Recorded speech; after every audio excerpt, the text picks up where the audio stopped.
Kusari no Naruto by Digitize 27 on fanfiction.net. Chapter 1, First Link. The Kyubi no Kitsune, the nine-tailed fox, was said to be the most powerful of the Bijou. A living natural disaster. For ages, back before time immemorial when the current names of the countries were barely a thought, it had been heralded as a sign of oncoming destruction. It was known as a mass of hatred and evil, its sheer presence cowing mortals as it cut swathes across the continent.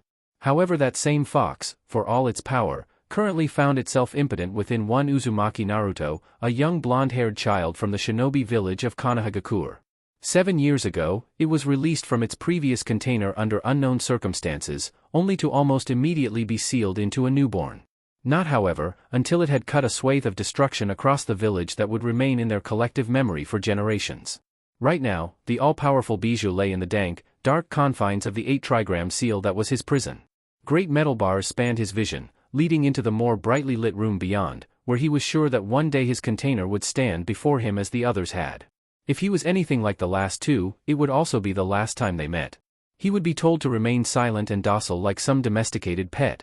That, or his new container would demand his power and keep him in the worst kind of servitude, just like that man. Of course, the Kyubi didn't particularly care about the idle whims of short-lived mortals, they would pass on while he remained, as it always had been and always would be. However, for such a long-lived creature, to be imprisoned for even a fraction of that time was not only insulting, but infuriating. Not only that, but to add insult to injury, it was human to do it, the weak, feeble creatures his progenitor held in such high regard. A low growl briefly escaped the beast's lips, echoing off into the empty space of the seal behind him which, as far as he could tell, was infinite. For once though, in his 7 years of newly instated imprisonment, the echoing noise was not met by utter and all-consuming silence, but an answer. Still as grumpy as ever, Baka Fox? Immediately, one great, bloodshot eye snapped open in the direction of the all-too-familiar voice. Sure enough, with her vivid red hair trailing down her back, stood his former container, tantalizingly out of reach behind the bars of the seal. Kushina. It was more of a growl than an actual attempt at speech, but it got the massive beast's point across. "Ha, you look a lot smaller than I remember you. I get Minakuan did a good job with the sealing."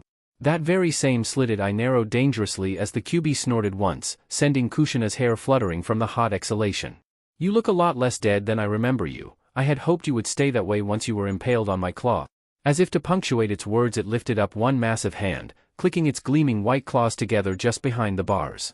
Kushina remained unperturbed, an easygoing grin splitting her face as she leant almost casually against the bars. "Can't keep an Uzumaki down with a little thing like death. I'm going to protect my Sochi for as long as I can, Tebane." At that exclamation the Kyubi seemed to unfurl, sudden, furry bulk appearing out of the shadows that had previously concealed it. He rose up to his current full height, which was irritatingly below his prime, and stared down at Kushina, bringing his full presence to bear. Unfortunately, it was greatly diluted by the blasted seal, so Kushina was still able to grin right back at him, unintimidated by the walking catastrophe. And by protect. The beast turned its head so it could bring a single great eye around to peer at the woman. Despite his diminished size, the Kyubi's eye alone was still taller than her, and Kushina was able to see herself reflected in his sclera as the massive slitted pupil narrowed. "I'm going to make sure you can never hurt my Sochi, Tebane." The woman looked down at the ground for a moment, her features furrowing into a frown. "He's been hurt enough already." However, far from the reaction she was expecting, the Kyubi simply rose back up, a barking sound that could very well have been a laugh thundering through the seal. "You would be very welcome to try Uzumaki, but as you can see, this is not your seal." To punctuate its booming words, the lumbering creature slammed both of its forepaws down on the shadowy ground within the cage, causing the entire seal to rumble. "Here, I am very much free, none of your chains to hold me down. Step within these shadows and I will make your end both long and excruciating, for the imprisonment you subjected me to." Briefly letting a slight look of worry pass over her features, Kushina quickly found her resolve and steel quickly entered her violet eyes. "You have only half your power now, Tebane. My chains were good enough to hold you before, and they will be again. I'll make sure you'll never be able to hurt Naruto." As she spoke, Kushina began making long sweeping motions with her hands, drawing large black characters in the air that slowly snaked their way up and around her arm, down to her stomach. There, they created a facsimile of the seal written on her son's stomach which, upon completion, caused the small paper tag binding the bars of the cage together to flutter uselessly to the ground, revealing a spiralesque lock. "You will regret this decision, human?" Kushina grinned back defiantly as she twisted the spiraled seal on her stomach, an action mirrored by the actual lock. "Bring it on, fuzzball, Tebane."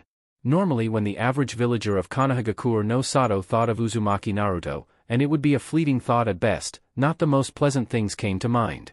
However, many would agree he was a rather hyperactive, ever-smiling, blonde nuisance of a child with a too large mouth and an annoying, if not exuberant, voice. That was why they might not have recognized the sad child, slumped over on a swing in one of Konoha's parks, gently pushing himself back and forth with sluggish movements of his feet. Of course the sunflower yellow, spiky hair and 6 whisker-like marks on his cheeks gave him away, but the tears slowly leaking down his cheeks were a relatively unseen addition. It had been at a young age when Naruto had first figured out that, for whatever reason, he was not well liked by the village in general. Years of being blatantly ignored by adults, children playing with him one day only to run away from him the next, or worse, call him names and pick on him, had taught him that well enough. However, under the guidance of the nice old man he had recently come to know as the Hokage, he persevered, doing his best to get people to accept him, or just acknowledge him. Of course he was a child, and there was only so far a child's patience lasted before it snapped, so occasionally he would lash out with a prank. For a time they seemed to get him some recognition, even if it was in the form of infamy, but soon enough people simply returned to ignoring his various outbursts. It was getting to the point that Naruto was beginning to believe he would have to do something bigger, or more extravagant to get people to stop ignoring him. A quiet sigh escaped his lips as he pushed back off the ground, never taking his eyes off the ground. It hadn't been a good day. This morning he had made his breakfast as usual, but the milk was horribly expired. It was strange because he had bought that very same milk just the day before. All the same, it had made him incredibly queasy. He had decided to make up for it by going out to the park to see if there were any kids who would play with him. No luck there. The first group of kids he had come across had offered to play ninja with him, letting him hide first. It had been almost an hour before he realized they weren't even looking for him. Then, on his way back to see what had happened, he saw some bullies a few years older than him picking on a young girl with weird milky eyes. He had stood up to them only to get the snot beaten out of him. When he had managed to pick himself up, the girl wasn't even there anymore. She probably ran off like all the others. Finally, as if to top off the worst day in recent memory, he had gone to a store to buy some replacement clothes for the ones the bullies had ripped and torn up only to get thrown out of the store, maybe not so much physically, but the shopkeeper had made sure he knew just how welcome he was. Another sigh escaped his lips at the same time a shudder passed through his body. The sun was beginning to set and it was getting cold. His ripped clothes weren't exactly offering much protection. Still, he decided to just sit there for a while longer, at least until he could get the damn tears to stop falling down his cheeks. The Kyuubi grinned menacingly as his tail swatted away another volley of chains from the surprisingly fast-moving former kunoichi. However, while he would never trade away his imposing size and intimidating presence, there was something to be said for having a smaller body. It made him lighter on his feet for one. He used that as he suddenly jumped into the air, shocking the kunoichi who was a bit more used to seeing the Kyuubi stationary, bound to the rock within her own seal. He span in midair, his tails whipping around his form like some kind of furry buzzsaw before crashing into the ground right over where Kushina stood. For a moment his rapidly spinning body ground against the hastily erected dome of chains Kushina had brought up, but while the Kyuubi was at only half power at the moment, Kushina was a mere fragment of her former self and his overwhelming bulk and chakra won out. However, it had given Kushina enough time to dodge out of the way, so instead he crashed into the seemingly indestructible ground. Suddenly there were hundreds of puffs of smoke around him as a plethora of Kushinas popped into existence about his body, all of them sending out dozens of bright golden chains at him. "You're weak, human." While the chains were numerous, they were weakened by the division of the original's chakra, and the Kyuubi was able to lift himself up from where he was being restrained without much difficulty. Lashing out with his tails, he caused a plethora of smoky clouds to erupt about him with each shadow clone's destruction. "You can't restrain me anymore." The writhing beast managed to lift its head up high as little balls of black and white energy began to coalesce above his snout, forming a roiling purple sphere of energy, which quickly proceeded to shrink to the size of the average human fist. Seeing what was happening, the remaining Kushina clones all desperately tried to get away, some of them throwing up strong barriers with their chains. It was all for naught though, as the bijou swallowed the massively condensed mass of unstable chakra. A moment later it opened its mouth, releasing an enormous blast of energy in a near-constant stream that split through the air with a deafening ring. The seal shook from the tremors as the Kyuubi swung his head around, indiscriminately destroying any shadow clones in the vicinity, effortlessly tearing through their flimsy barriers. When the bright white light finally died down, the fox grinned sadistically as he looked around for the original, even checking under its great paws to see if he stepped on her by accident. Slowly his tail swung behind him, flicking out every so often and sending great gales in random directions, hoping to upset the little bug from her hiding place. Bared teeth, the size of 2 men, gleamed with saliva at the thought of the torture he would put his former container through. Near the entrance of the cage, Kushina suddenly sprang up from where she had been hiding, bolting towards the massive gates as fast as she was able. She had made a huge mistake coming into the seal. She had underestimated the QB massively, and now not only her, but Naruto might pay for it. One arm hung limply at her side, burned and scorched, and her hair, usually a neatly combed waterfall, was a frayed mess. A smile alighted on her lips as her foot crossed the threshold of the seal, only to immediately twist into a look of pure horror and shock. "You lose, human." Shakily she looked down to see the long white claw emerging from her midsection, an all too familiar scene. She fought through the pain, shooting out 2 chains from her palm that vanished into the corridors of the seal outside the gate. The QB grunted in annoyance at that, not quite understanding what she had done, especially when the chains disconnected from her hands and snaked off into the darkness of the hallways. When he dragged the defeated woman back into the dark and silence of the seal, the massive gated bars slamming shut behind her due to the destruction of the temporary key on her stomach, she had a tired, but victorious smile on her face. "I haven't lost yet." Blood dribbled down the corner of her mouth as the QB lifted her up, still impaled through the midsection, so they were somewhat face to face. "You've lost, you just don't know it yet. Naruto will beat you and become the savior Mina-chan wanted him to be." For a moment there was silence as the two simply stared at one another in the darkness of the seal, Kushina staring up defiantly despite the grievous wound. "It matters little, the boy will come to claim my chakra only to lose himself in it. For now, I have you entertain me." At that Kushina grinned a bloody smile as her entire form started to fade away, the chakra Minato had implanted into the seal running out. "You're too late, fuzzball, my time here's up and I've done all I can to make sure Naruto has every weapon he needs to defeat you." For a moment the QB frowned as he saw his retribution fade away in front of him before a far more malicious look overcame his features. Slowly, almost tauntingly he brought one of his long, swaying tails up over his shoulder, pressing it into Kushina's chest. The woman could only look on in horror as her semi-translucent form suddenly gained substance again as she was infused with a massive quantity of chakra from the fox. "I never gave you permission to die, human." Suddenly Kushina screamed as the chakra began to burn at her. As if the QB was filling her with boiling hot magma, every nerve ending in her chakra-constructed body screamed in pain. "There's too many things we have left to do." Naruto groaned as he walked along the street. The sun had set a while ago and eventually his tears had dried up, forcing him to sluggishly get off the swing and start walking back to his small apartment. As he walked he clutched at his stomach, wondering just what that milk had done to him as it felt like there was a small battle going on in his guts.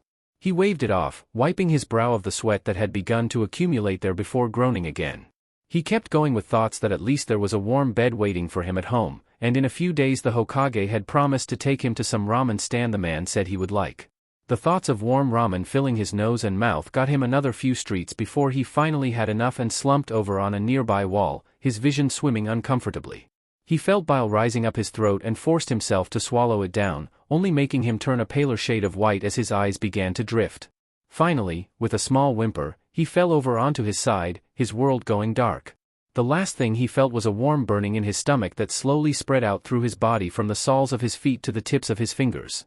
Oddly enough though, it only felt like a moment later when his eyes flickered back open and he groggily pulled himself to his feet.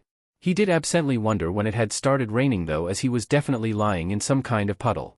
Through bleary eyes he quickly worked out he was no longer on the street. In fact he seemed to be in some long corridor that stretched off into darkness in both directions.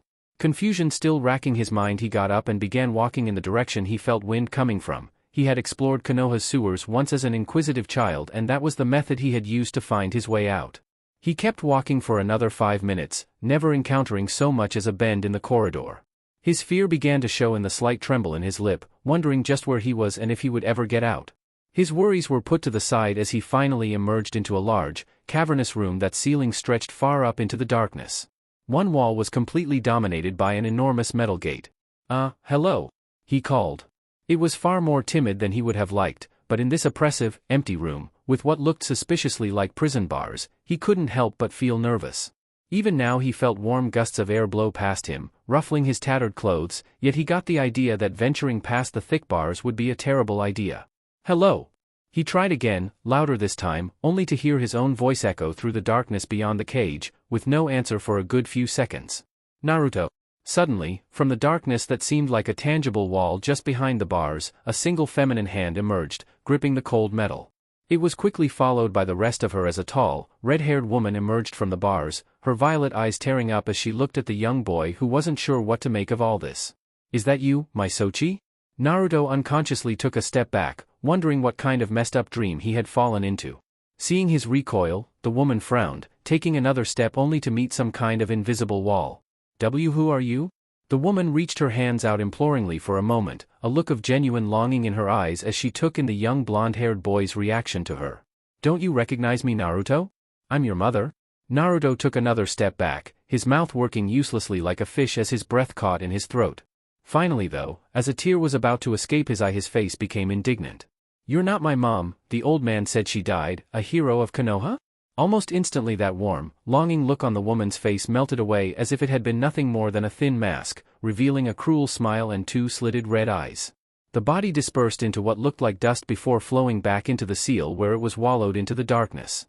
Instead, what emerged were those same vicious eyes, only scaled up 100 times as Naruto felt an almost tangible weight settle over his shoulders. "Ah well, it couldn't last forever," a very different voice boomed. Naruto fell back, his breath quickening as the demon standing just a few meters away from him continued to bore into his small form with his gaze. "Pitiful, this is the child they chose to be my container, at least the others could stand in my presence." As if breaking the trance over him, Naruto shook his head, managing to work himself onto his feet shakily, if nothing else to prove to whatever this creature was that he could. Wah. Naruto shook his head again, trying to throw off the oppressive feeling falling across his body like layers of stiflingly hot snow. "What are you?" His answer was an enormous gust of wind that was likely the creature snorting derisively. "How original, why don't you ask something interesting, like where you are?" Naruto, surprisingly, found a scowl on his face at being so easily dismissed. He had enough of that from the villagers to get it from whatever this demon was. "I asked you a question, Tebeo." One of the great red eyes beyond the gate quirked up in amusement at that before both lowered so they could better stare at Naruto's now less shaky form. "Oh, some backbone appears in the little human. Very well, I am the Kyuubi no Kitsune." At that Naruto blinked, his mind going blank for a few moments. This was the creature that ravaged and nearly destroyed Konoha on the day of his birth? But the yondaime dash. He was cut off by another large gust of warm breath that nearly bowled him over as the creature snorted again. "Could do little to stop a creature like me without sealing it into a human, and even then he could only do it halfway."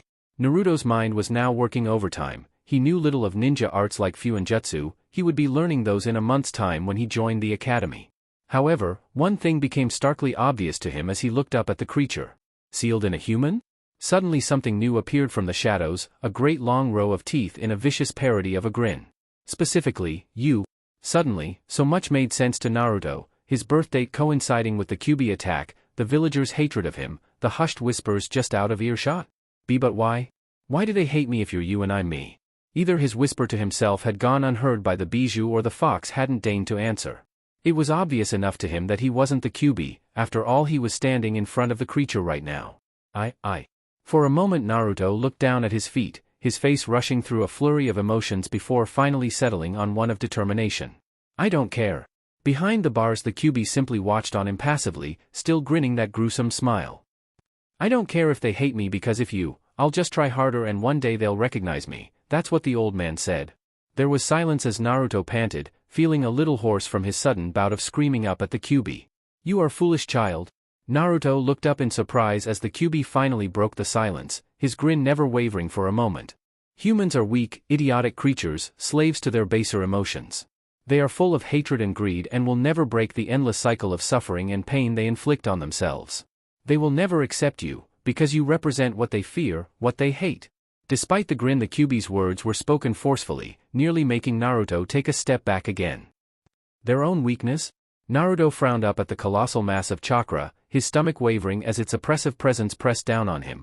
"Why would I believe anything you say? You're a demon." Another gust of air met him, casing his flimsy clothes to sway in the artificial breeze.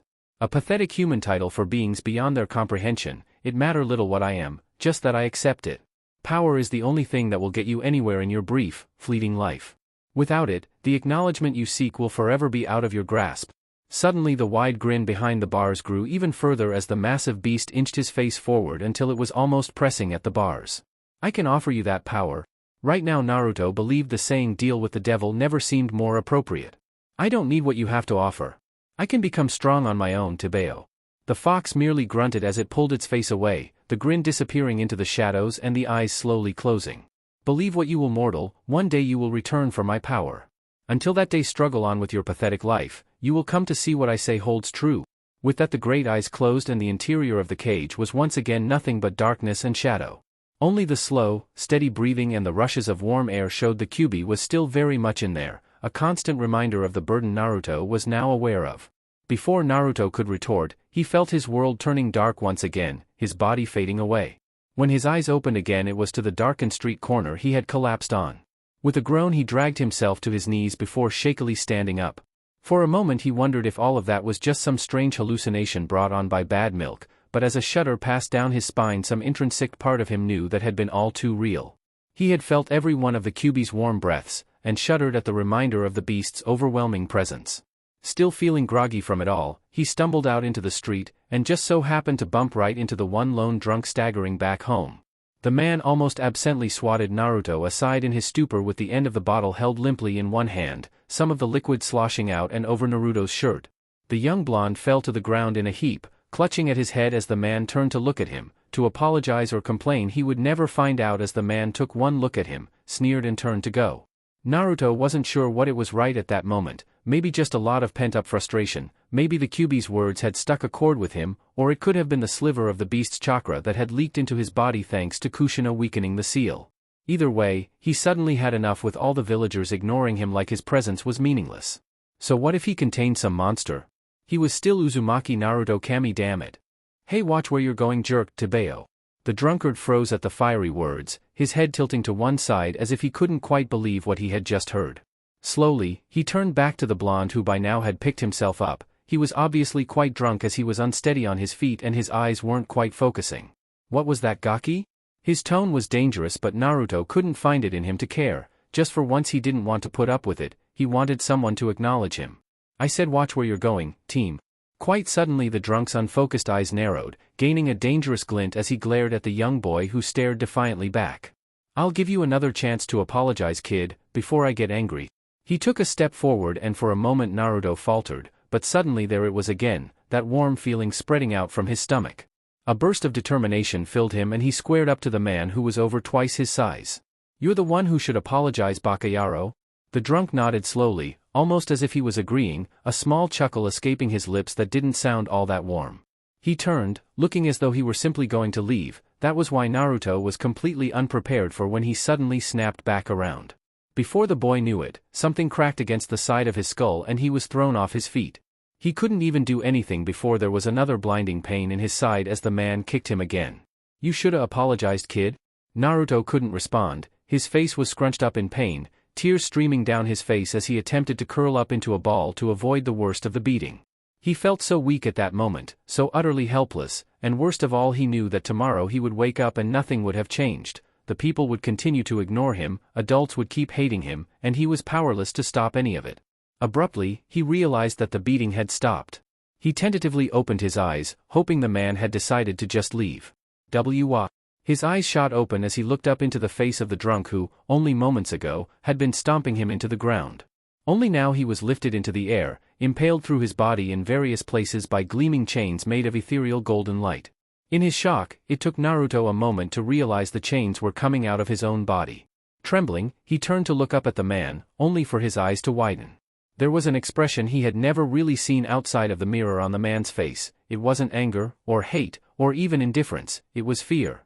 The man was looking down at him with fear because he no longer had the power to harm him, because Naruto was the one in control. Slowly Naruto raised a shaking hand up towards the man only for the drunk to flinch, his whole body shaking as blood dripped from his wounds. A long stream of it flowed down one of the chains to pool on Naruto's hand. It was oddly warm. Naruto just looked at it for a moment as it flowed over his skin. The warmth was new and, for a fleeting moment, he was reminded of the Kyuubi's deception. He wondered if this was like the warmth of a mother's touch.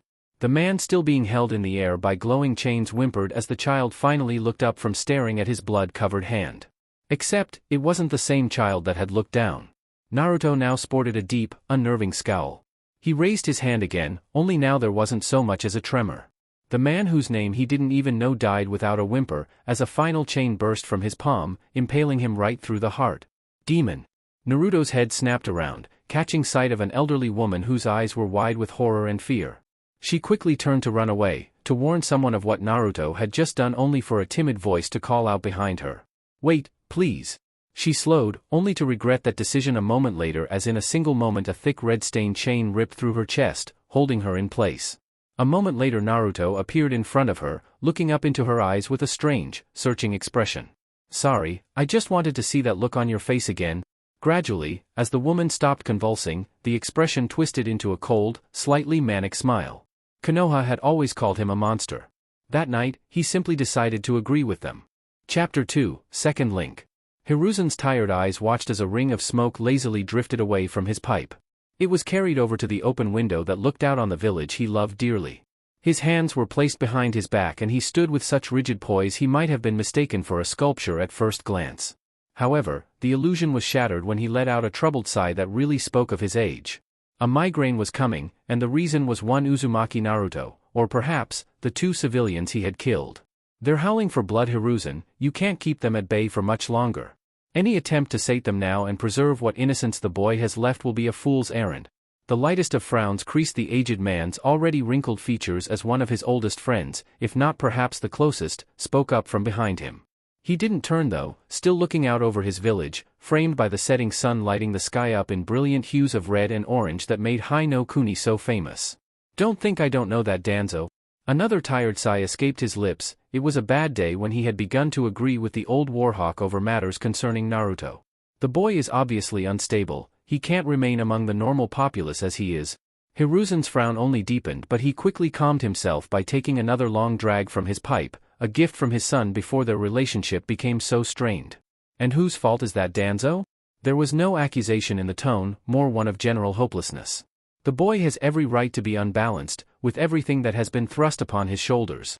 He could hear the tap of Danzo's cane on the wooden floor of his office as the crippled man crossed the room to stand beside him, a rare sight as of the last few years.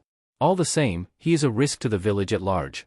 This isn't just a case of an average shinobi having emotional issues, the boy is a literal bomb. The yondaime is no longer among us. A pained expression crossed Hiruzen's features as he was reminded of yet another failure of his that he had made over his long life, some might say too long, and we would not survive another attack from the beast. Slowly the sun slipped down behind the horizon, casting more and more of the village into shadow. "So you would have me hand him over to you? To have his emotions stripped away just so he won't be a threat anymore?"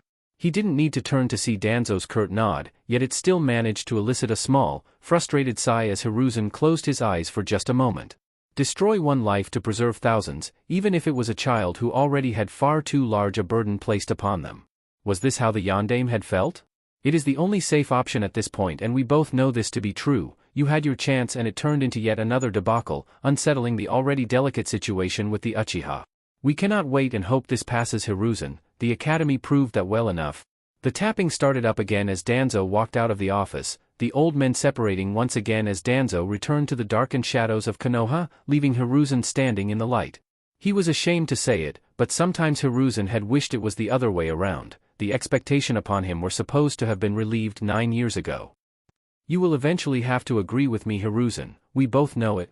And with that the sound of tapping faded away until once again Hiruzen was left with nothing but his thoughts and memories. "I can't believe that, not yet." He turned up to the Hokage monument, drawing strength from the silent visages of his predecessors and the man who was supposed to take these burdens from his shoulders. "I couldn't do that to Minato." However, as much as he told himself these things, an alternative did not present itself. It was true that Naruto needed to disappear from the public eye, preferably somewhere where he couldn't hurt the people around him. He would need to be with people that could understand his situation and could contain him if worst came to worst. However, he couldn't just neglect the fact the boy was a Jinchuriki. He would eventually need to be trained. For his own safety if nothing else. "Hokage-sama." A lone Anbu dropped from the ceiling, seemingly out of the shadows themselves and without even a whisper of a sound. Hiruzen didn't turn to face the masked shinobi, but they still knew to continue. "Saru's squad has returned to the village ahead of schedule. Do you wish me to redeploy them as soon as possible?" At that Hiruzen wanted to throw his head in his hands. If there was any contender for something that gave him almost as many troubles as Naruto, it would be that damn squad. However, just as Hiruzen was about to acquiesce to the Anbu's suggestion, his hand paused in midair, a tiny flame suddenly alight behind his eyes. Actually, no, bring them to my office as soon as possible. He couldn't see it behind the emotionless porcelain mask, but the Hokage was sure the Anbu had his eyebrow raised. There was no questioning the village leader's orders though, and the only visible response he received was a slight tilt of the head before the Anbu was gone as quickly and as silently as he entered. Slowly Hiruzen nodded his head just once. This may just work. Naruto felt particularly good as he walked down the central road in Konoha, shown by the toothy grin that rested on his features. As he passed, people gave him an incredibly wide berth, some even walking off in different directions when they saw him. Some turned away, others whispered to people close to them, all of them had looks of fear in their eyes. This is what Naruto had wanted, not their respect, not their love, but their acknowledgement. He finally had it through simple fear. It might have had something to do with the fact that, as he walked, long golden chains flickered out around him, tipped by vicious serrated blades that almost looked like kunai. Some swayed behind him like tails, others reared up over his shoulders like cobras poised to strike, all of them looked menacing. Then again, he might have been smiling because he couldn't help but replay a particularly funny memory over and over again. Around a week ago the Hokage had told him he would be entering the academy, and to be honest, Naruto relished the idea. It seemed perfect. Go in, learn how to kill people and become stronger, walk out and do those things. The reality was far from that though. Naruto was bored, very bored, so bored that chains started to subconsciously appear from his shoulders, looking around as though they were living entities of their own. On the bright side, it really seemed to freak out the mousy-haired kid to his left, way to his left. Nobody wanted to sit next to the demented-looking freak after all. Not after he had thrown a boy he had later found was called Kiba across the room and nearly through a wall. Naruto wasn't sure why they had looked at him strangely. The boy had made fun of his height, saying he didn't look strong, and the only thing an Inuzuka could respect was strength and dominance. Naruto had just educated the boy that appearances can be deceiving. He wondered if Kiba respected him now, or would, when the kid woke up from unconsciousness. Right now, the new academy entrants were sitting in a tiered classroom listening to a lecture from the man who would be their instructor for the next year or two. Naruto had tuned him out half an hour ago when he had started talking about some flaming will or something. His ears twitched when he finally heard something interesting. His chains twitched too, but that only seemed to make people shuffle even further away from him. The instructor smiled brightly as he looked around the room, everywhere but at Naruto of course, and clapped his hands together. The very same man only minutes ago had asked Naruto to put away his chains because it was unnerving the other children. Naruto had responded by pinning the man to the wall. He was a little more accepting of the golden attachments after that. In Naruto's opinion, he was lucky he had only pierced him through the clothes. The holes were still there. Maybe that was why the other kids gave him a wide berth? Alright kids, as a fun exercise to ingratiate you to academy life, we're going to the training fields out back to have a few test spars, just to see where you guys are at. He quickly answered a few questions from some of the civilian children, mostly him settling their worries that they had no prior training, before leading the class out to the back of the academy. There, a small ring was set up. It was just a simple rope laid out in a circle to mark a boundary, but that was all they really needed for academy students. After all, they didn't know any devastating or landscape-altering jutsu, yet. Okay, would anybody like to volunteer for the first spar? When he got no takers, he just smiled warmly. No need to be shy, it's all friendly here. Slowly one of the boys near the front of the crowd raised their hand, a dark-haired boy with bright black eyes. Sasuke, perfect. The boy smiled timidly before stepping into the ring. The Chunin turned back to the crowd of students only to pale as he saw another hand raised up. Anybody like to spar with Sasuke? The hand stayed up, but the Chunin managed to keep his eyes anywhere but on it, even when a gold chain snaked up into the air to make the child more visible. Anybody at all? Unfortunately for him at that moment, Naruto got tired of waiting and simply stepped through the crowd. Oh, okay then, Naruto against Sasuke. The instructor's eyes nervously glanced between the two kids. Naruto didn't even have his chains out, but something about his expression, the longing for the fight, it was unsettling. First we make the seal of confrontation. This is an important art of traditional shinobi sparring. It acknowledges that you are equals. A quiet snort came from Naruto, but the instructor ignored it, showing them both the hand sign. Afterwards you will make the seal of reconciliation, to show that there are no hard feelings after the spar is over. Again the Chunin showed them the seal before finally stepping back. Okay, on my signal? He raised his arm and you could just feel the tension in the air from the group of silent students. Hajime. Sasuke suddenly bolted forward. As an Uchiha he had been receiving training for much of his young life, so naturally he felt as though he had an edge over most kids, especially in taijutsu. Of course Naruto had no intention of only sticking to taijutsu, where he was sure his scrawnier and smaller stature would be an immediate disadvantage.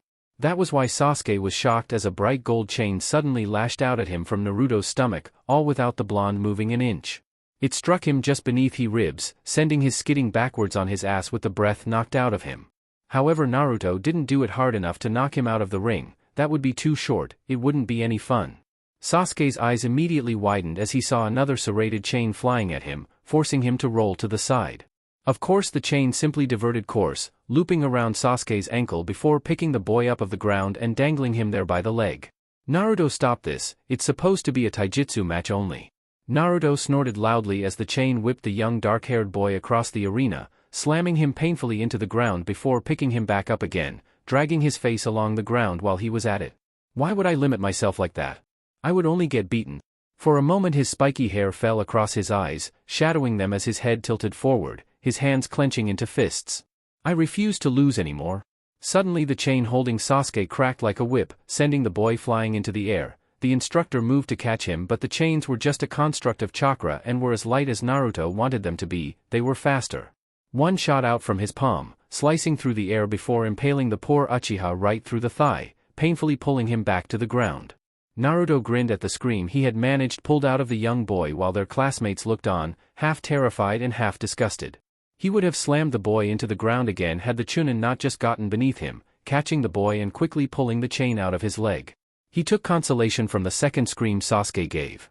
He had nothing personal against the boy, he didn't even know him before today, but he was unlucky enough to have volunteered. Giving the blonde a quick glare, the Chunin quickly rushed Sasuke off to the hospital, but not before Naruto called after him. But sensei, I thought we were supposed to make the seal of reconciliation. The Chunin was already gone, leaving a smirking Naruto alone with the rest of the class. He turned to see them staring at him with varying levels of fear and unease. What? They all flinched, making him grin again as he walked right past them. He supposed the academy wasn't so boring after all. He still had that smile on his face as he walked towards the training grounds, not even realizing he had arrived before stepping over the boundary into the large grassy clearing. After the incident with the Uchiha, he had been temporarily pulled from the academy. The Hokage had told him he was just unsuited to study there. It was only recently though that he had been told there was now an alternative, which was why he was here. He leant against a tree as he waited for whoever was supposed to turn up, watching the sun begin to descend below the horizon in the distance. Suddenly, he dived forward, eyes wide, as a line of kunai that would have ran the length of his body thudded into the tree trunk he had just been resting against. Breathing suddenly fast and shallow, he forced a few chains out of his body. It was just in time to swat away another volley of the deadly ninja tools. Better than I thought. I honestly wasn't expecting him to survive the first volley. A calm voice from seemingly all around Naruto, making his head dart about nervously before he forced that expression away and replaced it with a deep scowl. Who's there? A short laugh from a different, more nasally voice was his answer, causing Naruto growl at the casual disregard. Ah, whose turn is it now then? Nezumi, perhaps you want a shot? There was rustling in the trees but Naruto couldn't tell from where. In the still darkening conditions of the evening his visibility was dropping by the second. Suddenly, reacting on nothing more than instinct, he threw himself forward, sending a volley of chains bursting from his back. There was the clang of metal on metal and he felt resistance through his connection with the chakra constructs, but when he rolled to his feet in a low crouch there was nobody there. Again though, a sort of sixth sense told him there was someone behind him. This time he spun, the chains around him whipping out wildly. Through the sparks created between his weapon and his opponent's, he caught a glimpse of a pale white mask and long, dark hair in a ponytail. However, they quickly vanished in a flicker of motion far too fast for him to keep up with, leaving him alone again in a seemingly empty training ground. To his immense shock, he noticed that a few links on one of his chains were almost completely severed clean through. True, the lighter and therefore faster his chains were the weaker they became, but he had never even seen so much as a scratch on them when he was testing them out. The sight made him even more nervous despite the cold scowl he wore. A quick burst of chakra through the chains, not that Naruto knew it was chakra, healed them up. Doing so was rather draining though, and while Naruto was generally considered quite lively, he was not a bottomless well of energy. Kuma's turn, Kuma's turn. A second voice, much louder, more lively and more childish than the first, made itself known as Naruto's eyes went wide. What could only be described as a roughly human-shaped beast suddenly rushed out of the surrounding shrubbery. Kuma kick. It was so fast that Naruto only briefly caught a glimpse of light blue hair and tan skin covering a mountain of muscle, before he saw nothing but stars, then just nothing at all. Did Kuma break him? Dizzying pain, that was what the young blonde felt as his faculties began to return to him. It was a confusing feeling, not one he hadn't felt before, but given the circumstances he had fallen unconscious in, not one he had expected to feel again. For a moment he heard a roaring laughter that sounded as though it was echoing down a long corridor before his head stopped swimming and he slowly faded back into reality. Stand the hype about the kid, other than the chains I didn't see anything all that special. He remembered that voice, it was the second one he had heard in the clearing. What was going on? Oh, I don't know, there was something to be said about the boy's reflexes. He must have a good set of ears on him at least. That was the first voice, calmer and more disciplined than the other, but he still spoke with a trace of amusement. Naruto was seriously confused, he had been attacked and yet wasn't dead. Did his attackers want him alive for some reason? His chains were sharp. Another new voice, this one definitely a woman's, however it was low and quiet and whoever it belonged to certainly took their time with their words. Naruto wanted to crack an eye open to see what was going on, but he didn't want to let them know he was awake. Oh ho, that's high praise from you, Nezumi-chan, don't you think, Kuma? There was the second voice again. Slowly Naruto worked a chain out through his back, digging it into the earth. He wanted to be prepared. These people were strong, stronger than anybody he had ever met before, at least it felt that way to the blonde. Kuma is sorry for breaking him. He couldn't help it, hearing that loud, childlike voice made a single shudder run down Naruto's back. The chain he was extending though was almost. Don't worry about it too much, big guy, in fact, he's awake right now. Suddenly, Naruto sprang to his feet at being caught, pelting off in a random direction as fast as his small legs could carry him. At the same time his chain burst through the ground, branching off into as many smaller chains as he could make. Each randomly shot out in every direction like shrapnel. It was for naught though, as he hadn't taken 3 steps before he was grabbed by the back of his shirt by a slender but strong hand and quickly hoisted into the air. Please, don't. For just a moment Naruto's legs continued to pump desperately before he realized he had been caught. Immediately Naruto scowled, crushing the helpless feeling within him as he prepared to launch as many chains as he could and turn the person holding him into a pincushion. He would have too, had they not placed a sword's edge dangerously close to his throat, causing him to freeze in place. Please, don't. This time it was said just a little more forcefully, even if it was in that same dull, husky tone. His body immediately went limp in the woman's hand. He didn't even dare to gulp, the blade was so close to his throat. Now Nezumi-san, there's no need to be so forceful with the boy. Naruto was turned around, still held by his shirt, and for the first time got a good look at his attackers. It was only for a moment though, as hearing the kind but stern words the woman had almost immediately dropped him. Okay.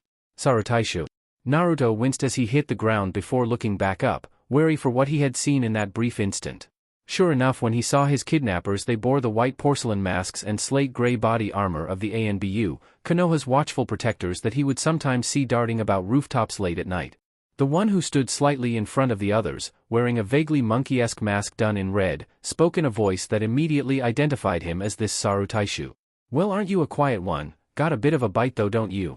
There was that same irritating hint of amusement his voice always seemed to carry, although it seemed warranted as the man was somehow holding the chains Naruto had launched out. All of them. What do you want with me? The blonde growled, not bothering to get up off the ground. He couldn't outrun these people anyway. As much as it pained him to his core to admit even to himself, he was helpless in front of them. Ooh. Kuma wants to say. The man Naruto had been doing his best to try and ignore, if he could even be called a man, started bouncing up and down on the spot. Sure enough, the blue markings on his mask denoted him as a bear, and Naruto couldn't have thought of a more fitting animal to represent the mountain of a man. He was all tan muscle, so much so that it didn't even look like he would fit into one of the dark cloaks the other Anbu wore. The blonde swore if he jumped a little higher he was going to start making tremors in the ground. However, the last man, a short man who might have been mistaken for a child had it not been for his voice, calmed him down. Maybe you should leave this one up to us, Kuma, your explanations tend to get a bit. He genuinely seemed to think of the right word to say as the brute of a man stared at him with a cocked head like some sort of dog. Boisterous. The massive, light blue-haired man just nodded quickly before turning away. Naruto could almost feel the dumb expression on his face. The leader of the 3 men, Naruto still couldn't see the woman standing just behind him, seemed amused by the whole interaction before turning to Naruto. Yes, well, anyway, as Kuma-san was trying to say Saru tried to say but was quickly cut off by Naruto, who hadn't stopped glaring at the trio since they had begun talking. Why didn't you kill me? They all paused at that before suddenly the man Naruto assumed was Teiko by process of elimination began laughing. Kill you? What gave you that idea? Naruto blinked before tensing up as the man suddenly approached him, coming down to a crouch right in front of him so that Naruto could pick out every abstract line on his mask. Suddenly his hand whipped out behind him, just as Naruto was about to try and spear him through the chest though, it came back around holding an Anbu uniform? This was your initiation. Welcome to the Corp, Gaki. Naruto could only blink dumbly as he stared at the simple black clothing atop the standard gray armor, seemingly made in his size. What? That was the limits of Naruto's eloquence at that moment as he lamely stared at the uniform and the blue, bird-esque mask lying on top. He quickly recovered though, his scowl returning as he glared back at Teiko. Chains began to writhe out of his wrists menacingly. Why would I want to join Anbu? I'm not even a shinobi yet. Teiko didn't give him an answer he was expecting, instead the short man just chuckled, reaching forward and ruffling Naruto's hair before the blonde could even react. Who said anything about you wanting to Gaki, or should I call you Karasu? Crow? Now that Naruto looked at the mask, it did bear somewhat of a resemblance to the carrion bird. Slowly the chains retracted and Naruto got to his feet, looking around at the 4 Anbu members. He wasn't sure how, call it some childish intuition, or maybe a killer's perspective, but each one of them looked poised to kill him at a moment's notice, yet their postures were calm and relaxed. So what? I join Anbu and just disappear? I'm guessing that is why the old man sent me here in the first place. Now that he actually looked, they had never actually left the clearing he had been ambushed in. Saru answered him with an easy, amused tone. He didn't seem to take much seriously. Pretty much, Hokage-sama believed that Anbu would provide an outlet for your more unsavory tendencies. Not to mention you have killed 2 civilians, injured a clan child and attacked a full squad of Anbu. Naruto snorted indignantly at that but kept his eyes narrowed all the same. Under normal circumstances you would be lucky to see the outside of a prison cell for the rest of your life. As it is, you have special circumstances. Naruto smirked at that, knowing what he meant. I contain the QB. Without missing a beat or showing any surprise, or even any real care, the masked Taicho simply nodded. The Hokage had theorized some kind of interaction with the beast might have triggered Naruto's sudden lapse in personality. Yes, so now you will be trained by us, live with us, eat with us and go on missions with us until you are either deemed safe to re-enter the normal shinobi corp, or you die in the line of duty. The mask hid all of the man's features but Naruto could still tell he was smiling at the blonde. Welcome to Anbu Karasukohai. Naruto stared at the 3 men in front of him, taking in their calm but dangerous posture, the arms that looked like they could snap his body like a chopstick on Kuma and the slight gleam of metal he could see in Teiko's sleeves. These people were trained killers, little more than dogs for the village to release on their enemies. Sounded like fun. When do I start? The 4 Anbu smiled lightly behind their masks. Naruto sat in the small, Spartan room he had been provided in the large apartment complex that apparently all Anbu operatives shared. It would seem that extended periods in what they colloquially called the corp tended to bring out some stranger parts of their personalities and most weren't the most stable types. Well, in that respect Naruto fit in perfectly, although he did stand out as being exceptionally short. However, for some reason, that just made people look at him warily. Konoha had a long history of child prodigies and the dangerous people they could become. Right now he was sitting on a hammock made out of the thinnest chains he could make. The bed in his room was less comfortable than what he was used to and this provided good training so his teammates actually encouraged it. He could do nothing about the slight glow that his chains gave off so it would be useless on a covert mission but that didn't bother him too much. Then again that might be because he didn't understand what the word covert meant, but he was sure he'd find out eventually. For the last few days his so-called squad mates, consisting of the group that had kidnapped him in the first place, had been running him through various drills to gauge his skill levels. It was tough, and by the end he was battered and covered in cuts, but at the same time he was oddly excited being surrounded by new, strong opponents to test himself by. They would make him stronger because they in turn were incredibly strong, they had proven that enough. He stared down at the mask in his hands again. He was told that once he put it on it basically stayed on.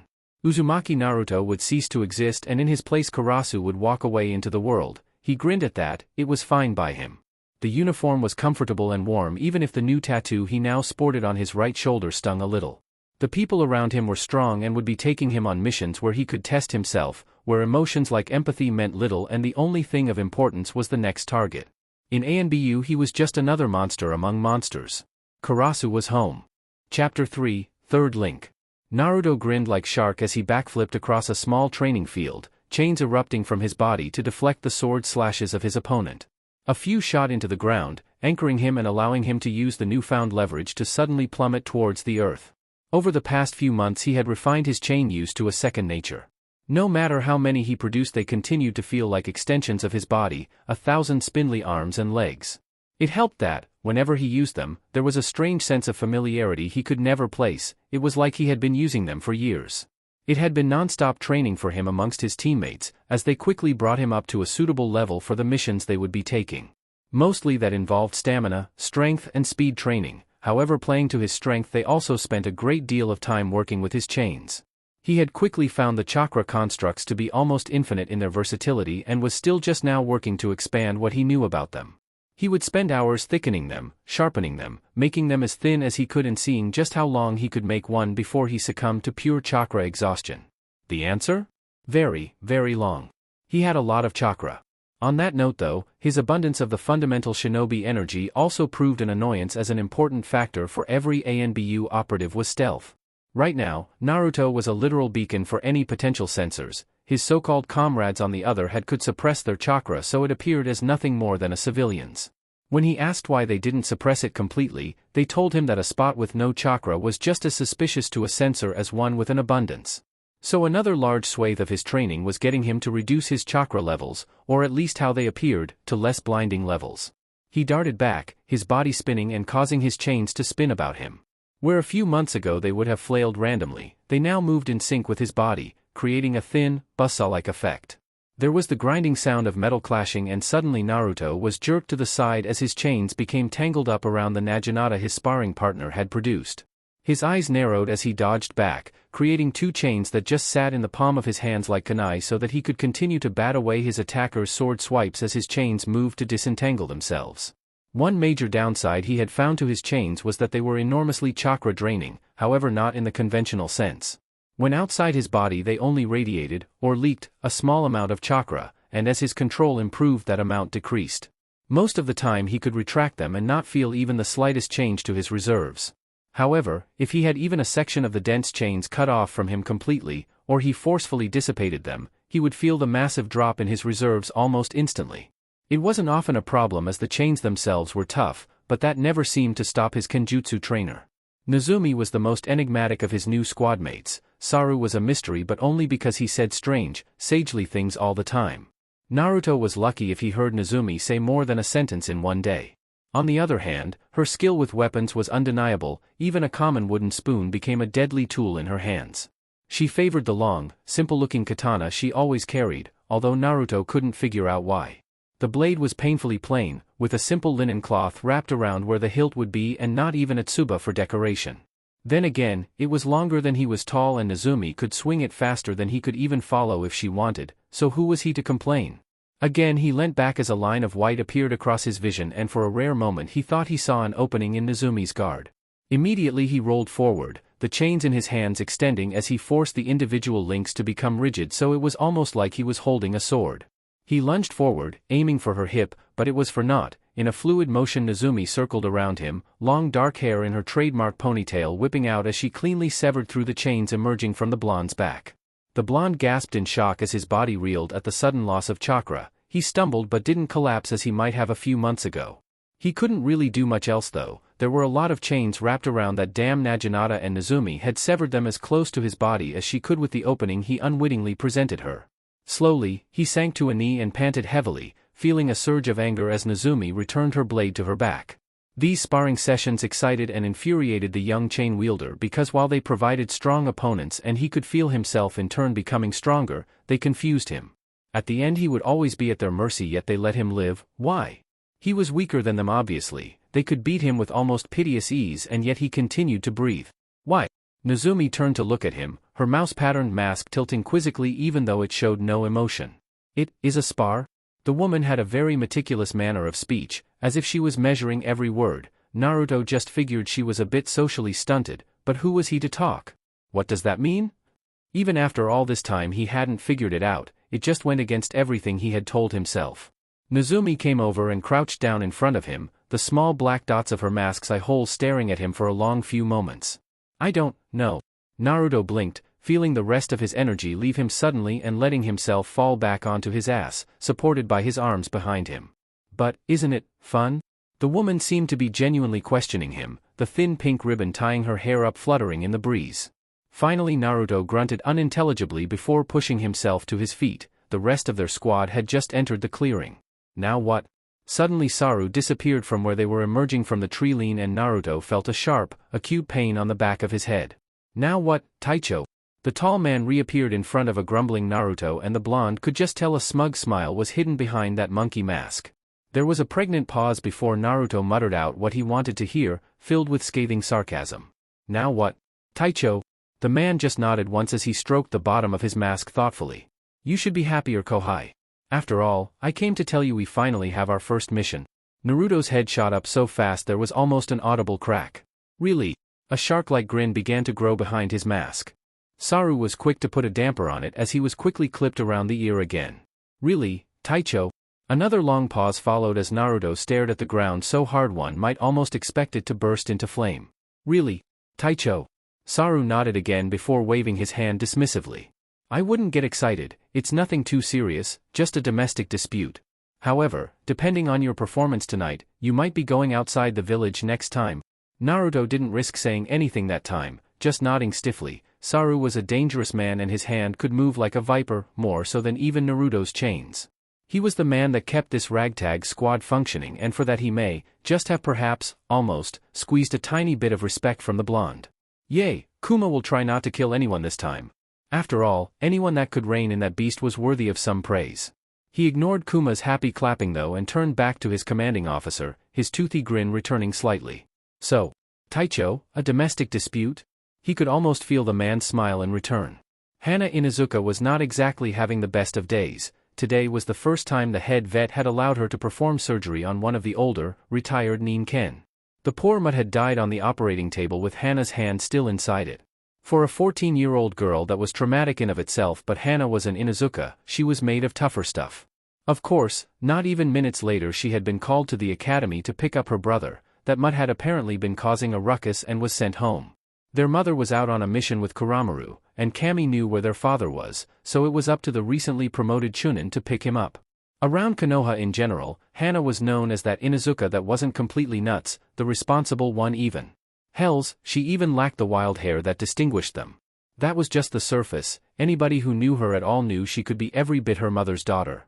Apparently though, Emi Inuzuka forgot that little fact when she walked over to the clan heir and made fun of her for having her hair dyed bright orange a few days prior. It wasn't her damn fault that her teammates thought they had a sense of humor and her sensei was a lazy idiot. She quickly reminded Emi of that fact at the same moment she introduced her fist to the annoying girl's nose. Of course, as any scuffle in the Inuzuka clan compound inevitably ended up, the two were eventually found rolling around on the ground, tugging at clothes and generally trying to claw each other's eyes out.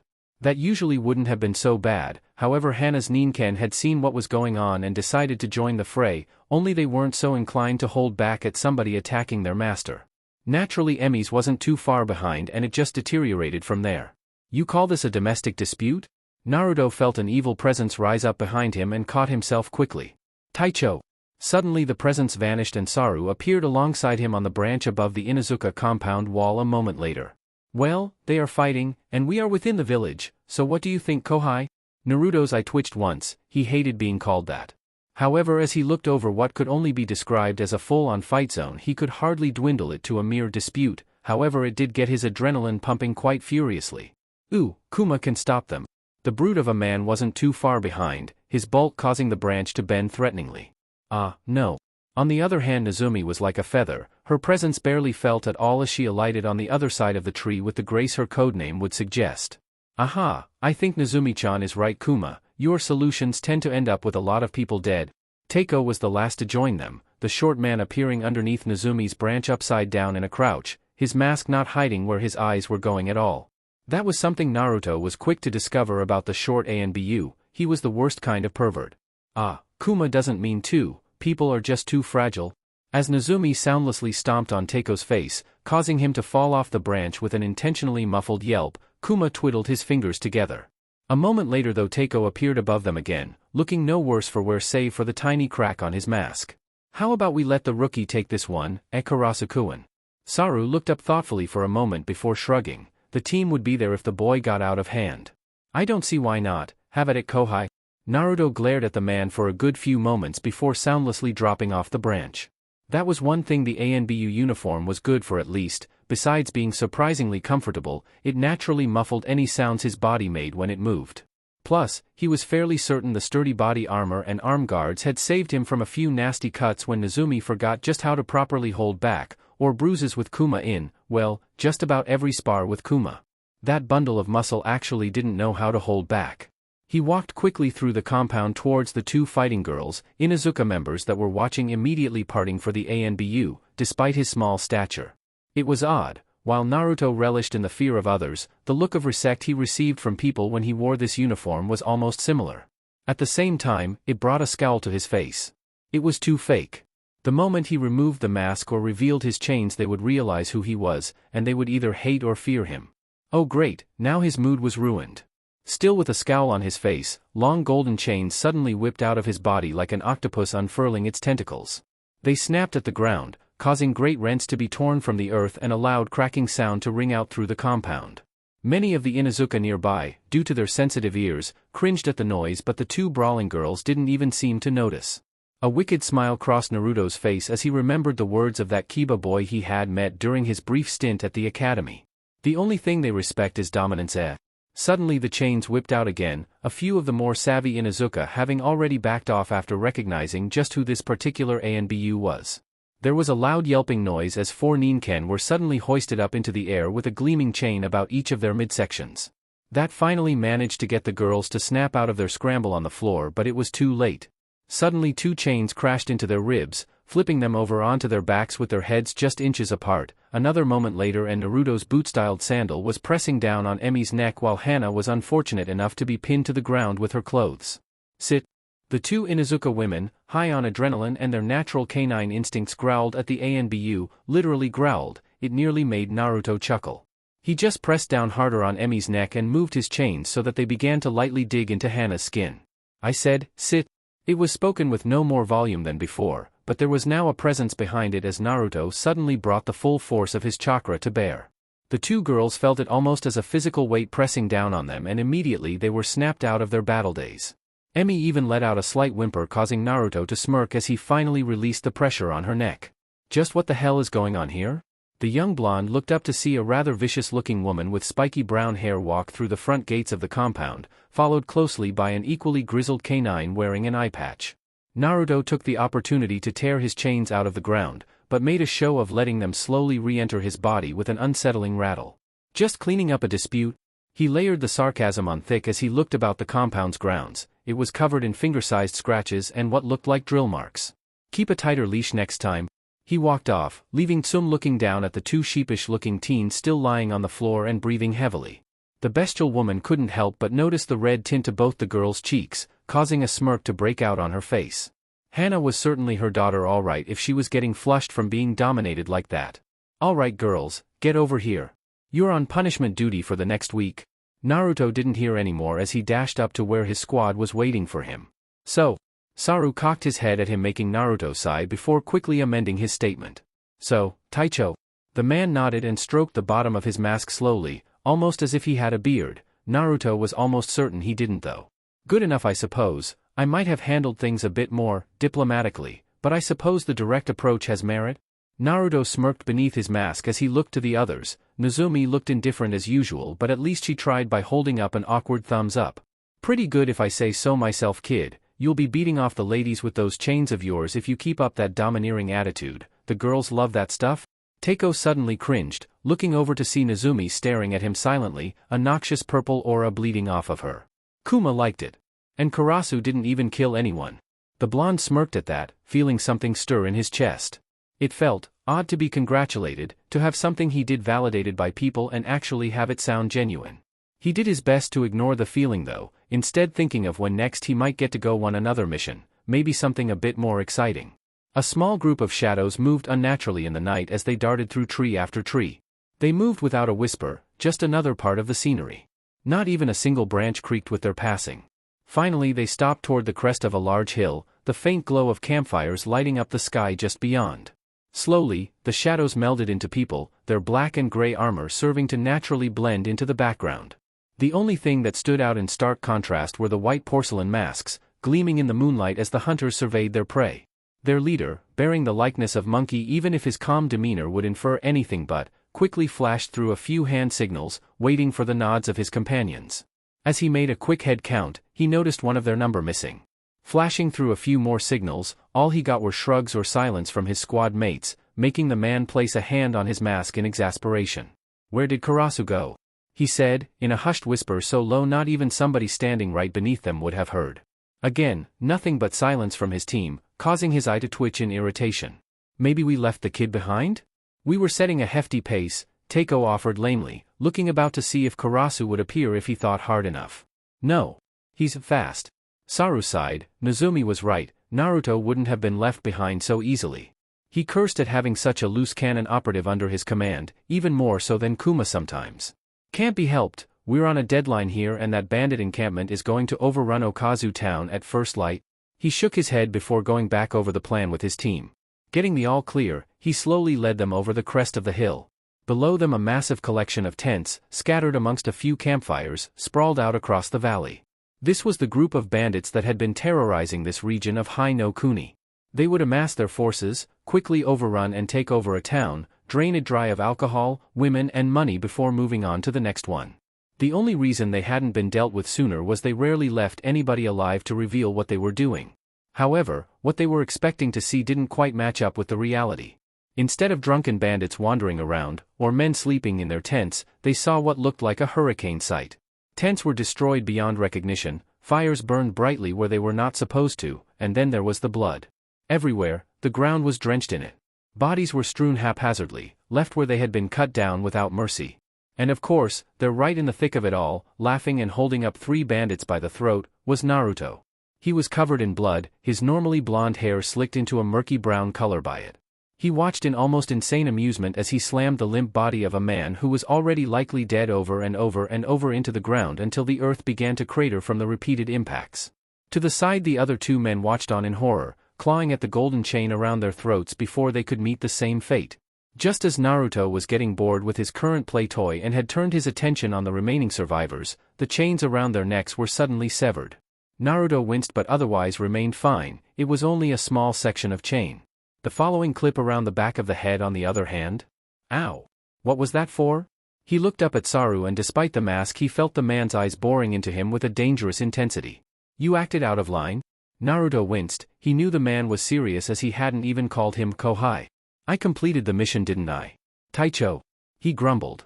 Saru just stared at him for a few moments longer before looking across at the 2 men now gasping on the ground. "We needed at least one alive to question. I told you in the brief their movements were too organized."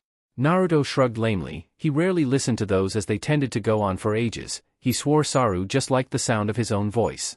"Well, there were no shinobi here, or if there were." Naruto smiled darkly beneath the mask only to have the back of his head clipped again, immediately snapping him out of it and causing him to glare up at his commander. "Irrelevant, you disobeyed orders, acted on your own and." He motioned about the bloodied camp, the stench was beginning to become something fierce. "Used unnecessary brutality?" At that moment Kuma walked over, the 2 survivors under each arm, he carried them with the same ease one might a duffel bag. "What does Taicho want Kuma to do with bad guys?" Saru took one look at the 2 struggling men before sighing. "I said we needed one to question." With that he turned back to Naruto and in the same instant Nozumi's sword flashed off her back, cleanly decapitating one of the men in a single motion. She didn't even get any blood on the blade. Naruto pointed weakly at the woman indignantly under Saru's gaze. "Oh, so what? She gets to kill people and I don't?" Nozumi looked at him curiously as she replaced the sword on her back while Saru sighed loudly. "We are Anbu Karasu, we kill people. The difference is what you did was not killing, it is slaughter." Naruto shrugged, not really seeing the difference, the look of fear on their faces was all the same to him. "There is a reason we are on the right side of the law, a shinobi must know how to show mercy as much as he should know how to kill." Naruto huffed, bowing air out between his teeth in frustration. "What's that even supposed to mean?" Saru's hand twitched. "Taicho." The man didn't answer for a moment, turning back to his squad and quickly issuing orders for them to destroy the camp. "Taicho." Saru turned back to Naruto and a note of silence hung between them for a few moments. You'll learn eventually. That's one of the few things I can't teach you, Karasu. And with that he walked off to help his team burn the camp down. Naruto was left standing there looking around at the destruction he had so easily caused. Previously he had felt joyed, hearing the bandits scream and beg, they acknowledged his existence just like he wanted. Now though, the blood that used to be so warm for him felt cold, the screams echoed in his head and he just felt hollow. Naruto stared up blandly at the plain white ceiling of his apartment. He wasn't sure how long he had been lying there now, maybe 2 or 3 hours? He swung lazily in his hammock, hands resting under his head as he just let his mind drift for a while. Normally he would like to keep his mind occupied to stop that very thing happening, but recently he had changed. He hadn't noticed it at first, and it was definitely a gradual change, but lately he hadn't felt the need to just do things. He supposed it was because with his introduction to Anbu he actually had things to think about for once. There were the rules and regulation he had to memorize, the complex but still simple enough hand signal system they used, and even his squad mates. He heard a thump upstairs and sighed. It was probably Kuma rolling out of bed again. For such a giant of a man his room was surprisingly Spartan, other than a small cot to sleep on and a little table that almost seemed comically small when he sat at it. He had little in the way of furniture. The only defining features were the 2 large fridges full of food and the stack of children's board games in the corner. He thought about the glimpses of his other teammates' rooms he had seen briefly, his mind wandering. He had never seen inside Teiko's room. Every time he was invited in, Nozumi would be there to stop him, usually hitting Teiko for suggesting it. He had caught glimpses inside though, and it seemed to be filled with a myriad of strange artifacts he couldn't recognize. In a way it was similar to Nozumi's room, however hers was filled to the brim with weapons and nothing but. There were more types of weapons in that woman's room than he knew existed, sometimes multiple copies. The strangest thing was that Nozumi seemed to value them all the same. Old antiques sat alongside brand new, standard-issue ninjatos. Apparently to a weapons expert like her, all weapons were equal as long as they did their job. Then again, the woman still seemed to value that one katana on her back more than anything. None of the rooms could compare to Saru's though, if it could even be called a room. It was more like walking into a museum or art exhibition than a place somebody lived in. Masterfully painted artworks littered the wall, sharing space with beautiful calligraphy and seemingly handmade sculptures of varying sizes and materials. There was always the heady scent of tea in the air and stacks upon stacks of books piled up every corner of the room because the few shelves he has were completely full. If it wasn't books it was scrolls, and sometimes Naruto wondered if the man wouldn't have a better calling as a librarian than a trained assassin. He remembered the man's lightning-quick chops and forgot that line of thought. As he was thinking his head drifted up, only to jerk in shock as he suddenly fell out his hammock. Right above his bed was Nozumi, clinging to the rafter with her toes. She wasn't even using chakra to do it, just her natural dexterity. She cocked her head quizzically at Naruto's reaction before dropping down without a sound. Naruto took the opportunity to stand up and place his signature scowl on his face. He was glad the mask at least hid his surprise. How long were you there? Nozumi looked up for a moment and Naruto could almost hear her counting in her head. Half an hour? Naruto blinked. How did that woman so still and quiet for so long? Wait, that wasn't the problem here. Why? Again, the woman looked up and Naruto just wanted to sigh. Kuma may have been a simpleton but Nozumi was just strange. I didn't want to disturb you. Naruto placed his hand on his face. Whatever, just get out. Nozumi quickly shook her head as she moved over to the window. She didn't have to say anything for Naruto to know she wanted him to follow her. Questioning it would just lead to a bigger headache, so he quickly took off after her. All he saw was her ponytailed hair swaying as they hopped across rooftops for a while before they finally reached a training ground Naruto didn't recognize. From the multitude of slash marks he could see on the ground and trees he assumed it was for kenjutsu practitioners. Okay, now what? Nozumi held up a hand and a moment later produced a long, thin ninjato that looked perfectly crafted as it glinted in the weakening light. Naruto just raised an eyebrow at it, not that Nozumi could see. What do you expect me to do with that? A chain leaked from his wrist and tentatively poked the blade, making Nozumi pull it back to her body protectively. Too reliant on chains? Naruto's scowl deepened at the accusation. So what? It's not like I ever run out of them? Suddenly Nozumi was gone, and Naruto felt a crippling exhaustion rip through his body, forcing him to take a knee. It was as if he had forced out the longest chain he could only to have it severed at the base. He looked back to see Nozumi behind him having just placed a tag with a few squiggly lines on his back. What? Was all he could manage. Nozumi cocked her head as she walked back around to his front, crouching down near him. Chakra, suppressor. Naruto grit his teeth and forced himself to his feet. The shock was tremendous, but once it passed he could actually move again. He felt as feeble as a toddler and his entire body was suddenly incredibly cold, but he could move. Again Nezumi held out the sword toward him and for a while he just glared at it. He knew if he simply made to rip the tag off his back Nezumi would stop him. After a while Nezumi's head cocked the other way and she slowly pointed to herself. "Sensei?"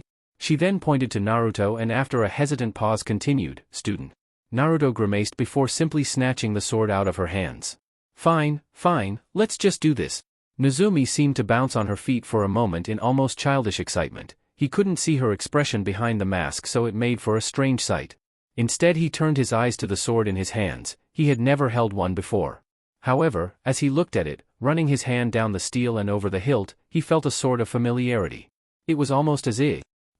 Nezumi's eyes widened as Naruto suddenly collapsed to the ground, one hand on his temple as he suddenly began to scream, all the while his hand closed tightly around the blade, his knuckles turning white and blood leaking from his palm. Chapter 4, Fourth Link. Naruto took a long, deep breath. It was a cold night so he was able to watch the slight mist escape his mouth and float off before dissipating. In front of him he held out his blade, a long straight ninjato without ornament or decoration. It was a blade for killing, not for ceremony. The few scratches along the steel and the wicked gleam to the edge showed that clearly enough. He took another few long breaths, regulating his breathing with his eyes focused forward. Looking from his perspective, with the sword raised horizontally, it looked as though he was splitting the waterfall in two. Slowly he took a step forward, his foot light and weightless before it pressed down on the damp ground. The slight crunch of the dewy grass was lost in the roar of the waterfall. It was why Naruto liked this clearing so much, it was so easy to focus. His foot pressed down completely and like that, he just moved. Forward, a stab. Sidestep, a sweeping slash diagonally up. Hop back, block from the left with a dodge to the right. He dropped down and swiped out to both sides so fast his blade left a silvery trail in the air. More stabs, another invisible opponent dropped to the ground as the blade spun once in his hand. It was needless movement but it diverted attention from his footwork. A sudden and unexpected backstep took him within another shadow enemy's guard and a lightning-fast jab through the crook of his shoulder finished him. His body bent back at an unnatural angle, the sword keeping him propped up so his back was just a hair's breadth from the damp ground. He spun, legs flashing out to take the footing from his final two attackers only he could see. With a final flurry Naruto flicked the imaginary blood from his blade and resheathed it all in one smooth motion. His breaths were calm and collected if not a bit deeper than before, even after hours of practice he only felt slightly winded. His eyes traveled up to the moon, hanging sentinel over the sky like an observer sent to watch his practice. Speaking of observers, he was shocked out of his daze by a sudden slow, rhythmic clap from behind. Wow! He turned, blood rushing to his cheeks and a small bashful smile appearing on his face as he nervously rubbed the back of his hair. What that? That was nothing, Tebane. The young blonde-haired boy standing across the clearing from him just smiled warmly as Naruto took that opportunity to allow his long red hair to fall messily about his face, like a curtain he could hide behind. Are you kidding? The Chunin exams won't know what hit them. If anything, the blush on Naruto's cheeks only intensified as the boy was suddenly there, brushing the hair out of his eyes and over his ear. For a moment he was lost in those startling blue eyes, like deep pools that he could look into forever. After a moment he realized where he was staring and immediately looked away, his face aflame as his fist clenched at his side. A second later and he was back to his usual self, a fire burning in his violet eyes. Damn right, Tebane. The blonde boy just chuckled in that irritating but adorably flaky way of his. You'll never change, will you, Ku-dash? Arg. Naruto shot up straight in a flash, his eyes wide and his chest rose and fell rapidly with his quivering heartbeat. For a moment he just sucked in lungfuls of air, unblinking and unmoving as his mind struggled to comprehend what he had just seen. No. Seen wasn't strong enough, he hadn't just seen that, he had lived it. Every sense was there from the slight damp on his skin from sweat, to the scent of the wildflowers. It was more like a memory than a vision, a memory that certainly wasn't his. Are you, okay? He finally looked around to spot Nezumi sitting a few feet from him, her legs tucked up to her chest as she regarded him curiously. He blinked a few more times behind his mask, thankful it stopped the woman seeing the full effect of his panic. What happened? He asked, only receiving a shrug that jostled the large blade on her back. You screamed, and fell, unconscious. Naruto frowned, was that all some kind of messed up dream? He looked down to see his hand trembling slightly and immediately grabbed his wrist to stop it. No, it was definitely not a dream. Suddenly his hand came up on instinct and caught a blade out of the air as Nezumi threw him one.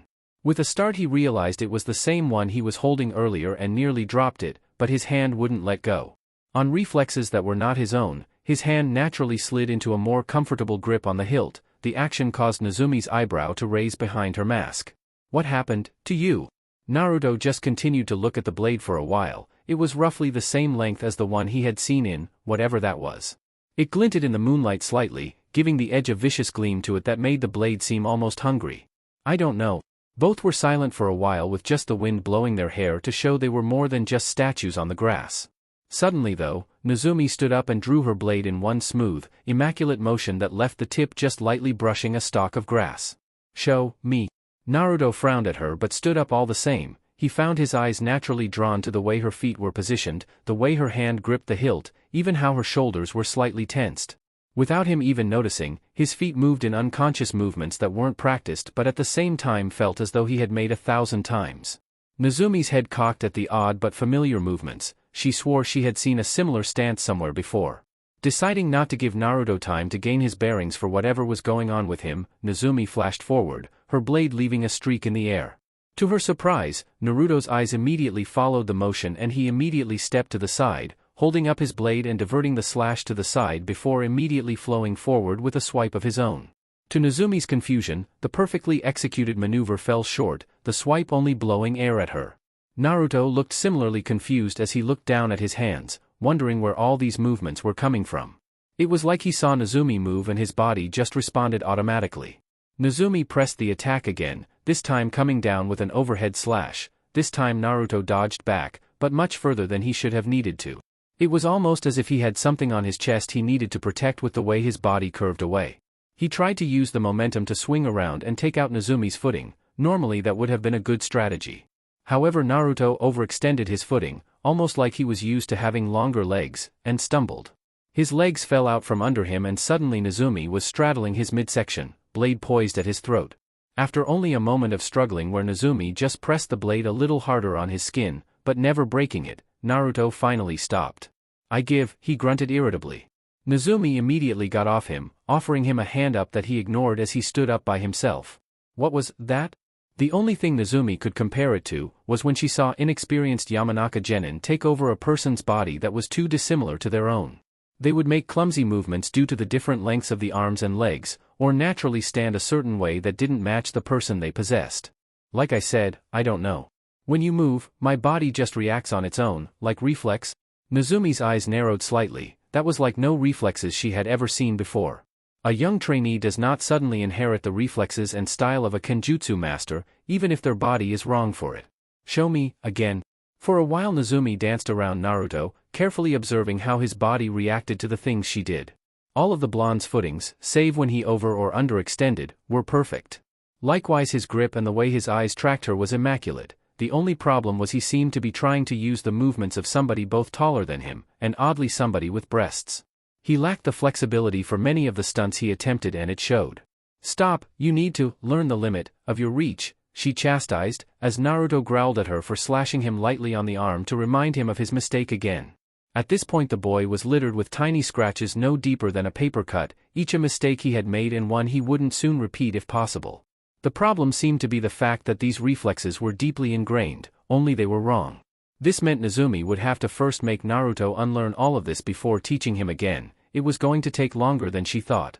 "No, too far, again," she intoned blandly as a tiny cut appeared on Naruto's wrist, nearly making his drop his blade from the shock, but he didn't.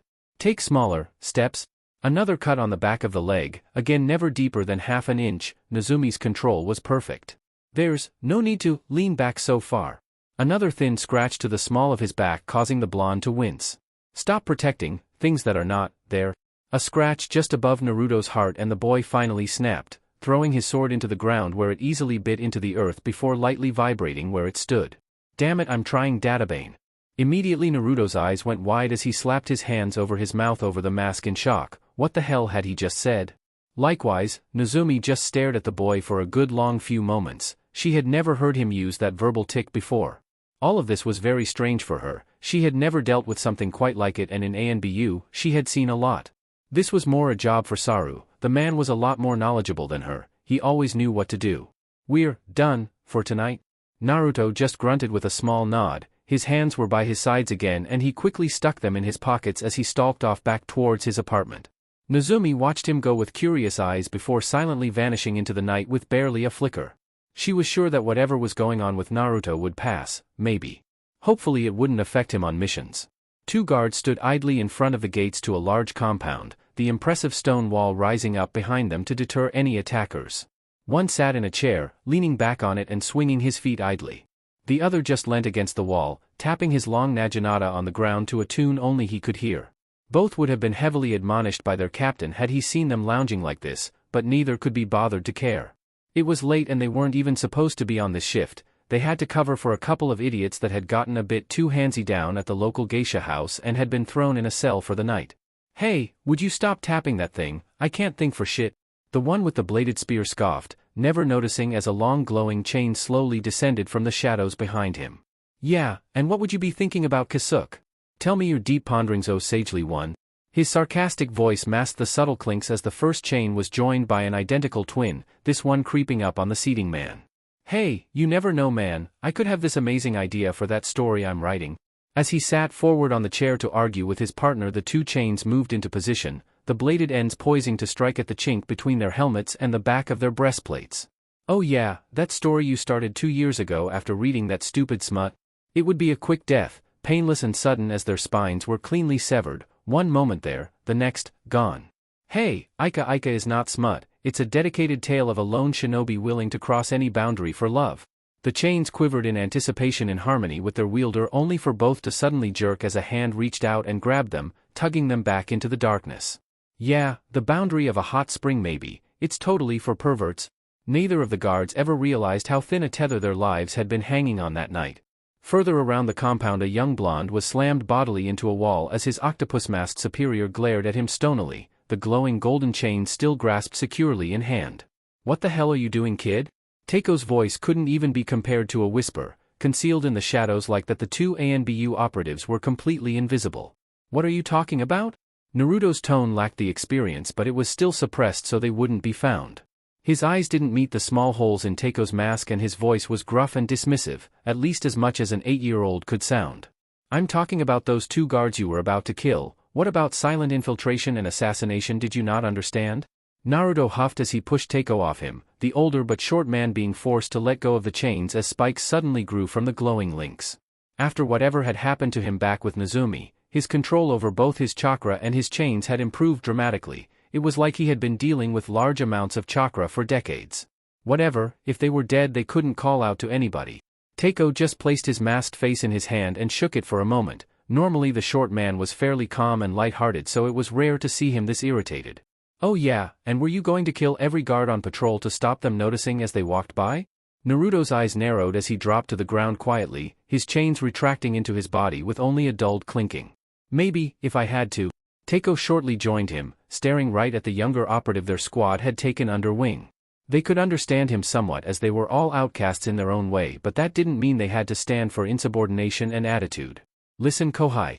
Naruto winced at the stressed word. He knew if Teiko was saying it he was being deadly serious. "Our unit, while dysfunctional, has a near-flawless mission record. I'm not letting you ruin that for everybody else just because you think you need attention. You may be just a little kid, but you're also an ANBU operative. There's supposed to be a measure of responsibility that comes with that title, so start acting like it." Naruto growled, but he said nothing. Throughout the entire speech Teiko had never raised his voice or given it an aggressive edge, he was just stating facts. "Fine," Naruto finally ground out between gritted teeth. It wasn't like he had much choice. Teiko was a master of infiltration and always seemed to be everywhere at once. If Naruto stepped out of line, he would know. Then Saru would find out, and it made Naruto wince just thinking about the consequences. The team captain wouldn't just give him a verbal grilling.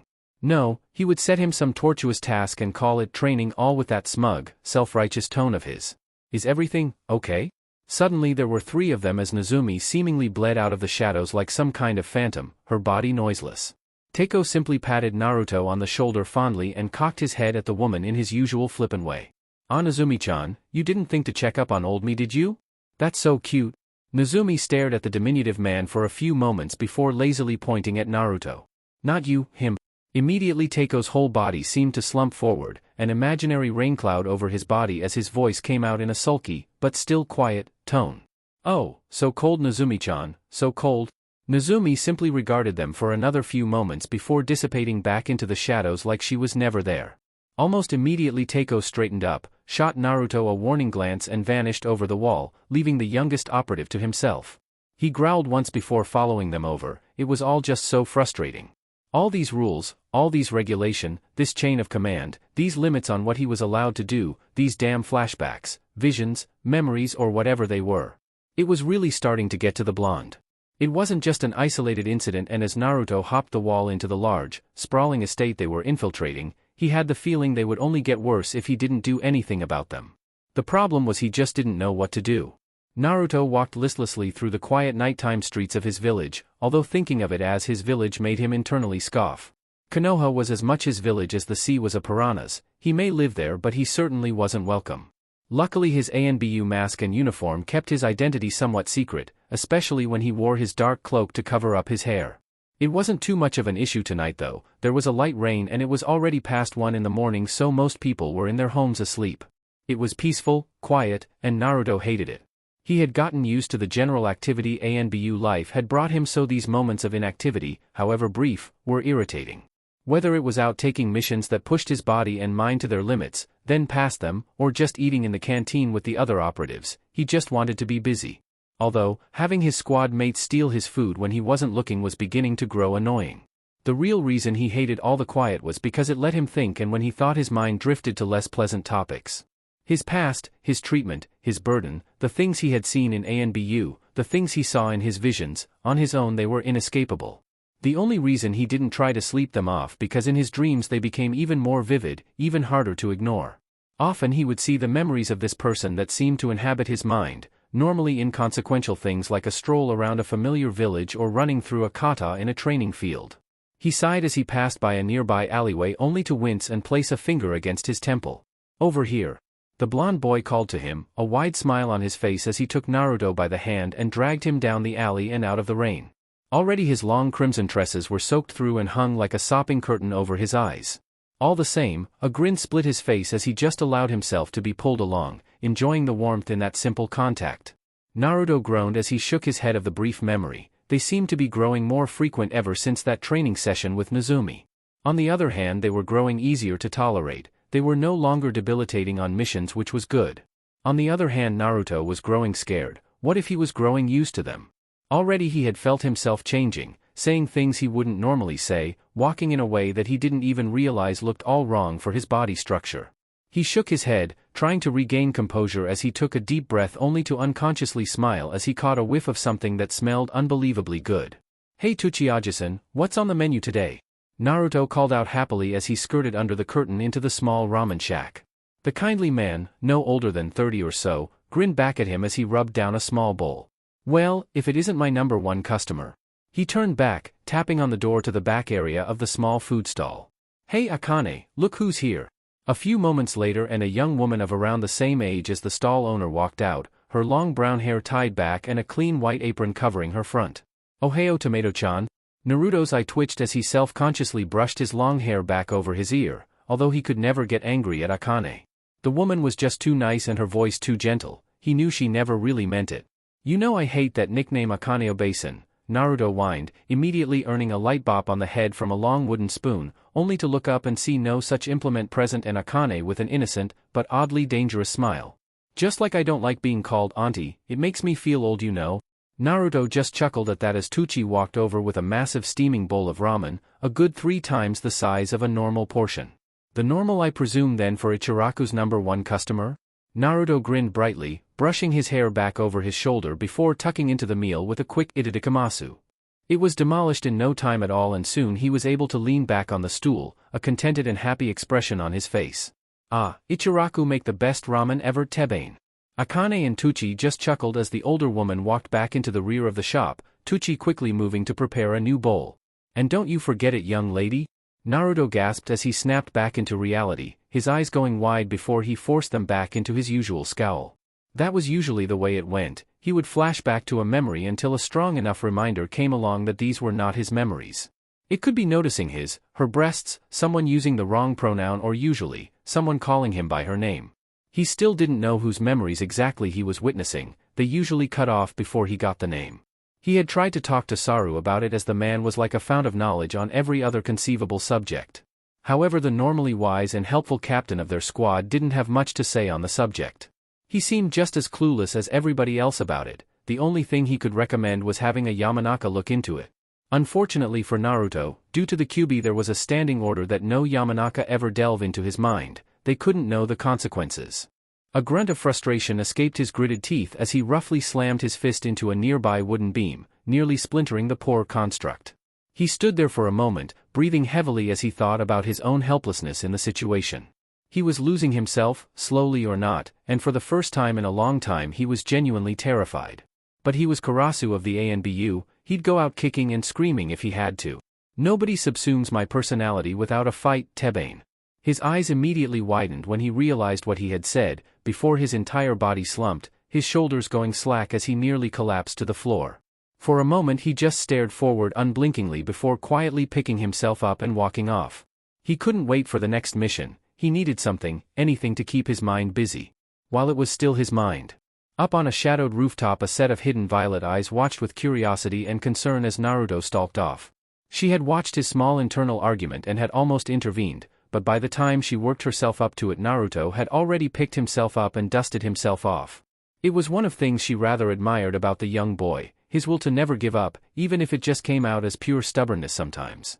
She was about to take off after him, keeping up her self-imposed mission of making sure he was okay, when she felt the faintest of presences alight on the rooftop beside her. Having an entertaining night, Nezumi-san? Nezumi didn't need to turn to recognize him, his calm voice and familiar chakra told her everything she needed to know. Saru, Taicho. She inclined her head slightly, her eyes still following the young cloaked boy wandering off through the quiet streets. I'm not sure what you hope to accomplish from up here, Nezumi, just watching the boy won't do much. Nezumi's hand tightened momentarily. She knew it was a fault of hers, but her pensive, thoughtful nature just wouldn't allow her to act so impulsively. Then, what? Silence was her answer for a while, until Naruto had moved out of sight and her legs were itching to follow after him. You know, he's changed a lot since joining the squad. They may be subtle but they are there. Nezumi nodded. She had noticed both the changes happening to Naruto because of environment, and because of whatever inner turmoil he was going through. He's not the only one. Nezumi finally tore her eyes away for a moment to look into Saru's blank mask. Teiko-san has learned to be a bit more discreet with his less that savory habits. Nezumi's fingers instinctually twitched toward the blade on her back at the mention of her perverted teammate's codename. Kuma-san is starting to understand the limits of his strengths. Did you know he almost managed to spar with Karasu for a full 30 seconds yesterday? Nezumi blinked. That was rather surprising for the brute that supposedly had no ability to hold back. Just give Karasu-kun some time, you may even surprise yourself. And like that, Saru was gone like a whisper, and for a few moments Nezumi just crouched there and pondered his words. Had she changed since Naruto joined the squad? Naruto growled into his mask as he twisted his body in the air, quickly latching onto a nearby tree branch with his chakra-infused foot and using the leverage to launch himself away just as the tree was pelted with a barrage of Kirigakure's unique kunai. The thrower of the weapons was quick to pursue, trying to get in close only to be forced back as the ground around him was transformed into a sea of wicked golden chains. They whipped and lashed out randomly, trying to pin down the annoyingly flexible man. When he moved into the trees to get away from them, they simply sliced through the trees, once again forcing the enemy shinobi to the ground. Ha, a Konoha shinobi actually getting rid of trees? Isn't that a crime for you, tree hug dash? The man's rant was cut off as Naruto appeared in front of him, blade poised to strike. He parried it, using the perpendicular spike on his kunai to hold of the blade at the tsuba. However, it only lasted a moment before his entire body convulsed before going limp. In the split second he had halted Naruto's forward momentum, the boy had let loose a barrage of chains from his chest that easily speared through the man. What are Kirigakure doing out here? Naruto was thankful the voice modifier on his mask didn't give away his age as the gruff, slightly garbled tones emerged from his blood-spattered mask. Unfortunately for him, the man had no answers to give as he slumped over, his body giving out on him from the shock. Damn, as Naruto slid the man off his now red-tinted chains, he growled again in frustration. He was sure he aimed for non-lethal spots. Admittedly, he had fired almost a dozen chains into the man's chest, but it wasn't like he punctured an organ. A sigh escaped his lips as he wiped off his brow, only to frown as he felt his mask fall off his face, a long crack running right down the middle. Seemed the enemy's kunai were slightly more on target than he thought. Saru wasn't going to be happy when he got back from his mission. that was the 7th mask he had broken in his tenure in ANBU, and he was beginning to gain a reputation for it. For now, he simply pulled up the scarf around his neck to cover the bottom half of his features and allowed his lengthening hair to fall limply across his eyes, held down by the blood drenching it. Even at his short stature he made for an intimidating sight covered in the crimson life fluid, glowing chains still writhing around his body. After making sure his identity wasn't too compromised, not like it already wasn't, he set off into the woods to locate the rest of his teammates. A few days ago Saru had declared his skills roughly on par with a Chunin. At just under 9 years old that was something of an achievement. However, for Naruto it just meant that like every other ANBU out of their training period he could now be assigned to other teams. He was still a part of Saru's squad, but often ANBU lacked the manpower to have such clearly defined squadrons. As he thought about his new teammates' reaction to having Kusari no Naruto on their team, even for a mission, he wanted to laugh. He thought it was a fairly stupid and unoriginal name, but you couldn't really complain to the people who made the bingo books. Naruto had checked. Today he was in a 3-man cell sent up to the Land of Frost for some reconnaissance. It was supposed to be fairly routine.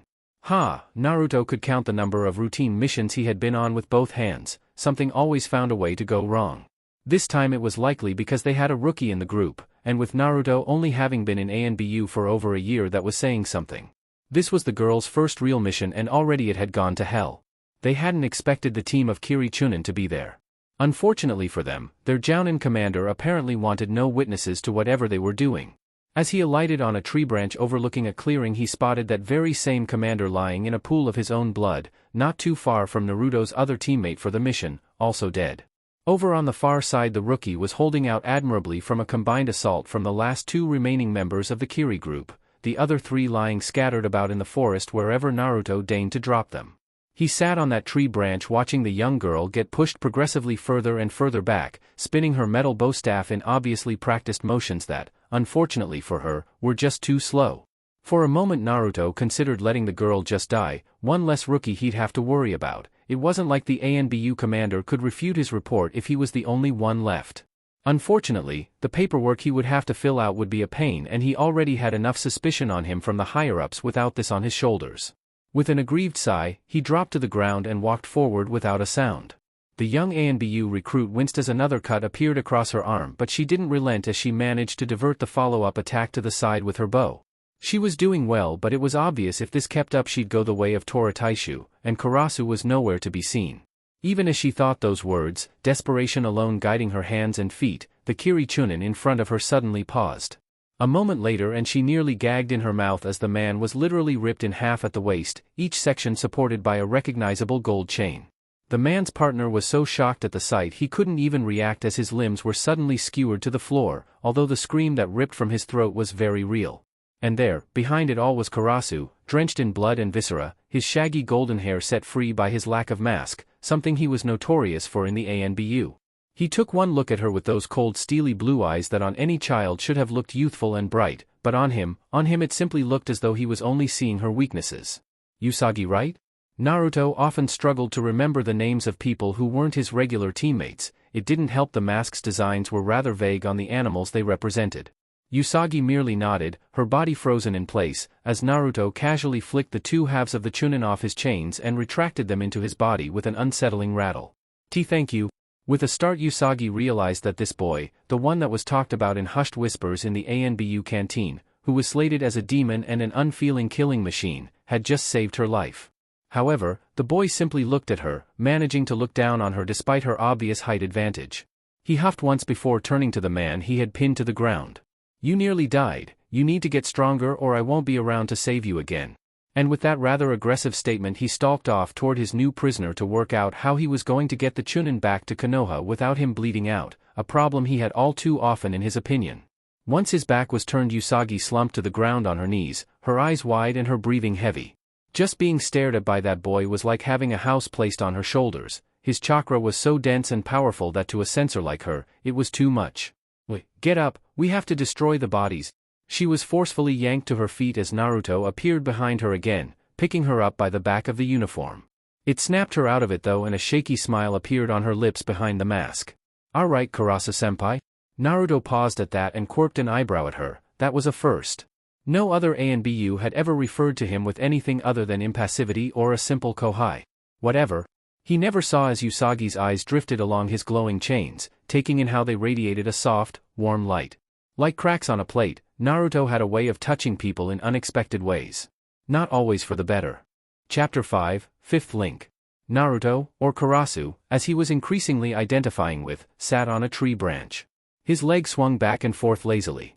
He swayed his chains beneath him like some glowing golden chandelier, endlessly delighting Kuma as the massive man stood beneath, batting the swaying chains like a kitten might a piece of string. Really, the man's childishness was unbelievable, especially considering his ungodly strength. While waiting for half their squad to report back to their desolate location, Naruto had little else to do. Thankfully his silent pleas were answered as Saru, Teiko and Izumi all flickered into the surrounding trees. Naruto immediately, much to Kuma's distress, stopped what he was doing and snapped the chains back into his body like noodles being slurped up. The other 3 members of the squad stared at the two silently for a few moments before subtly shaking their head and ignoring it. That was good, because Naruto didn't particularly want to explain himself. So what's the damage? Before Naruto knew what hit him, something fast and powerful hit him right in the forehead. If he didn't have his mask on, he was sure that would have hurt. He looked over and just caught Saru's fingers coming out of a flicking motion which was probably connected to the small pebble now lying at the blonde's feet. Taicho. Saru nodded happily but wasn't the one to speak. Teiko took that honor. We scouted out the camps, seems the reports were accurate so far. The team was out here because Konoha had been getting increasing reports of oddly organized bandit raids on nearby towns. It almost reminded Naruto of his first mission out of the village. However, these were confirmed to have some kind of shinobi, or former shinobi influence behind them. The bandits weren't just organized, they were trained. Weaker than most genin they might have been, but with that many, quite possibly numbering in the hundreds, they were a threat. So did you find the leader? There had been sightings of at least one man using high-powered jutsu during a few raids and less confirmed sightings of a group of less powerful people displaying shinobi-like abilities. They have tents? Teiko nodded, quickly taking over from Nozumi again lest the briefing drag on into the night. A lot of them, it would be difficult for even me to search through them all without being spotted at least once, and we can't afford to tip them off to our presence just yet. Naruto growled as he dropped out of the tree, looking remarkably like a monkey as a chain emerged from his tailbone to swing him to the floor. Why don't we just wipe them all out, like before? A valid question. Their team comprised of a lot of firepower even if it wasn't in the form of widespread or flashy jutsu, things that tended to be frowned upon in the corp. Because Karasu. Saru punctuated his statement by slapping Naruto on the back of his head before the boy could react. We have a confirmed leader this time. If we tip him off and he escapes, then this will all simply repeat again in the future. Naruto just grinned, then they just didn't have to let anybody escape. Wouldn't that just mean repeat business for us? Taicho. Konoha was after all, a rather glorified mercenary group, as all ninja were. Saru just looked like he wanted to hit the boy again.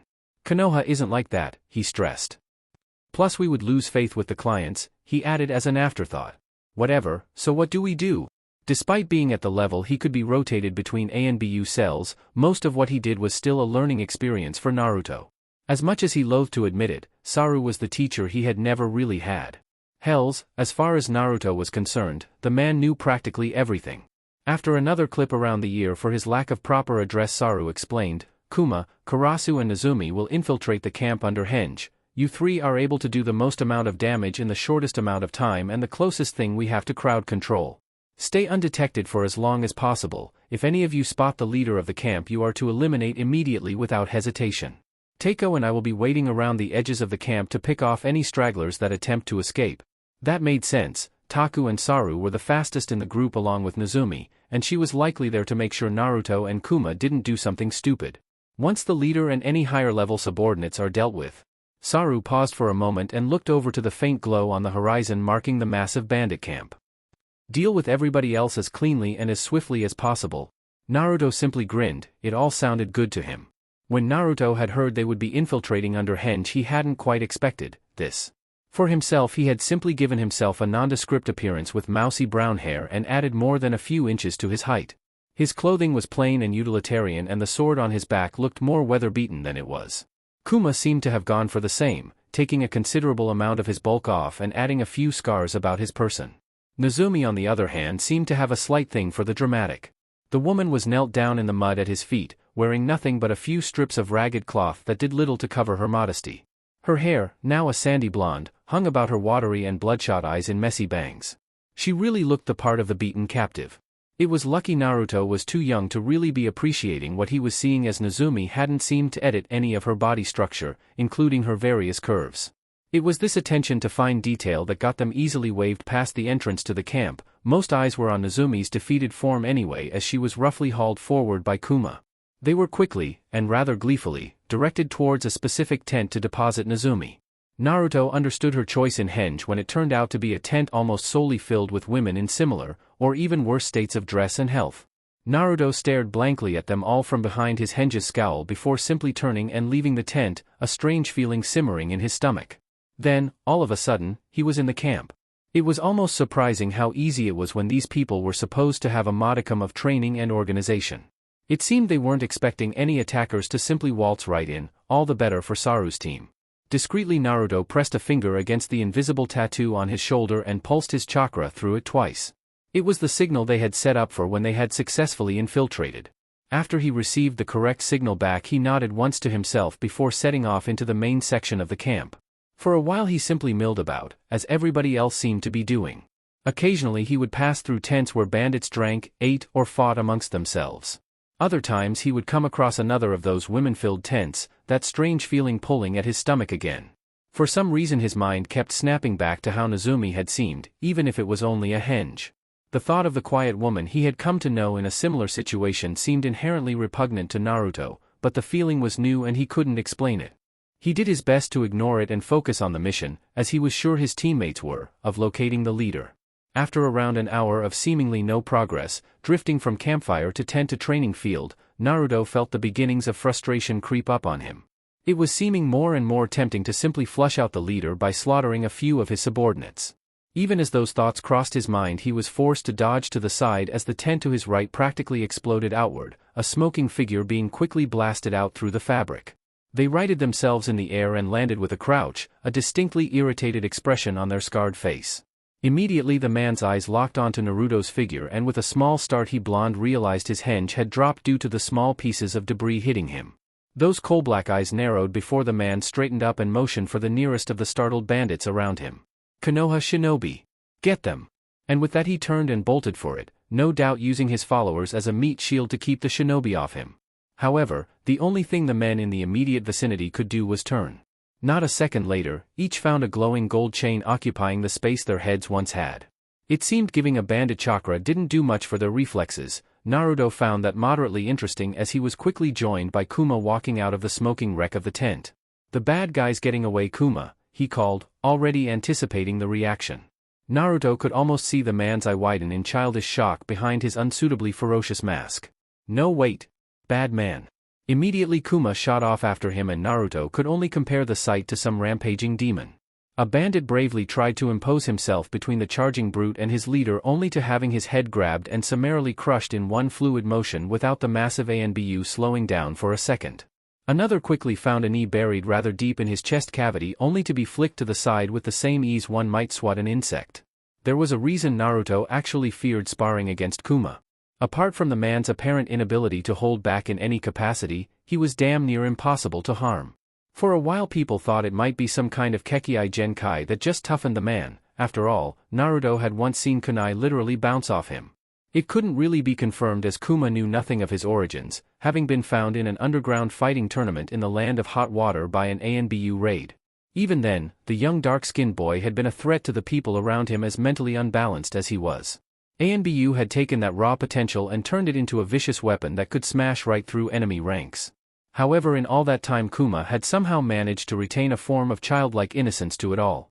Naruto once found himself envying the man, at least until he had spotted him chasing a butterfly for a good half hour.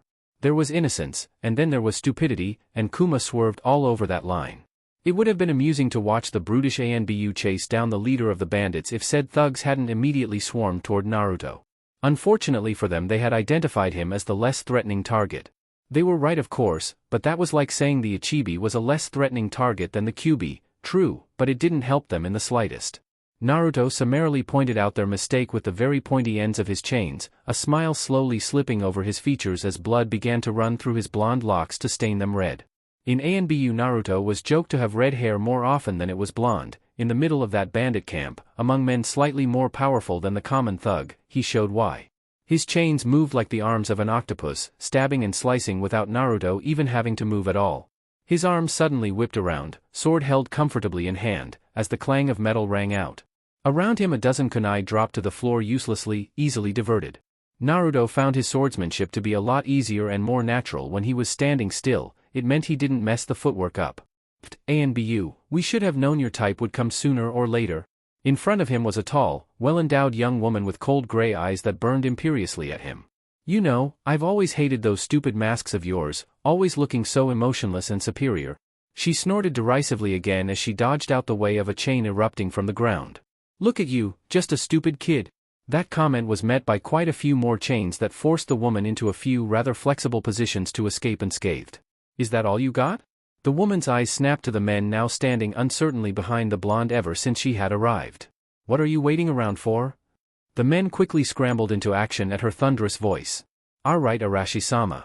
Anything they might have done was rendered moot as Naruto suddenly melted into the floor like it was liquid. That set everyone on edge, including the newcomer. A moment later and her eyes widened. She moved to warn a few of the men, but it was too late. Evanescent chains bust from their bodies out of the ground like clinking metal vipers only to yank them off their feet and back towards Naruto. He stood behind them and used the three bodies as an impromptu shield against a hail of kunai and shuriken. Damn it, what the hell are you, kid? Erashur had never seen an ability like this in all her time, even after abandoning Tagakure with her teammates before it could be disarmed. Her answer came from the most surprising of places, namely, through her chest. Her eyes widened in surprise, not having expected the chains to be able to extend so far, before coughing up blood and falling limply to the side. The remaining bandits in the area seemed to see her death and freeze before looking at the little blood-covered demon responsible. Run. Naruto smiled beneath his chipped mask as he watched them flee from him, the limp body of one of their commanders still suspended in the air. He walked after them at a steady pace, knowing that stragglers would get picked off by the others. He simply moved further into the camp where he knew there would be more. Orders were orders after all. Naruto stood with the rest of his squad looking down at the two dead bodies of the bandits' leaders and the unconscious body of the last member of their group. Teiko had caught him trying to subtly make his departure once the fighting began and had swiftly knocked him out. Behind them a large mass of dirty, crying and barely clothed women huddled around awkwardly. Apparently Nezumi had prioritized getting them out of the camp before they could be used as hostages. It meant little for Naruto, who was now quite thoroughly drenched in blood. It just meant more for him.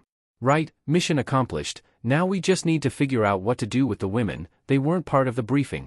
At that point Naruto drifted out of the conversation, as he tended to do when it turned to matters that didn't interest him. Anyway, every time Saru mentioned the women he thought back to their treatment and that irritating pull in his stomach started again, so he did his best to tune it out. That was why he was the first to notice the last of the shinobi on the ground stirring. He quickly helped the waking process along with a chain through the man's leg, awaking him with a start and a scream of pain. That wasn't really necessary, Karasu. Naruto shrugged at his captain with a smile he was thankful couldn't be seen.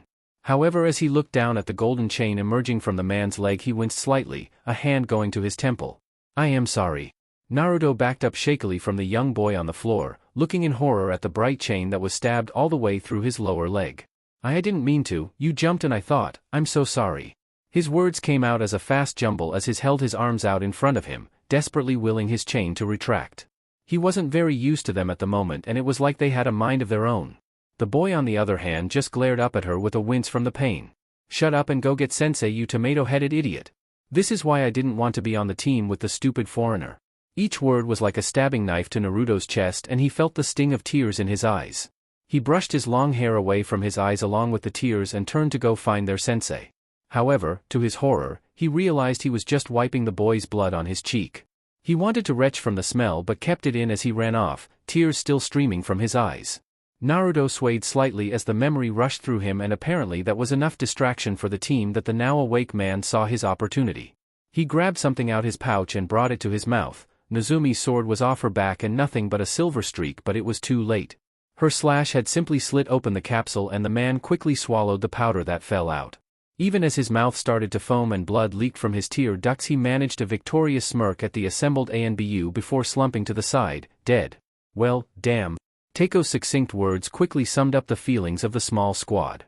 To the side though, Naruto's hand clenched into a fist so tight his fingernails began to draw blood. These damn flashbacks had just cost them an important captive and there was still nothing he could do about them. Naruto rubbed the side of his face with a small sigh. He had an itch on his nose that he really wanted to scratch, but his mask stopped him. It was testament to the success of his Anbu training that he didn't just rip the porcelain crow mask right off. No, he rarely saw the world through something other than the holes of his mask these days, although it wasn't as though they restricted his vision in any way. In fact, half the time Naruto wouldn't even realize he was wearing something. It had become a part of him, like his uniform or his sword. The only times he would take it off these days was to sleep, and half the time he was too tired to even bother.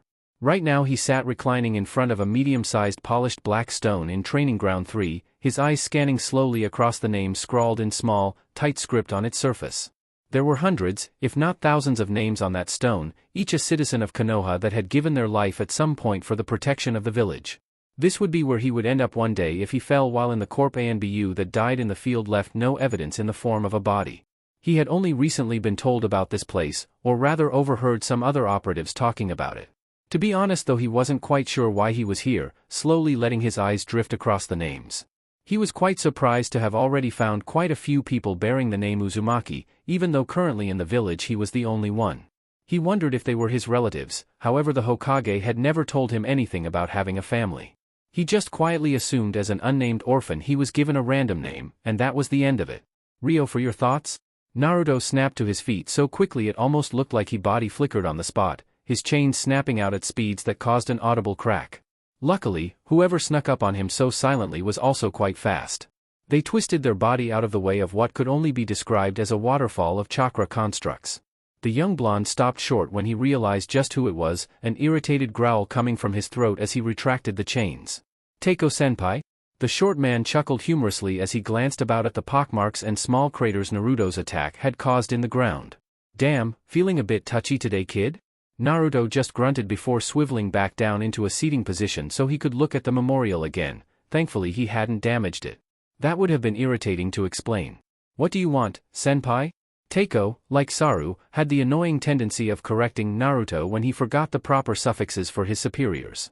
However, in the shorter man's case those corrections would often involve introducing Naruto to some rather confusing magazines. The young blonde found he would rather have a cuff about the head and just referred to Teiko properly. Nothing, kid, nothing. I'm here for the same reason you are. For the memorial? Naruto blinked. Of all his teammates and makeshift sensei, Teiko was one of the more mysterious. He never really talked about himself without prompting, and Naruto wasn't the type to ask, so he knew little about the man. He knew at least about Kuma's origins, the reason for Nozumi's infatuation with weaponry which was due to her father, and Saru was an open book if you asked him anything. Naruto could have simply ignored the passing comment as he normally would have, choosing to remain in a more comfortable silence, but for some reason today was different. Family. He nearly choked on the word trying to get it out, fighting with his own stubbornness and naturally antisocial behavior. There was also the small fact family was a rather touchy subject for the volatile young ANBU member, being an orphan. Teiko just chuckled quietly though as he took a cross-legged seat beside the boy. On here? The boy simply quirked his head in the older man's direction out of confusion. Picking up on it, he chuckled again. I had family, yes, but not in Konoha. Coming out here reminds me of them somewhat. I suppose it's just the atmosphere. Naruto nodded slowly, although he couldn't say he understood. Still, there was something about his answer that niggled at the back of his mind. Where exactly are you from? Even through the slight garbling of the ANBU's mask, Teiko had an odd accent Naruto had never heard before, and in his brief stint in the corp he had been to quite a few countries. Oh, you wouldn't know it, I'm from the lands out west from the elemental nations? Naruto's eyes widened fractionally. He didn't know much about that area because it wasn't even charted on most maps. Seeming to catch his surprise, Teiko patted him on the back quickly. I wouldn't put too much thought into it, kid, it's not a great place, all arid land spotted with a few towns. They have chakra, but they don't use it quite like shinobi out here do. Naruto actually found himself wanting to ask more, but Teiko seemed to beat him to it. Out there they have something like samurai that act as a police force for the rest of the nation. All of them are under the control of one man. He calls himself the Huangdi. Naruto raised an eyebrow, wondering why the two nations didn't have as much interactions as they did. Again Teiko preempted his questions. There's a massive swathe of land that's completely inhospitable between the two continents. Trying to bring an army across it is tantamount to suicide. The occasional traveler or small group can get through, but it lacks the resources to even be worth fighting for. He leaned back more and looked up at the sky as silence descended on them, for the first time in a long time though Naruto found the quiet to be uncomfortable. You said you had family? Teiko cocked his head, as if surprised Naruto was actually asking. Even the blonde was surprised at himself, even if his question came out slightly gruff. A wife and 3 kids, 2 sons and a daughter. His answer was rather curt and once again an awkward silence bathed the small clearing. This time Naruto didn't try any further, sensing a sore spot with the little tact he had gained over the past 2 years. Instead he turned back to the memorial, eyes naturally skipping between names looking for those that began with U. For about 5 minutes neither said anything and Naruto had begun to skim through the names from around the Kyuubi attack, for which there were a lot, however suddenly his body froze. Uzumaki. Kushina? Teiko looked around at Naruto lazily, not having quite heard what he said only to see the boy fall to the ground, hands clasped to the sides of his head. More worryingly though were the twin streams of blood trickling out the boy's ears and, although he couldn't see it, his nose. That's my little Kushi-chan, eat up. A kindly woman's voice spoke softly to him, although her face seemed blurry and undefined her long red hair was vivid and very real. He reached out with small pudgy hands to grasp at strands of it, burbling happily. However he found his little clasping hands repelled as instead a spoon was pushed in front of him. Kushina. Naruto's hands flailed madly as he was dragged away from the collapsing building.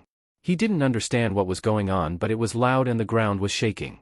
About him the people he had grown up knowing raced around him, those glinting steel objects they always carried around cutting through the air.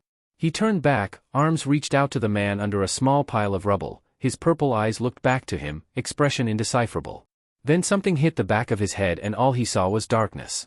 Ha, look at her, with that stupid red hair and round face she looks like some kind of tomato.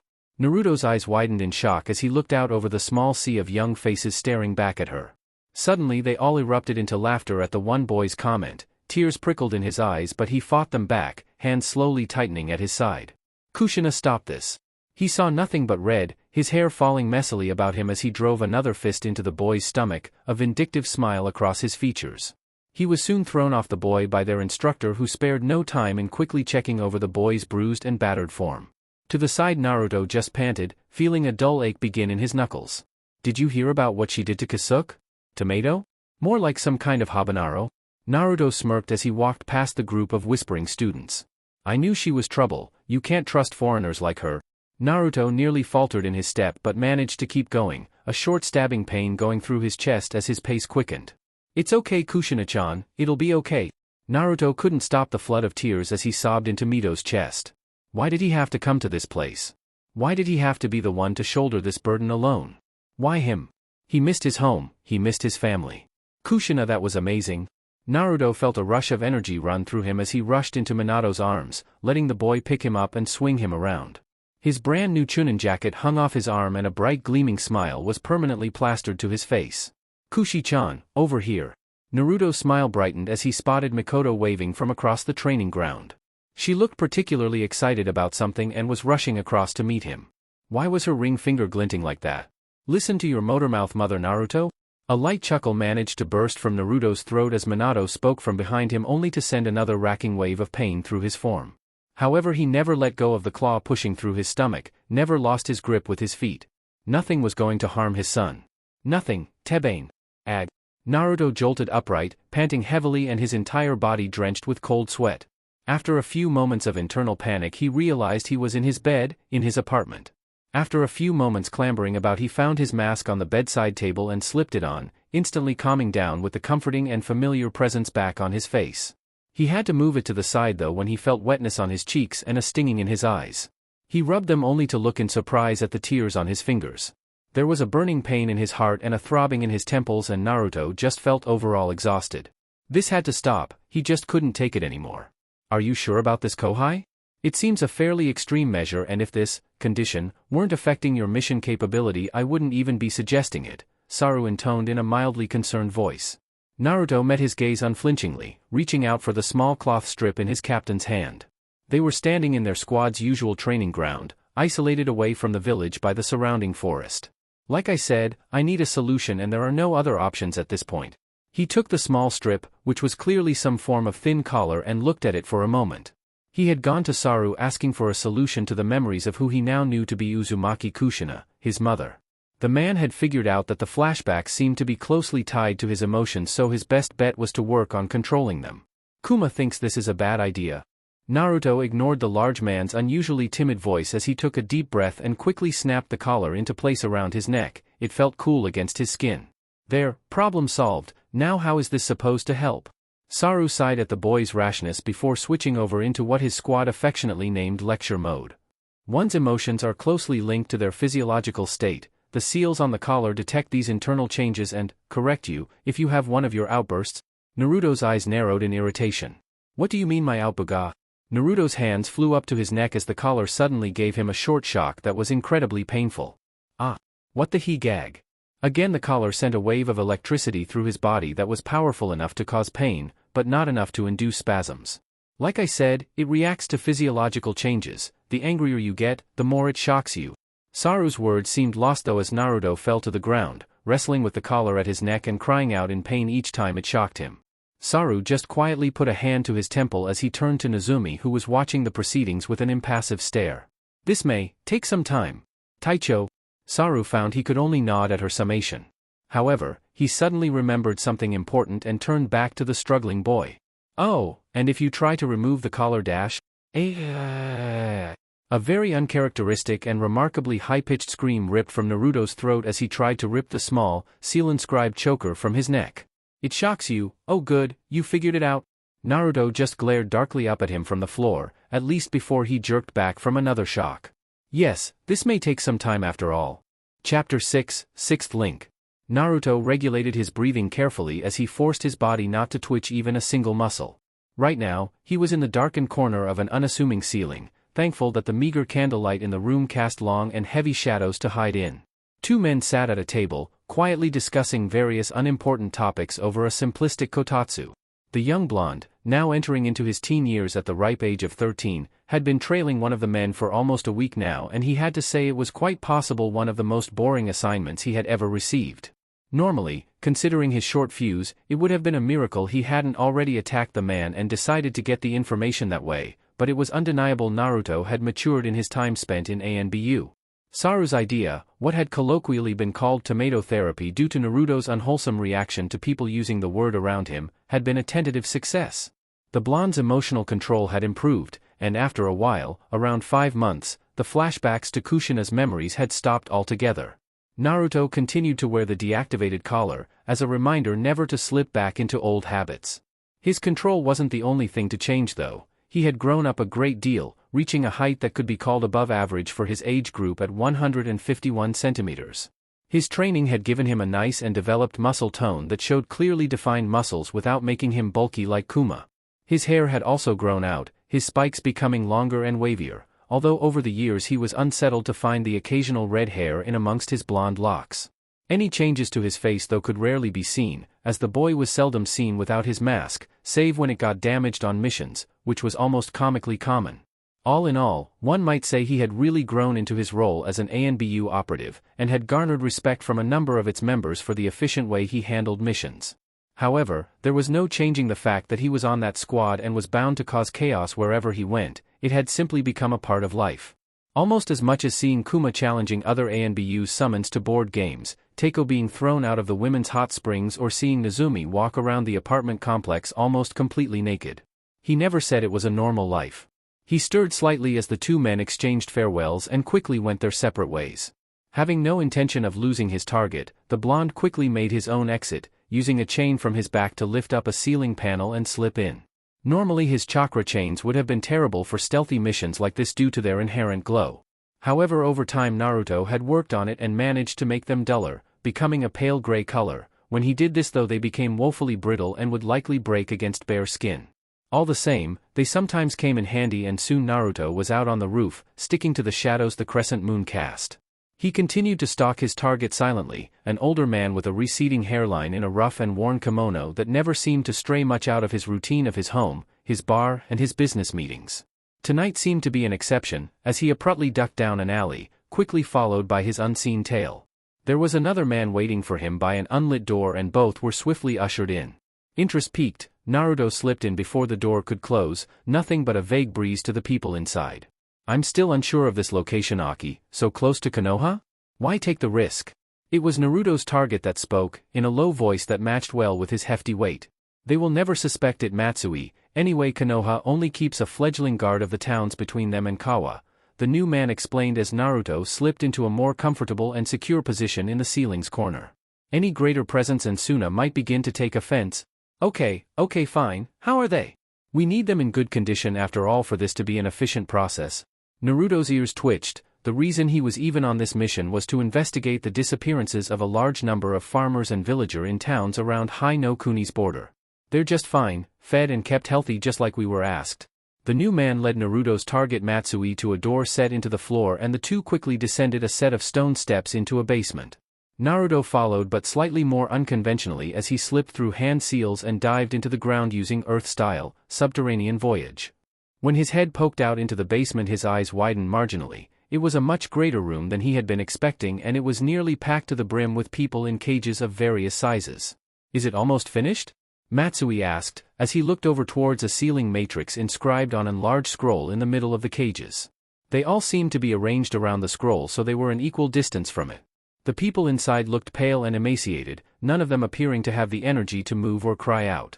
All they did was shuffle on the floor or occasionally moan. Naruto quickly realized why when he felt a slight tug on his chakra. Whatever the seal was, it was draining the chakra from these people. It should be done now.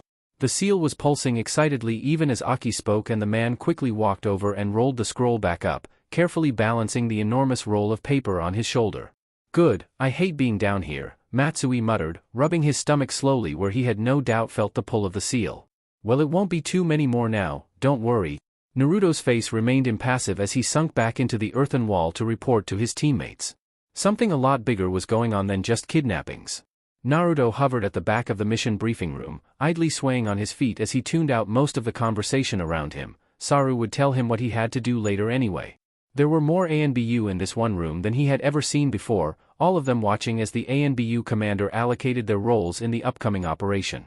It had turned out something much larger than just run-of-the-mill slave kidnappings was occurring in High no Kuni.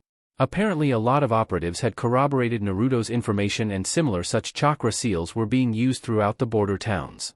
Currently they didn't know their purpose, but another squad had learned of a large gathering place for more than a few of their targets. They were going to go in, take out everybody there and stop what they were doing. If possible, they would also find out who was orchestrating the events. That was the gist of the meeting anyway, and beyond that Naruto didn't need to know much else.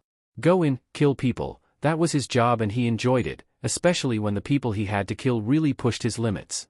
There was nothing Naruto Uzumaki loved than a challenging fight, the adrenaline, the rush as he felt his opponent's fear, the pain keeping it all crystal clear. It was intoxicating. Suddenly people were moving. Naruto naturally migrated over to his squad, only to be diverted by Saru towards a small group of ANBU Naruto didn't know all that well. During his 5 years in the Corp, Naruto had worked with many operatives, from veterans of decades or more, to rookies on their first missions. From what he knew, he could find no real link between this group, and they weren't a normal squad that he knew of. What's going on? Saru just kept a firm grip on his shoulder as he guided the blonde out with the other masked men and began quickly moving through the village. You weren't listening again, were you? It wasn't a question and there was no safe answer, so Naruto remained quiet. He still got cuffed around the back of the head all the same. It irked the blonde that his captain could still do that despite all the advances he had made in ANBU, his captain was just too damn fast. You and I are on the sealing team, we're to stay on standby while the others perform the sweep. Naruto blinked, however he was unsurprised to learn his captain knew Fuinjutsu. The man's calligraphy was impeccable and Naruto was still convinced he secretly knew everything. Why? Saru didn't look around as they took the ANBU tunnels out of the village, skirting around the barrier surrounding the village. Because somebody is gathering a huge amount of chakra in one place and they are using Fuinjutsu to do so? Saru intoned in a blank, intentionally emotionless voice. Konoha needs to be prepared in kind. Naruto growled lowly, a vast improvement on what he might have done a few years ago. He knew his captain knew exactly what he meant and was purposefully skirting the question. No, why am I on the team? I don't know anything about Fuinjutsu. By now the small, unorthodox squad that Naruto now knew to be Fuinjutsu users, had taken to the trees and their pace had picked up considerably. You may not, but...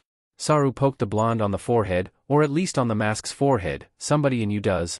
Naruto looked down, his hand clenching for a moment, before he released a calming breath. He didn't like being reminded of his mother's memories, always niggling at the back of his mind. He was his own person, he was his own person, he was his own person.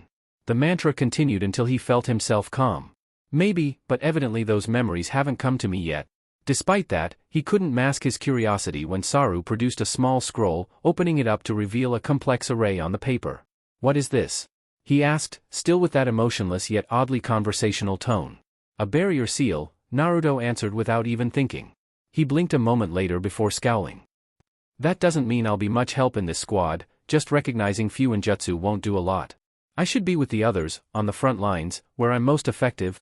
Saru shrugged as he returned the scroll to one of his pouches. His squad mates often joked they were bigger in the inside. Considering the revelation that he knew Fuinjutsu, not an impossibility.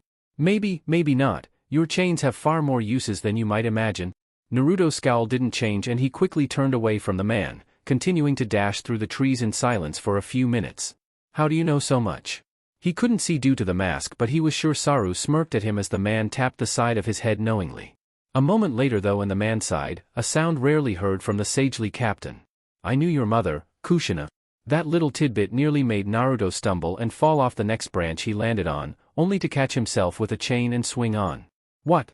Since when?" Naruto felt his temper rising slightly only to wince as he felt the phantom shock around his neck and instantly calmed himself, looking at his superior questioningly. "I was in the class above hers in the academy and later I went on many missions with her as a chunin before joining Anbu. He admitted softly, "When you joined the squad I had my suspicions about your heritage due to the chains, but I thought they might be a general trait of your family, so I couldn't be sure." He watched cautiously as Naruto went silent for a few moments. The boy had excellent emotional control normally, but he could still be temperamental and unpredictable on bad days. "Why did you never say anything?" Saru nodded at seeing Naruto wouldn't fly off the handle at him, although the testy tone made him choose his words carefully. "I thought it would impact negatively on our relationship as captain and subordinate for you to know." It was hard, but Naruto could accept that at least. As long as he had known the man, Saru had never had anything but the squad's interests at heart. What changed? Saru looked at him and once again Naruto could feel the smirk behind the monkey-themed mask. "You did. You are more mature now, better able to accept the information and think about it rationally. I couldn't say the same for your younger self, especially under the emotional stress you were already facing at the time from experiencing your mother's memories." Again, Naruto was forced to accept this. He recognized that the him of today was very different to the one of 3 years ago. "What does this have to do with the mission?" Naruto asked, eager to move the conversation on. He felt like prolonged reminders of his mother would only induce more of her memories, a state he wasn't happy to return to. "Your mother's chains had the rather unique property of being excellent at controlling bijou. I believe it was due to their density. On the night of the Kyuubi attack she was purported to have held down the beast for almost half a minute as the yondaime performed the sealing." Naruto winced, feeling a phantom pain in his stomach as Saru mentioned that night. Kushina's memories of being impaled by a massive white claw were fresh in his mind. "And you think my chains are the same? What good would that do?" A small chuckle escaped his captain as the man leaped off another branch. "If you had listened during the briefing you would know," Saru shot back, with more than a hint of amusement in his voice. Naruto just growled to show his displeasure. They should make the briefings more interesting if they wanted him to listen. "The Anbu commander believes that the people we are hunting may be trying to create their own bijou." Naruto's eyes widened, his hand moving to the seal inscribed on his stomach for a moment, a gesture not missed by Saru. "Oh no, nothing on the scale of the Kyuubi likely. Human chakra is not dense enough to form such a creature." Saru shook his head and returned his attention to the path through the trees in front of them. "No, it would be a smaller, but by all rights no less dangerous creature. It wouldn't be the first time somebody has attempted it after seeing the raw power the beasts control. They are never successful, and the process is almost always devastating. That is why we have to strike early before they can finish." For the first time, Naruto heard the slight twinge of nervousness in his normally carefree and sagely voice. "So they need me in my chains?" He didn't finish, looking down as a small golden snake of links emerged from his wrist, the pointed end turning to him as if it was able to see. "As a precaution in case they are successful, yes." Saru looked around at him and inclined his head in what passed for a smile in the Anbu. "You shouldn't be too worried about it though. Konoha has become quite efficient at stamping out such large-scale threats as these." Naruto nodded back at him after a moment's hesitation. However, at the thought of fighting a bijou the blonde couldn't help but feel his blood begin to boil. His hands clenched in anticipation and a small part of him actually wanted them to succeed. He didn't voice his thoughts for obvious reasons. As Naruto stared up at the hulking mass of energy and chakra bearing down on their small group, he decided then and there that perhaps his Taicho didn't know everything. The operation had been going so well too, then something had gone wrong during the sweep of the compound. They weren't sure what happened, but the end result was this. It's big. Naruto's deadpan didn't do it justice. The light blue, slightly ethereal mass of chakra towered above them, at least 5 stories tall. It seemed to lack any defined form or shape, and if one squinted they could make out the stars through its glowing, translucent body. However, it had arms, big ones, that ended in very large and apparently very sharp claws that cut great gouges through the earth as it moved. The beast seemed in conflict with itself over what state it wanted to be in, as half the time the various jutsu Anbu were throwing at it just bounced off, the other times they passed right through the creature. It seemed confused as it thrashed about, raising up its massive, thick arms to ward off the jutsu that didn't pass through it. It also seemed very angry, its large white eyes that were its only hint of a face narrowed as it let out an inhuman roar. The noise sent shivers through every operative's spine. Naruto looked towards his captain, but the man motioned for him to wait. It was torture. The blonde was itching to move and do something. He couldn't just ignore the rampaging proto-bijou in front of him, and his blood was calling for him to get involved. Thankfully, after a few minutes of the other Anbu ineffectually doing anything to stop it, Saru finally gave him the signal. The other Anbu currently battling the creature with thinly veiled fear watched in confusion and shock as a small blonde meteorite suddenly passed overhead, screaming out his excitement as long golden whips speared out of his body. The proto-bijou didn't seem to know what to make of the new arrival and moved one of its great lumbering arms to swat it away. It was rightfully surprised then when the swaying golden tentacles suddenly separated before spinning madly, winding their way up the thick, bulbous arm like a family of constricting snakes. Far from the jutsu that had been thrown at it, the beast could feel every one of the chains holding its arm. A moment later, when Naruto landed on the ground in front of it, its surprise was once again evident as the boy squared his feet and pulled on his chains with a grunt of exertion. The beast vainly tried to pull against the blonde, but with chains emerging from his back and rooting him to the ground, he proved the stronger of the two. With a mighty crash that set the ground around them rumbling, the proto-bijou fell to the floor with an ear-screeching cry of anguish. Naruto on the other hand grinned as he rocketed forward, hoping to take advantage of the fall and pin more of the beast down. He barely acknowledged the oppressive atmosphere affecting the other operatives and cried out in glee, swinging himself up and over the beast. A moment later he found his flight path radically altered. An enormous semi-transparent hand slammed into his body with the kind of force that should have shattered his spine. Just beginning to pick itself up, the beast quickly identified Naruto as a threat and naturally tried to get the blonde as far away from it as possible. Saru watched the small blonde blur with worry as he was sent careening back into the forest. He was forced to shelf his concern in favor of the mission, turning to direct the small sealing team into their positions for when the other operative managed to finally suppress the creature. Fuinjutsu was a delicate process and they would need all the time they could to get to have everything prepared. He allowed himself a quick glance at the path of destruction the blonde's body had made, as a group of Anbu attempted to trap the beast in a large clay oven and roast it. It didn't do much. Naruto lay in a small trench in the ground carved by his body. His eyes were wide and dazed and his mask was completely shattered, a few cuts littered his body and he was fairly certain his left arm was broken. All the same, an all-too-happy grin split his features as he staggered to his feet, ignoring how the world seemed to lurch around him for a moment. His breathing was heavy but he wasn't exhausted, and there was an odd tingling sensation throughout his entire body, but he felt little pain. Slowly, as red began to descend over his vision and he felt the bones in his arm snap back into place, the grin on his features took on a more malicious aspect. He didn't even realize when he started running. The world blurred around him as his periphery failed to keep up with his body. When the beast came into view from the tree line, a half-formed tail beginning to emerge from the base of what passed for its spine, he already knew what to do. Everybody else simply saw a vague red blur fly past, but what was more important was how they felt. Everybody recognized the sensation of the Kyuubi's chakra from that fateful day 13 years ago. It was more oppressive even than the beasts they were fighting. Hiya! The joyous, if not slightly sadistic sounding, cry coming from the boy dissuaded some of their fears that he had lost control, but did little to ease the sudden unpleasant feeling in all their stomachs. When hundreds of bright, glimmering chains that looked as though they had been dyed in fresh blood suddenly erupted from the boy, they felt some of their worries ease. Flying through the air like that, with chains flaying out all about him without rhyme or reason, he almost looked like some kind of large sea urchin. The proto-bijou noticed his arrival too and quickly made to swat the nuisance away again. The attempt was only met with pain. Numerous chains stabbed indiscriminately into its body, eliciting glass-shattering screams of fury that caused more than a few operatives to shield their ears and look away. Naruto took the distraction in stride and grinned wolfishly as he landed on the creature's chest, the chains around him thrashing and slashing like they were possessed. Every gash bled a weak bluish mist.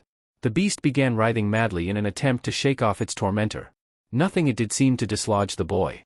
In fact, as Naruto slowly worked his way up the creature's body, more and more chains whipped out, tying up its arms, its neck, its body, until finally, with a stifled groan, the beast slowly toppled over to one side, completely immobilized. There was a shocked and awed silence for a long few moments as the Anbu simply looked at the red-tinged boy standing atop the protobiju, panting and grinning madly. The tension was broken the moment Saru began barking out orders, both to the regular operatives to attempt to secure the limbs properly, and to the sealing team to get ready. He was worried about Naruto, especially about the deformed, spiked chains he was now producing, but that worry would have to wait until the creature was dealt with.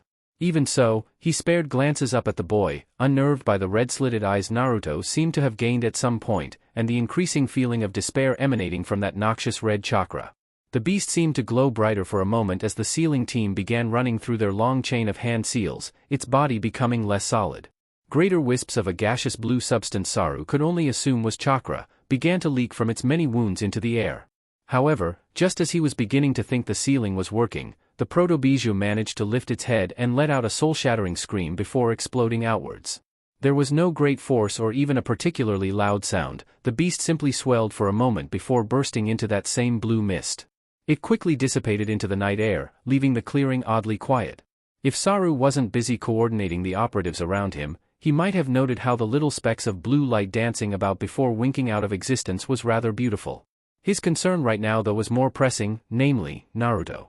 The boy was standing in place, looking around confusedly as his mutated and spiky chains swayed ominously, looking entirely like snakes waiting to come across a fresh meal.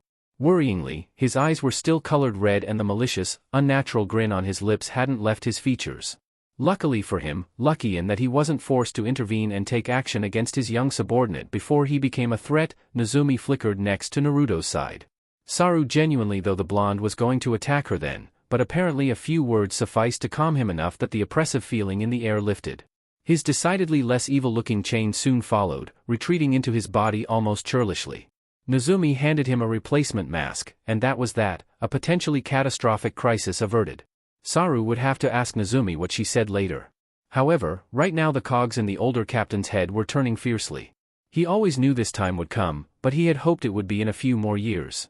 With a sigh he placed his concerns to the side and turned his full attention back to the cleanup. Naruto could be dealt with back in Konoha. Naruto clutched his head with a groan as he picked himself up unsteadily, the last few minutes a mashed-up blur in his mind. Shakily, he looked about the clearing, noting the large craters and gouge marks in the training ground that hadn't been there last time he was lucid. He looked down, only to jump back in shock as instead of his normal hand he saw his fingers bent into claws, his nails lengthening and sharpened. When he looked again it was gone, and his hand was normal, although he probably stared at it for a little too long. Another failure it seems, Saru said from somewhere to his left. A moment later the man, looking a little worse for wear with scratches in his uniform, appeared in the clearing, quickly followed by the rest of the squad. All of them looked a little beaten up, but none of them seemed angered or upset by it, perhaps just a little weary. Nezumi seemed worst off for it, her uniform shredded and her sword having gained a few new nicks to add to the collection. Naruto supposed it was because she would be the one fending off his chains when he was in that state. For the past week or so he had been working with his squad to start to control the Kyuubi's power within him. It was part of his life as a Jinchuriki and Naruto had accepted that. However, it turned out to be a little more difficult than they anticipated. Accessing the chakra itself wasn't all that problematic. Naruto compared it to how he would use his chains, simply digging within himself until he felt the right signature.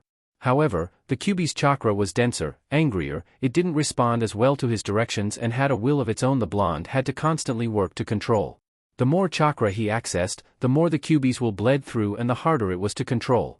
It got to the point where their two wills began clashing, and his body, with the chakra running rampant inside of him, went out of control and attacked pretty much anything in the vicinity with a heartbeat. It seems that was what had just happened, and it likely wouldn't be the last time. He was lucky to have his squad acting as a safety net until he could withdraw the potent chakra back inside of him. Nevertheless, he still felt enraged by his own lack of control. Naruto breathed heavily, his eyes wide and bright as his mouth twisted into an animalistic grin that wasn't completely his own. He felt amazing, more powerful than he had ever felt as his body screamed with energy from his head to his toes. His chains swayed about him, spiked and ugly, however Naruto saw them as perfect, just right for ripping and tearing through his enemies. They felt natural, correct even, and it was almost as if they were agreeing with him. Just as they whispered to him that his job wasn't quite complete, and there were still people breathing around him, a familiar face flickered into view. Nezumi. His voice was gruffer than he remembered, like a much deeper voice was trying to overlap with his own. He grinned up at the woman. If anybody would understand his new power, it would be his teammates. Perhaps like this he would even be strong enough to take on Saru. I thought, you were stronger than this. And just like that, Nezumi's words brought his reality crashing down. His mind cleared enough for him to realize what he was doing and just whose power he was accessing. He immediately stopped. He pulled back, fighting against the smooth voice whispering in his ear, and tore the power away from himself. Immediately he felt cold, weakened, but nonetheless he smiled. He was strong without the QB. He looked up and saw Nezumi nod once at him before vanishing off to help with the cleanup. A strange, almost familiar feeling swelled in his chest. Naruto wouldn't forget that. He hated the fact that he needed a reminder just to control that power, and he never wanted to feel that helpless again. He shook his head and removed the haze that had come over him. His arms were leaden and some of his muscles twitched without permission, but a quiet fire burned behind his eyes as he looked up at Saru. I'm ready to go again, Taicho. The man nodded, the chips in his mask revealing that the corners of his mouth turned up ever so slightly. Naruto would master this power. For some reason he felt safe, knowing that as long as he had his team to support him, he could do it. Hiruzen sighed, blowing out a long stream of smoke from his pipe as he scanned through the reports on his desk from the recent Protobiju incident. He was delighted for his troops at how they handled it, even after the situation escalated, and it brought a small smile to his face. He compared it to a proud grandfather reading about his grandchildren's accomplishments. The smile turned melancholic as he read Naruto's name and just what he had done on the mission. It had been almost 5 years since his decision to place the boy in Anbu and, so far, he had seen nothing but good reports from his captain. As he swiveled on his chair and began rifling through a cabinet, his worries began to increase. It had been a while since he flicked through Naruto's file, mostly due to other matters occupying his attention and the fact the boy mostly flew under the radar in Anbu, or at least as much as he could in that squad. However, his eyes widened slightly as he began reading through the number of missions the blonde had performed in, not to mention the number of S and A-ranked missions alone. Slowly the old Sandame's already wrinkled brow began to furrow as he worried for the boy's continued mental stability if he continued to stay in the corp. Chapter 7, 7th Link.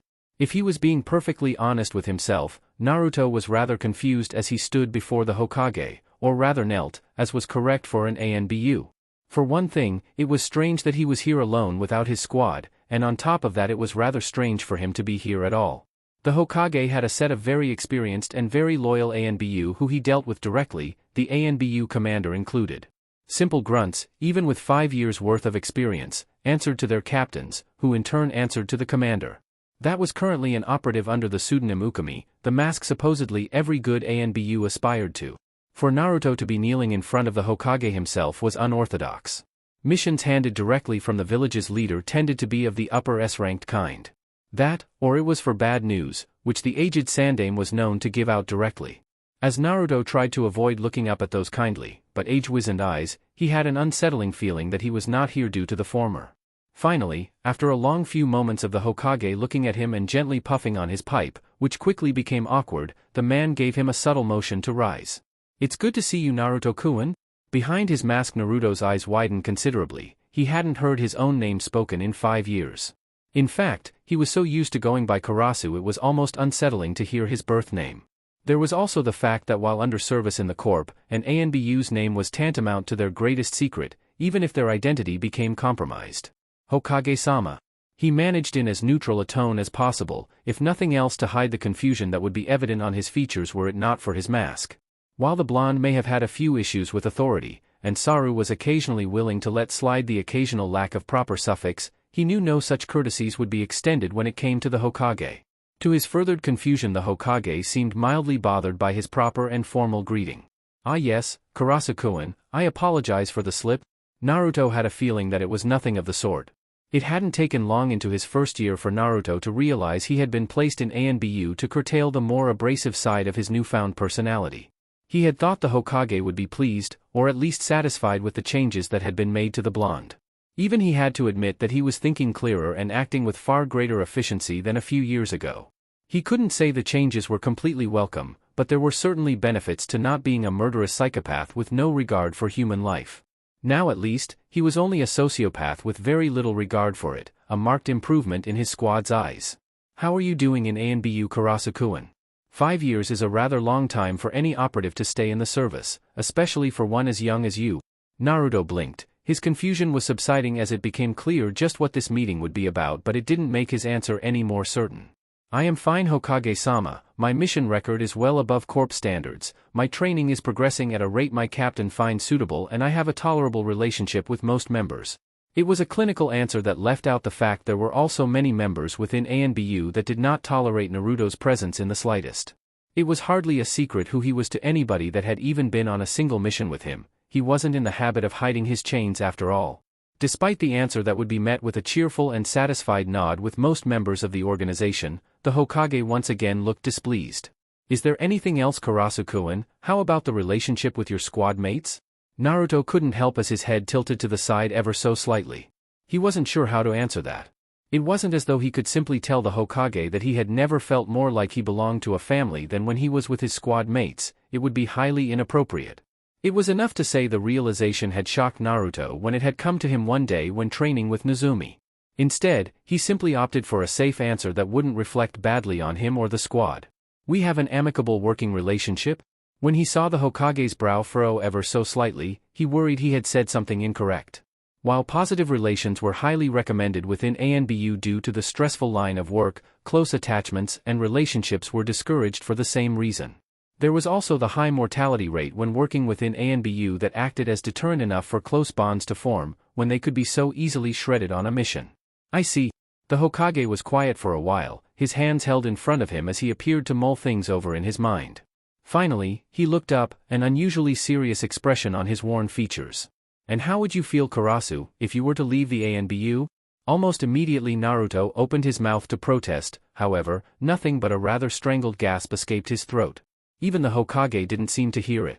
He just stood there a few minutes, thankful the mask was emotionless, because beneath it he was cycling through them faster than he would have thought possible. He obviously did not want to leave the ANBU. For the first time he felt accepted. While the emotions were new and confusing to him, it didn't mean he just wanted to discard them and move forward. On the contrary, he had finally started to feel like he could really open up to his squad, and for that to just end was an unpleasant thought.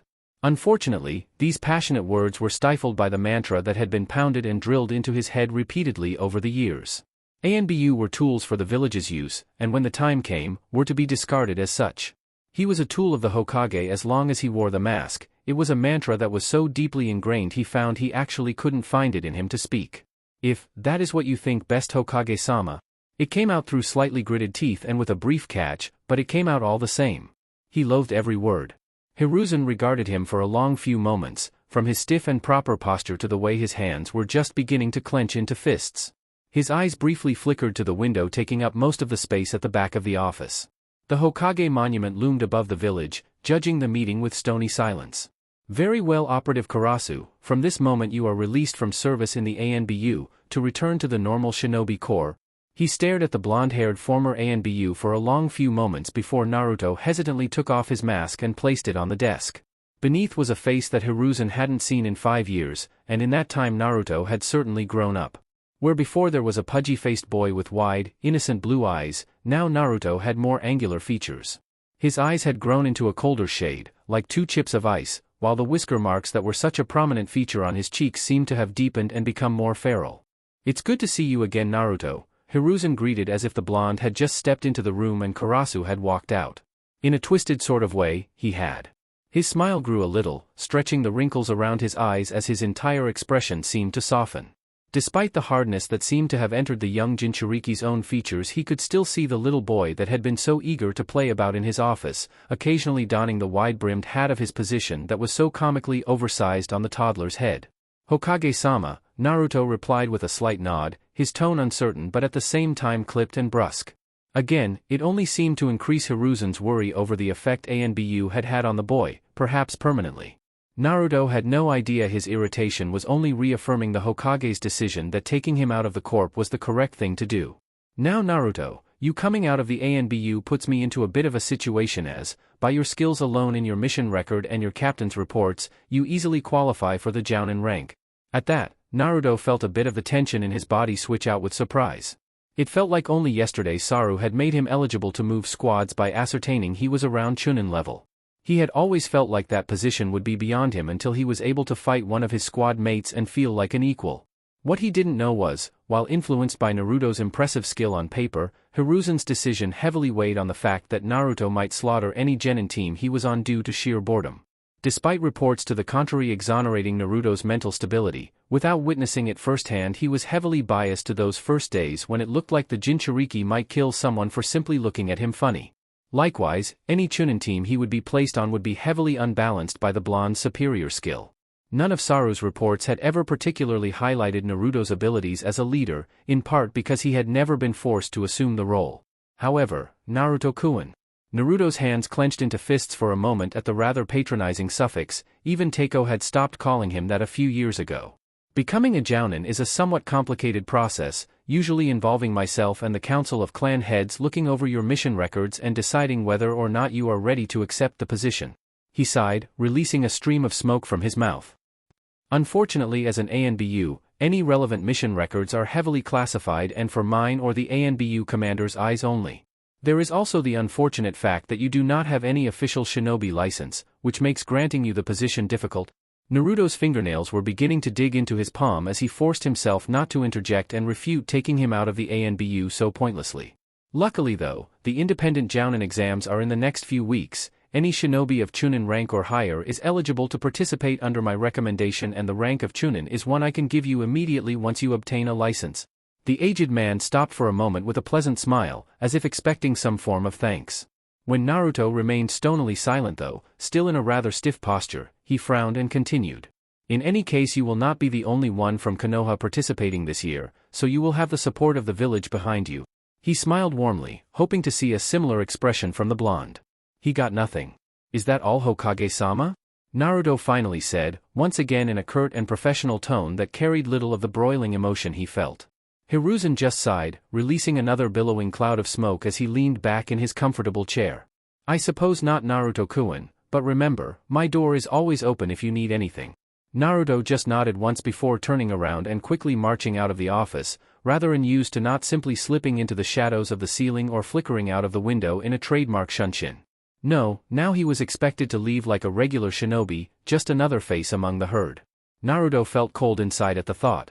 Deep inside the training ground area, close to training ground 44, which most Jounin avoided anyway, people skirted around a particular clearing. It was mostly because the sounds emerging through the tree line weren't all that inviting. The crash of toppled trees, the ground being rent open, and thunderous explosions echoed into the surroundings. It didn't help that an aura of anger, rage, and fury weighed down on anybody that even tried to approach, like a physical force. Many wouldn't emit it, but it brought up old memories of the Kyuubi attack. That was reason enough for most not to bother. In the center of it all, surrounded by the pointless destruction he had wrought, Naruto snarled as his chains ripped another tree right out of the ground. He threw it in a random direction, like a petulant child might a plate. It crashed through several trees before falling over with a pained creak, expanding the already tortured clearing. Naruto panted, fatigue beginning to set into his muscles and the first signs of chakra exhaustion setting in. He wasn't satisfied. A growl rose up from deep in his throat, the orange aura shimmering around his body condensing around his fists, and he launched himself across the open grass at a boulder. His fist smashed right through it, his momentum carrying him a few more feet before his feet brought him to a halt. Not before digging two ragged trenches through the earth. Around him, little pieces of rocks fell to the ground with a satisfying clatter as the cloud of dust slowly dissipated. With a scream of frustration he looked up to the sky and released a soul-piercing roar from deep within himself that likely would have had Anbu sprinting to his location if training with the Kyuubi's chakra hadn't recently become a common event with his team. Randomly, his thickened, spiked and generally more vicious-looking chains lashed out at everything around them. They sliced through the ground and the trees, grasped at rocks that they quickly flung haphazardly in any direction, and generally just allowed Naruto to vent his frustrations. Finally though, when it all caught up with him, the orange aura slowly dissipated, his chains reluctantly retracted, and he fell onto his back, breathing heavily through eyes blurred with stinging tears. I think you were right, Saru Taishu, only Karasu could mess up a training ground as badly as Kuma. Teiko's familiar voice floated across the now still air of the wrecked clearing, causing Naruto to blink and crane his neck from his position on the ground. Sure enough, when he looked over he spotted his entire team standing across from him at the tree line, although thanks to his little tantrum the boundary between forest and clearing was somewhat blurred. He clambered to his feet and rubbed his eyes as subtly as he could, realizing he must look every bit the petulant child throwing a fit. Sarutai. Naruto trailed off as he realized something very important: none of his teammates were wearing their masks. They still donned their customary uniforms, only without the pale gray body armor that went with it. It was a startling revelation, having worked, eaten and lived with these people for so long and never having actually known what they looked like. Karasu, or should I call you Naruto now? The blonde nearly flinched. Hearing his own captain say his name was like the final nail in the coffin. He was really out. You don't need to call me Taicho anymore. I had thought you'd be happy about that. Although for security reasons, I'd ask you still call me Saru. He was a surprisingly kindly-looking man with a thin, scraggly mustache and narrow, pale eyes. Ah, Kuma doesn't want to see Karasu go. Naruto was suddenly assaulted as the massive man that had previously been standing behind his companions shot forward, his small, innocent eyes tearing up as the bulky Anbu wailed loudly, arms open to crush Naruto into a hug. He was stopped in his tracks though as Teiko grabbed the man by the back of the collar and, in an improbable display of strength given the much smaller man's size, held him back. Now Kuma-kun, Naruto had to go his own way eventually, Teiko explained, like a parent might to their sobbing child before offering a rather saddened smile to the blonde. It was just sooner than we were expecting. Teiko wasn't what Naruto had been expecting. For one, the man was bald, which he had previously kept hidden with his Anbu cloak's hood. He also had an oddly styled bushy mustache that arced out on either side of his face. Teiko, is right? Finally, Naruto let his eyes drift over to Nezumi, taking in her half-lidded, bored-looking violet eyes and the way her eyebrows had almost a zigzag to them. Without her Anbu chest armor, her large bust pressed against the simple black vest they all wore. When she looked over at him, her gaze softened considerably and a small smile pulled at the edges of her lips.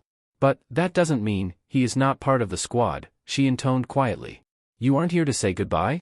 Naruto asked cautiously, almost afraid of the answer. Saru cocked an eyebrow at the young Jinchuriki, a bemused expression crossing over his features. Of course not, Saru offered, as though it was the most obvious thing in the world, leaving Naruto overwhelmed. Even if Hokage-sama decided to remove you from the Anbu, you will always be a part of this squad. What gave you that idea? He cast a sly look around the wrecked clearing. Besides, if we didn't, I would fear for the safety of training grounds everywhere.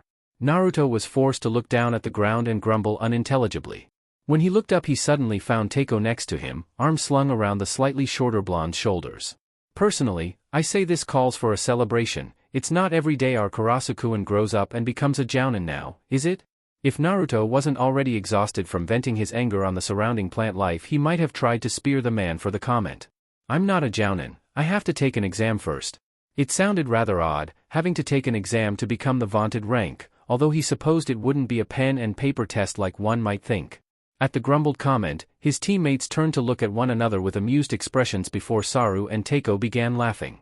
Even the corners of Nezumi's impassive lips turned up slightly as Kuma laughed along purely because everybody else was.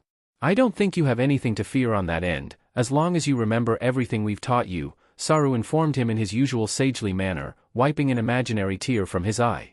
He appeared to think better of it after a moment, and added in as an afterthought, just don't accidentally kill one of your comrades, it may not reflect too well on you. He was only half joking. But I think I agree with Teiko for once, as you are no longer our Kohai, perhaps a drink is in order. That was how Naruto found himself surrounded by his former teammates in a small bar near the seedier area of Konoha that the older Anbu often frequented. Having seen the results of alcohol intoxication before, Naruto had steered clear of the drink out of confusion for why they would want to act in such a way. However, with Kuma and Saru sandwiching him in the spongy booth, the clear and rather innocent-looking liquid placed in front of him didn't look to be a request. After a moment of hesitation, where the blonde simply swillied the sake around the little saucer, he finally just shrugged, tipping it all down his throat in one. If his teammates were expecting much of a reaction to the blonde's first drink they were rather disappointed. The burn as the drink passed down his throat wasn't much of an issue as Naruto had recently faced worse when training in the Kyuubi's chakra, and as an Anbu he wasn't exactly the type to show discomfort or pain. Instead he focused on the flavor of the rice wine, the faint hints of fruit in the surprisingly dry liquid. For a moment he felt warmer, like his blood had been raised a few degrees, but it passed and soon he felt no different. He looked up to notice the squad staring at him expectantly. What? It's good. His teammates all looked at their own drinks with a frown before necking it themselves, the sight looking rather comical as Kuma struggled with his tiny saucer. So slowly, the evening progressed into night, with Naruto sitting amongst his former squad, occasionally drinking and watching them do the same. They would talk too, mostly about missions they had been on, or amusing anecdotes from their time out of missions. One common vein was that all their stories revolved around Naruto in some compromising or embarrassing moment, or at least his squad trying to get him into one. And by squad, they meant Teiko. As the night progressed, Naruto caught himself wearing an uncharacteristic and vaguely melancholic smile, only to quickly correct himself.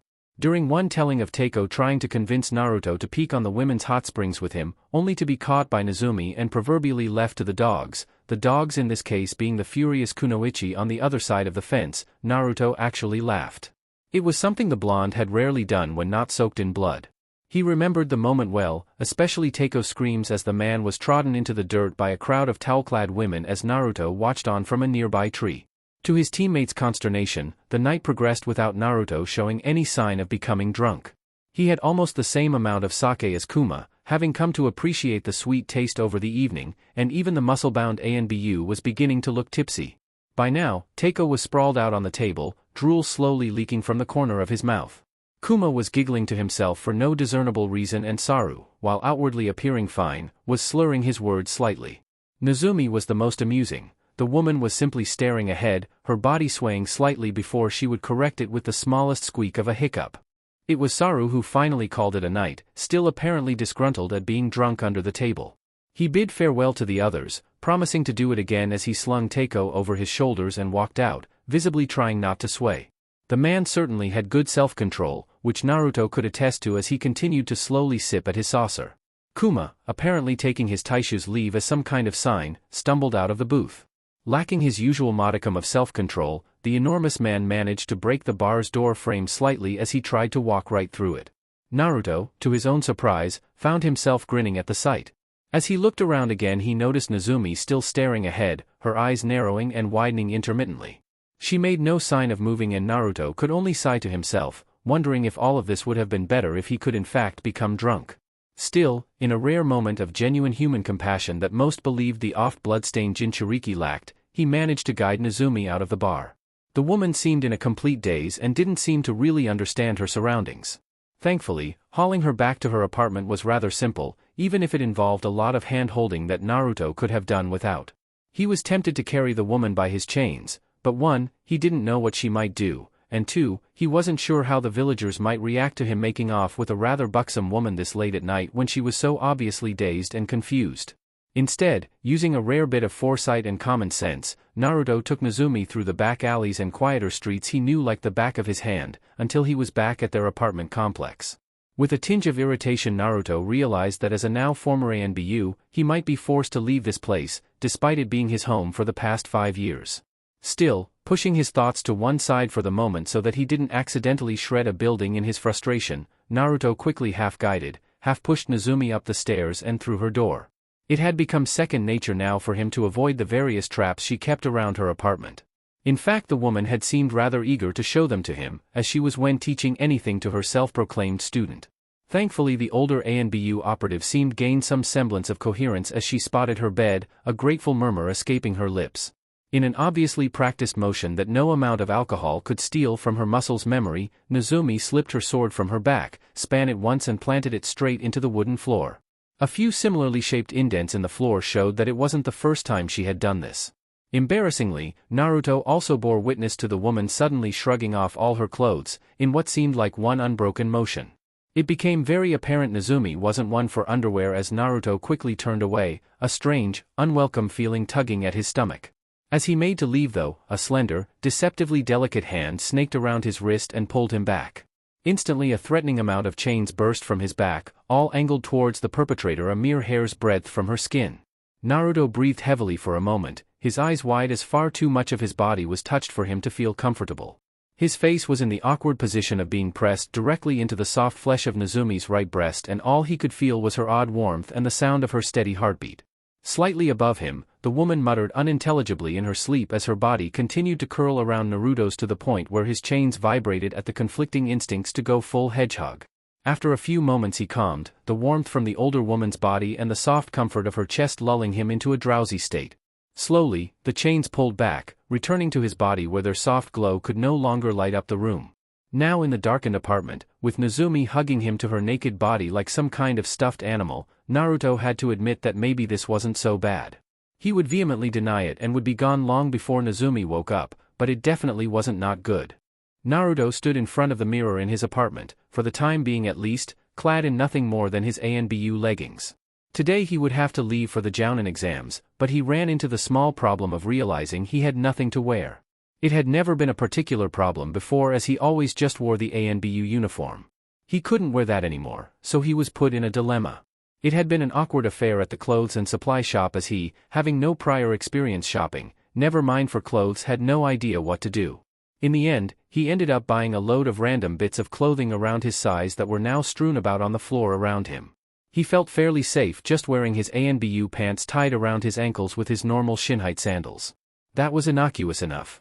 The rest of it he could only snarl at, wishing that he didn't have to worry about such stupid things. He eventually shrugged on a chain-net shirt, like the ones Nozumi wore under her uniform, only to realize he now looked like a male stripper from the underground slave ring they once busted. To fix it, he quickly pulled on a pale green shirt with a black stripe running down the center, only to get frustrated by the sleeves. He messed about with it for a few moments before growling. He ended up ripping off the left sleeve entirely, leaving the mesh shirt to poke out halfway down his bicep. The right sleeve was far too long and dangled halfway down his fingers, but looking in the mirror, Naruto just decided to leave it. He tied his new headband, that he previously had little use for, around his neck. He looked down at the Chunin jacket lying limply on the floor to his right, only to sneer and ignore it entirely. He didn't want to wear something so bulky and movement-restricting anyway. Instead, he grabbed his Anbu arm guards and strapped them on, in the case of his right one, under the sleeve. He remembered how often they had come in handy deflecting swords and kunai when they got too close and didn't want to part with them. Finally he looked back in the mirror, deciding that this was good enough. As he stared, he noticed his face, the face he hadn't really paid much attention to for the past few years. A thought occurred to him about how he was supposed to look. It had never mattered all that much when hiding behind his mask. Right now it was set into an irritated scowl, which he quickly straightened out until it was neutral and impassive. This was how people expected an Anbu's features to appear. After a moment he tried a smile, only to get a rather awkward-looking affair with what had to be entirely too many teeth to be friendly. He quickly discarded it and ran a hand through his hair with a disgruntled sigh. That was a different problem. In his time in Anbu his hair had grown quite long, inching down past his neck at the back and beginning to shadow his face at the front. Likewise, two bangs had begun to form on either side of his face that rather irritated him when he turned his head without the protection of his mask. He tried sweeping his hair back with his hand, and for a moment it was successful, at least until a single lock fell back down, falling almost to the bridge of his nose across his face. He growled deep in his throat before deciding to just tie up the bangs with a bit of bandage he had lying around.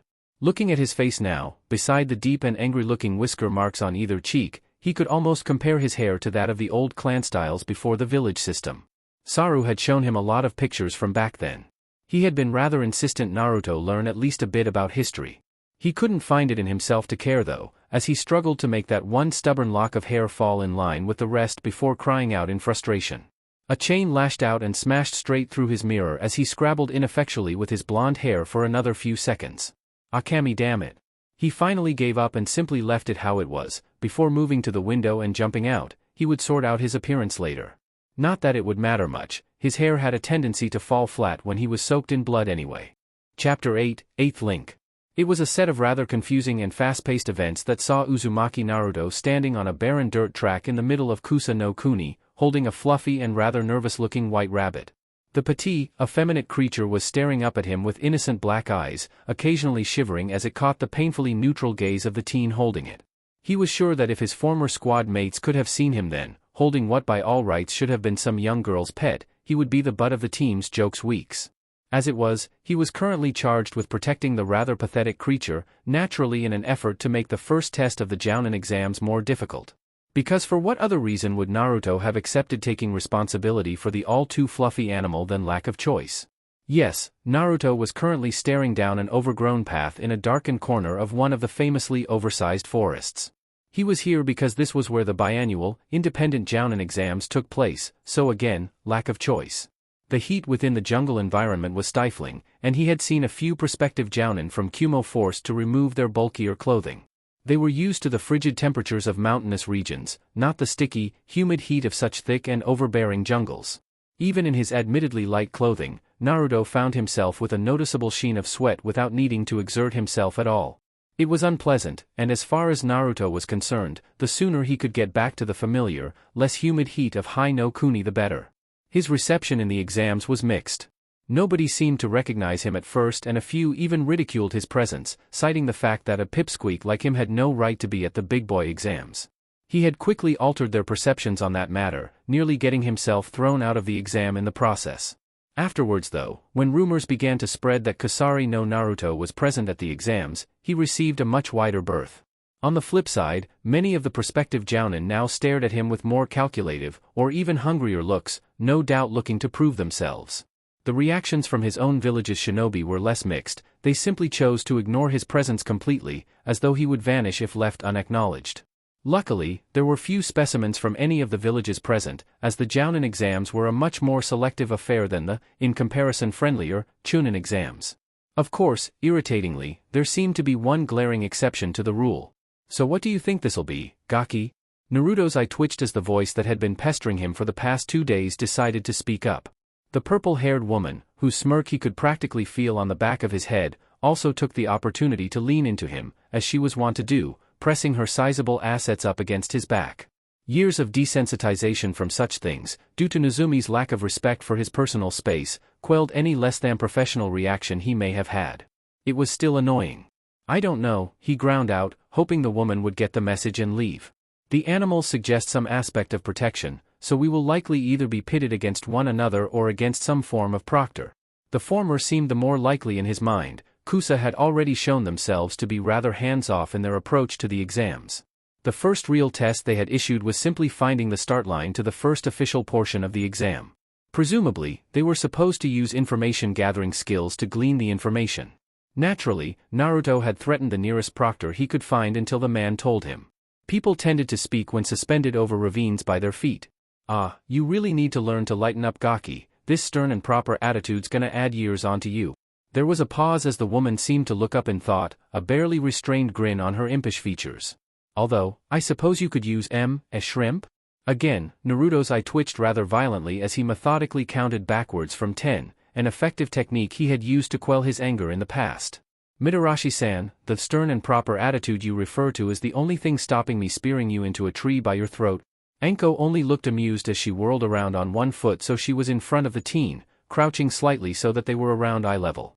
She too had a small animal tucked under her arm, a terrified little cat that was shivering like it had been rolling around in a snow bank. See? That's more like it, you don't need to hold back around me, kid. She seemed rather proud of herself as she looked off into the foreground, putting on the air of somebody accomplished and wise. If I could snap Naichan out of her funk, I can do the same for you. Count on it. She grinned broadly, the same smile that would set anybody who knew her cowering in fear of whatever dastardly plans she brewed behind that innocent facade.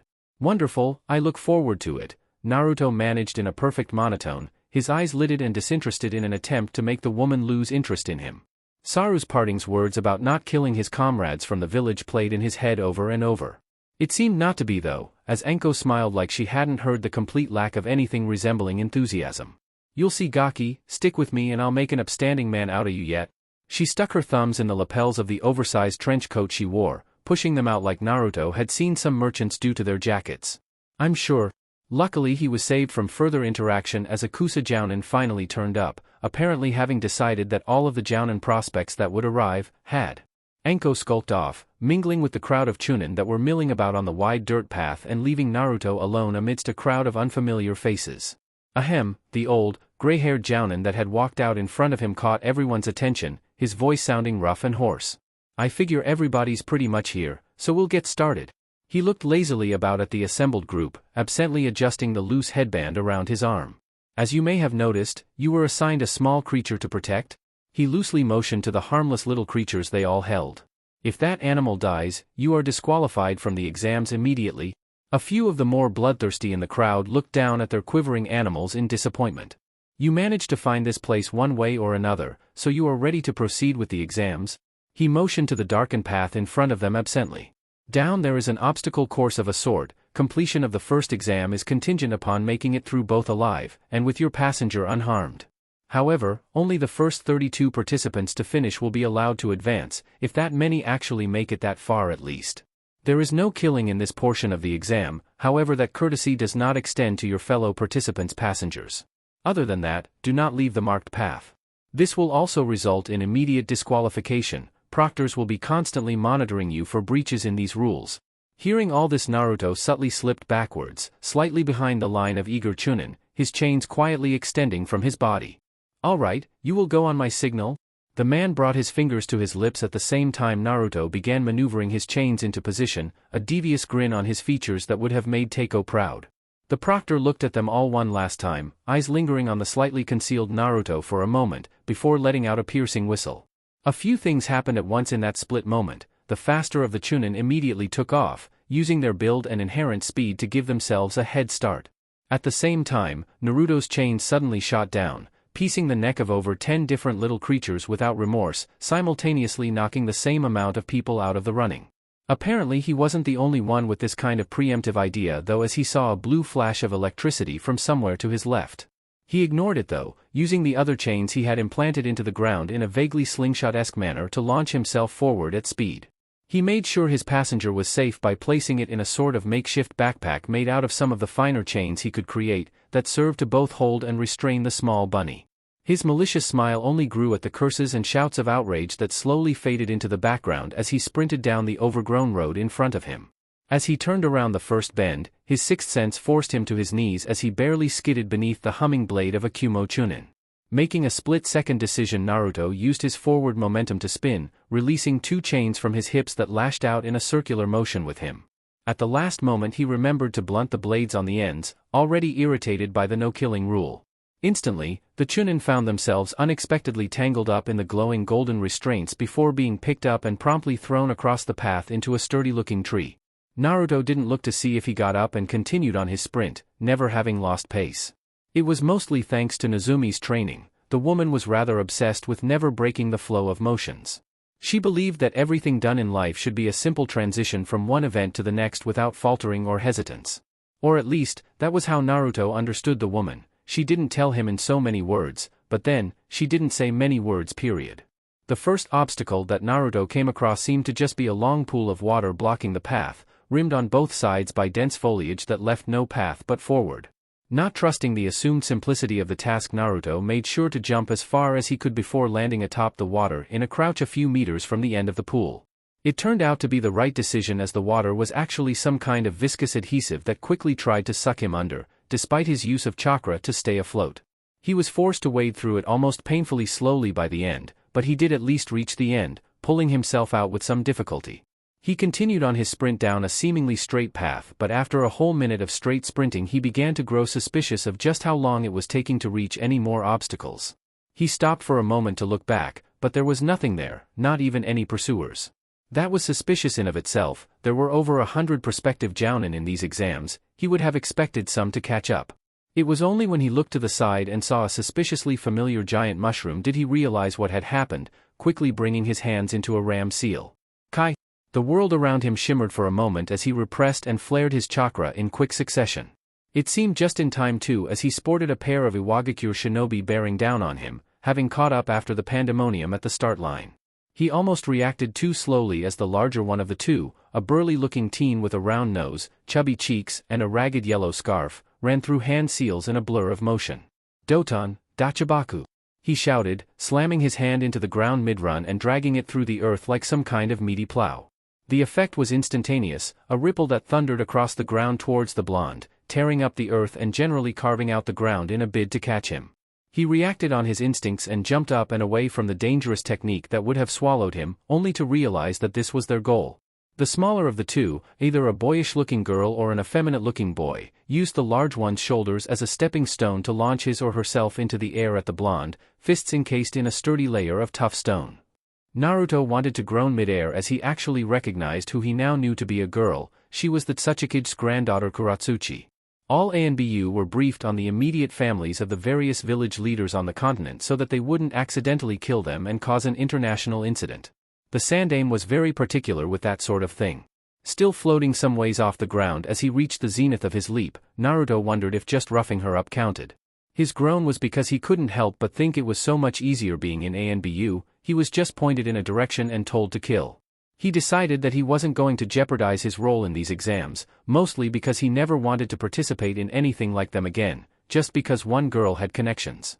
To be honest, she had a rather sound plan. Without leverage, most shinobi were useless in the air and incredibly vulnerable to attack. Even Naruto was reasonably unprotected in the air as it was very difficult to manipulate his chains beyond stabbing and curling, which made mid-air combat awkward. Luckily Naruto didn't have to be in the air if he didn't want to be. Seeing as the earth technique from the bulkier shinobi had passed beneath him harmlessly, Naruto shot 2 chains out of his feet, using them to rapidly drag his body down and out the way of Kuratsuchi's fists. The girl was obviously unprepared for the quick reaction. Saru had always told him his on-the-fly tactics were praiseworthy, even if he never actually praised him. She was doubly surprised when he grabbed her ankles on his way down, using his newfound leverage to throw her rather roughly into her accomplice. Both were bowled to the ground as Naruto landed in a tucked roll, a smirk on his features as his chains lashed out again. They wrapped around both unprepared shinobi's ankles before picking them up and promptly tossing them across the path into a copse of trees. The simple and familiar action allowed Naruto to breathe a nostalgic sigh. That had been one of his favorite things to do in Anbu. He and Kuma had even made a game of it once. Let's see who can throw bandits further. Naruto was proud to say he only lost 2 out of 3 times, proud, because Kuma could throw people like they were kunai. His moment of reminiscence nearly cost him, as a blue crackling blur shot by, obviously trying to sever his chains. Luckily he retracted them into his body with a crack, nearly taking a step back from the recoil.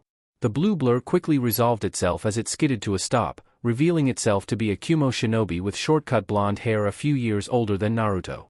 She was wearing the traditional white flak jacket more like a bustier, accentuating her growing curves, and had the most piercing set of cold blue eyes he had ever seen.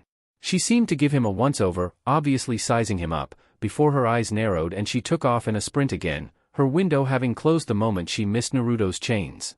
Naruto wondered if she decided against fighting him because of his reputation or because she didn't think him worth it. With a small and uncharacteristically excited grin he ran after her, deciding there was only one way to find out. She had the height advantage and was a bit faster than the smaller blonde, but he used unusual tactics like using his chains to drag himself forward off trees, keeping them roughly the same distance apart. He only grew more enthralled as his attempts to ensnare her or tangle up her feet were rebuked by her buzzing sword, sheathed in Raiton chakra. He would have gone for her passenger, but that would have ended things a bit too quickly for his liking, plus he couldn't see the little animal. Correction, as she turned a bend, launching herself off a tree trunk to flip over another attempt to catch her, he spotted a small bird with its wings tied nestled safely in her cleavage. The little colorful avian didn't appear to be remiss over its lodgings and was trilling with excitement with every powerful leap or sudden blurred dash. Naruto briefly lost sight of her when they both entered a pitch-black tunnel, only the glow of his chains lighting his way. However, his attention was quickly diverted as his sensitive ears picked up the sounds of various mechanisms and catches being released. Diving to the floor in a roll proved smart as he heard the whistle of kunai slicing through the air above his head. He got to his feet, chains suddenly forming a vaguely dome-shaped perimeter around him as he ran. There were a few more instances of these traps, including a rather startling moment where the entire cave was lit up in flames, but Naruto was able to bat the worst of it off and dodge the rest. He eventually emerged from the tunnel with the blonde-haired Kumo shinobi nowhere in sight, but he would be looking out for her. Come on Gaki, no slowing down now. In his brief pause at the exit to the tunnel he felt somebody hold his shoulders before using the hand hold to vault over him. He instantly recognized the annoying, playful tone and looked up only to discover the fact that many had speculated but few had ever proven. Enko Mitarashi did not wear underwear beneath that skirt. Snapping out of his daze and the unusual but not altogether unpleasant sight, Naruto shook his head before grimacing. He quickly took off after the laughing Violet, her bobbing, pineapple-shaped ponytail almost mocking him as she seemed to purposefully keep a fixed distance between them. She was obviously faster and more agile than him, yet for whatever reason didn't just race ahead, choosing instead to simply pace him, occasionally turning and running backwards for a bit with a mocking grin. She seemed to effortlessly float through the obstacles, her body twisting into elegant but unnatural shapes that seemed to defy the anatomy of regular humans. However, through it all, even when a blade skimmed so close to her flesh it was like she was being shaved, she kept a light-hearted and carefree smile on her face. "That was pretty funny, what you did at the starting line. I'm glad I decided to slip into the back of the pack," she causally struck up in a conversational tone, casually leaping across another strange purple-hued plant that seemed intent on capturing anybody who came near it with sticky, adhesive vines. It was like some kind of scaled-up Venus flytrap with tentacles, and although they were more of a nuisance than a threat, there were a lot of them. "But then, you wouldn't have done something like that to little ol' me, would you?" She pouted in a facsimile of innocence that would have fooled lesser men. Naruto simply maintained his scowl as he shredded another plant without remorse. Now you're just being no fun, and here I thought I would give you the honor of having Enko-sama keep you company." She suddenly dropped back to keep pace with him, an infuriatingly mischievous grin alighting on her features. "A lot of guys would kill for that same honor, you know?" Naruto wanted to snort but didn't give her the satisfaction of rising to the baits. He hoped if he ignored her she would get bored and leave. The opposite seemed to be true though, and soon Naruto was having to almost constantly repeat the mantra of not hurting people from his village in his head. In fact, he was tempted to try and kill her animal right now, just to get her out of his hair. Technically it wouldn't be hurting her, as long as she didn't put up to much of a fight. Giving her a subtle, critical eye, he at least gleaned her build was more for flexibility and speed than power. He wasn't sure how that would fare against his chain's almost unlimited flexibility. However, he could see in the occasional paranoid glance that she wasn't one to so easily lower her guard, even with her supposed lackadaisical attitude. The main problem was that, once again, he couldn't spot her passenger. The little quivering cat was nowhere to be seen. Thinking back to the Kumo kunoichi from earlier, Naruto's unconsciously drifted to the woman's chest before looking away as she caught him staring. "Oh ho, I didn't realize you were that kind of gaigaki, more an upstairs than a downstairs type, eh? Shoulda known." Naruto groaned internally at unwittingly giving the boisterous kunoichi even more ammunition to annoy him with. Thankfully, before the idea of ending his misery, mostly by ending her, became too prominent a thought in his mind, they found the finish line to the obstacle course. She and Naruto were 8th and 9th over the line respectively, behind a few Kusa Chunin, an IWA shinobi, 2 Suna Chunin and that Kumo kunoichi from before. There wasn't much talking between the various groups, even as Enko went about making a nuisance of herself and earning her the ire of basically everybody there, so the remaining time passed in relative quiet. Naturally, once she found out that nobody else was going to talk to her, she began bugging Naruto for the rest of the wait. He wasn't sure how she came to that conclusion, as he wasn't exactly talking to her either. In fact, she seemed rather content to simply talk at him, as if she could hear some kind of telepathic side to the conversation nobody else could. As the rest of the Chunin trickled in over the finish line, looking increasingly haggard and worn, he heard her talk about numerous topics, all without him uttering a word in return. There were numerous mentions of various nicknames people that Naruto didn't know, like Naichan, Smokestack, Hypochondriac and Cyclops. The blonde might have felt sorry for them if he had that much empathy left in him. He couldn't imagine having to put up with the dango-obsessed nut on a daily basis. Luckily, the Anko-induced torture ended as the last 2 Chunin crossed the finish line, a particularly tired-looking duo from Konoha Naruto vaguely remembered from his times passing through the gates. "Did we make it?" The spiky-haired one with cloth stretching over his nose asked hopefully, smiling in relief as the Kusa proctor, who had gotten here suspiciously quickly and without a mark on him, nodded. He high-fived his friend, and despite their worn and exhausted appearance they looked genuinely happy. Well, Izumo and Kotetsu actually made it somewhere in the exams this time around. Both men paled at the sickly sweet voice that wafted over to them from the crowd of Jonin prospects. "Anko-san, you made it through too?" The woman seemingly materialized behind the two, a bright gleam in her eye as she wrapped an arm around their shoulders. "Of course, you doubted me." Both paled even further if that was possible, and Naruto had to suppress his amusement from showing, at least it wasn't him. Any further spectacle was curtailed as the proctor cleared his throat loudly. "Right then, now that you have completed the first aspect of the exams I need dash. Don't get too comfy yet, candidates." The proctor was cut off by a colder and decidedly more feminine voice, quickly revealed to have come from a stony-faced woman that had sunk out of the ground like it was water. The first proctor gained a tick mark over his eye as he glared at the woman. Obviously this was a common occurrence. The newcomer ignored him, turning to address the gathered Chunin and brushing back her long black hair. You may have completed the first task, but the second task will begin immediately. Both Kotetsu and Izumo groaned while a few of the other later arrivals voiced their disapproval. They were immediately silenced by a frosty gaze. As a Jounin, you cannot expect that just because you have already completed one mission, you will not be required to immediately participate in another. You are the weapon of your village, and as a Jounin, that weapon is among the best your village has at its disposal. You will be used until you are blunt and cannot be of any further user. To complain about this is to be unworthy of that fine edge. From within the crowd, Naruto nearly snorted. It was like listening to his Anbu conditioning all over again. He didn't particularly care about all that. If being used meant he received his validation and recognition, then all the better.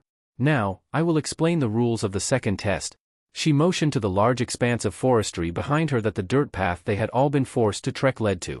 It was fenced off by a rather flimsy gate that didn't look like it could hold back a cat, let alone some of the things that likely lurked in those darkened trees.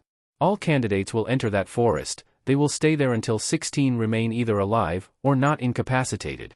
She gave them all a stern look, her gaze briefly lingering on the small crowd of Kusa shinobi. From this point on, killing is not prohibited. However, the animals you have been assigned will remain with you. Death of your animal means instant disqualification. Attempting to replace your animal with another's means instant disqualification. Attempting to leave the perimeter of the forest means instant disqualification. Do I make myself clear? She received at least a head nod from everybody assembled. Nobody wanted to drop out now after getting this far. Good, then you will need to assemble into teams of 2. Instantly more than a few eyebrows rose and Naruto even growled, a guttural sound from the back of his throat. Why? I thought Jounin mostly work alone. The woman quickly picked him out of the crowd, leveling her neutral gaze on his dark blue eyes. Jounin are expected to work alongside whoever they are assigned to. Not only that, but they are supposed to be the example to others on the team. A lack of cooperation can be fatal, no matter the rank. Naruto snorted but sat back down on the tree stump he had been lounging on. In any case, this will show how good of a character you are in choosing your allies. Naruto was about to rebut again, but she turned away, ignoring him and moving on dismissively. The next exam will begin once you have chosen your partner. You have 2 minutes. Naruto lazily glanced about, noticing that the 2 Konoha shinobi that had arrived last immediately latched onto one another like they were each other's respective lifeline. He noticed the same all about the clearing, shinobi from their own villages quickly teaming up. Naruto didn't personally care. He would take whoever was left and drag them through the second exam if he had to. Just as long as he didn't have to. Well, how about it, partner? It was as though "Think and she shall appear" was branded somewhere on Anko's body. The woman suddenly appeared behind him, resting her assets atop Naruto's mop of hair teasingly. The boy immediately grunted, shrugging her off and hopping off the trunk. However, a quick glance around showed that everybody else was already paired up. Anko immediately picked up on his observation and grinned impishly. Yup, seems we're stuck together, Egaki?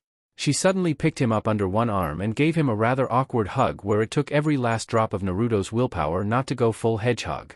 Lucky me.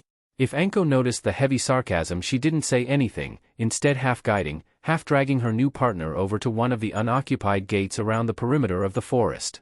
Apparently they were given a brief respite before the actual exam began as the new proctor chatted to the old one, apparently not to the man's pleasure. Anko immediately capitalized, grinning down at her diminutive teammate. So what's the plan, boss? Naruto blinked once, doing his best not to show any other emotion but disdain as he looked up at the woman. Boss. Anko's grin never wavered as she casually leant up against the chain link fence. Naruto swore it nearly collapsed from her weight alone. Sure, why not? I figured I'd take a back seat and just let you do you.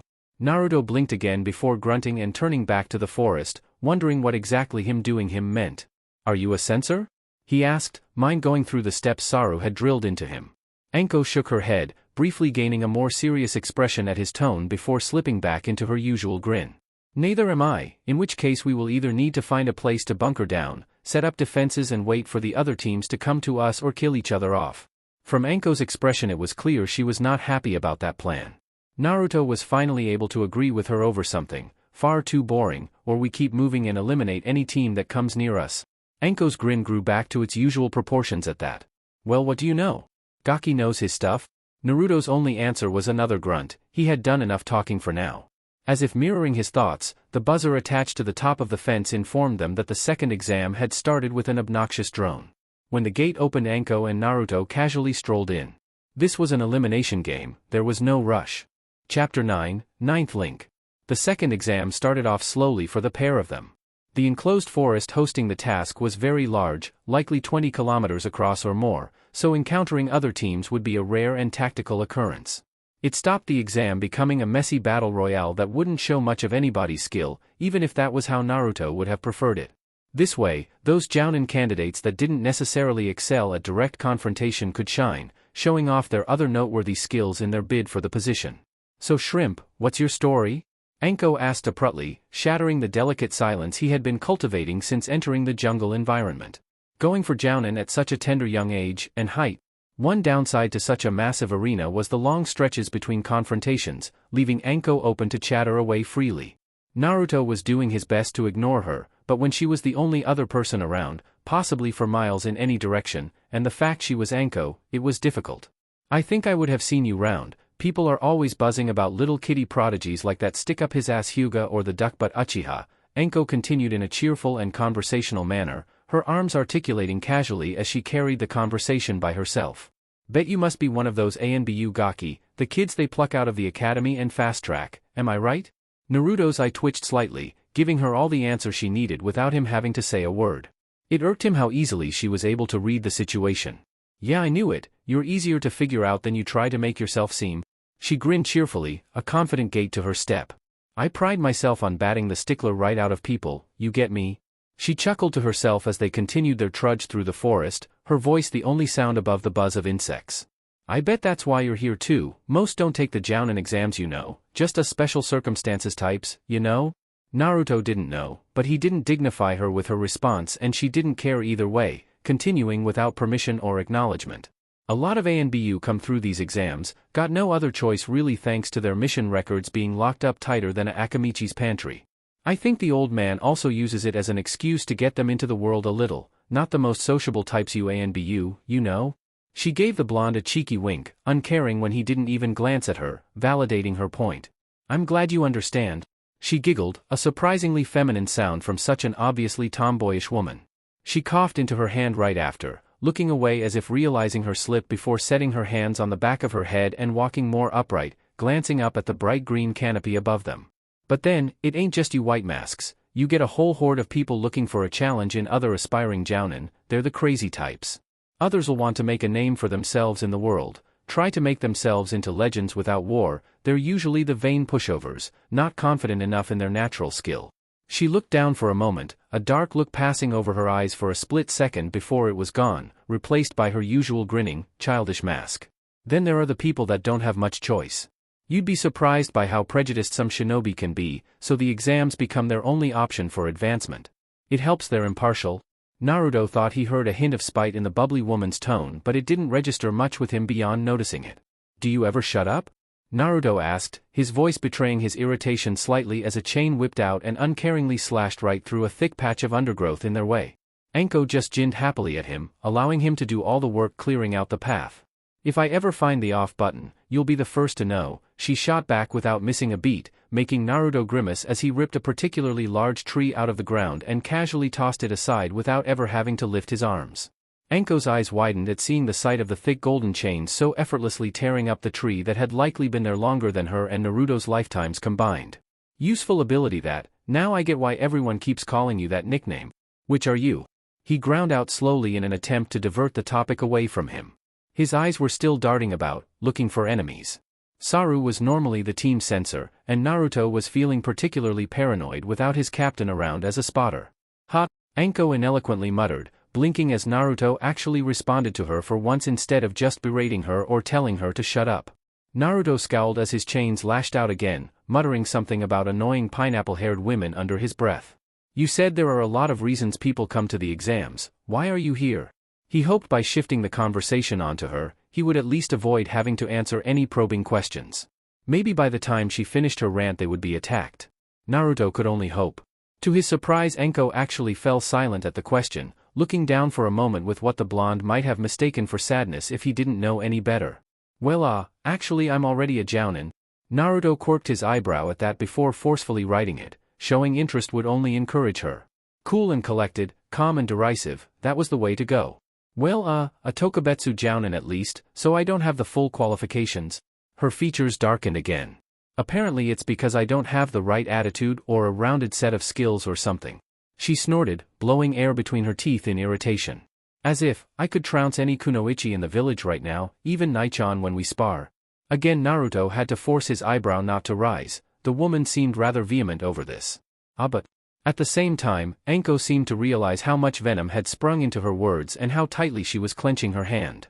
She chuckled sheepishly, rubbing the back of her head slowly with what Naruto now knew to be a very fake grin. He supposed she narrowed her eyes like that to hide the fact. Half of a smile was in the eyes after all, or at least, so Saru had told him. I'm rambling, aren't I? Naruto snorted at that, involuntarily lightening his scowl just a little. When aren't you? For some reason he was unable to muster his usual indifference. He regretted it as soon as an arm looped around his shoulder, pulling him into the side of the taller woman and pressing his face right up against her mesh-covered breast. You love me for it, don't ya? Naruto simply shot her the most scathing, venom-filled look he was able, muted as it was by the fact he was staring up at her with half his face pressed into her womanly parts. I will skewer you, he growled, only to have Anko laugh at the mildly muffled words before releasing him suddenly, nearly sending him tripping over his own feet. He was swiftly caught by a chain lashing out at a nearby tree, embedding into the wood, but not before Naruto noticed the faintest of ripples spreading out a few inches from the contact. Anko spotted where his eyes drifted and grinned mischievously. Oh, did you only just notice? I thought one of you Anbu prodigy types would notice a genjutsu a little earlier. Naruto growled at the woman, using one of his chains to score a light scratch across his arm which immediately shattered the world around him and snapped him back into reality. He could have repressed and flared his chakra, but with his reserves it just took too long. This was much quicker and it wasn't like he particularly cared about the pain. A moment later and the glazed look in Anko's eyes disappeared, rejoining him in the real world.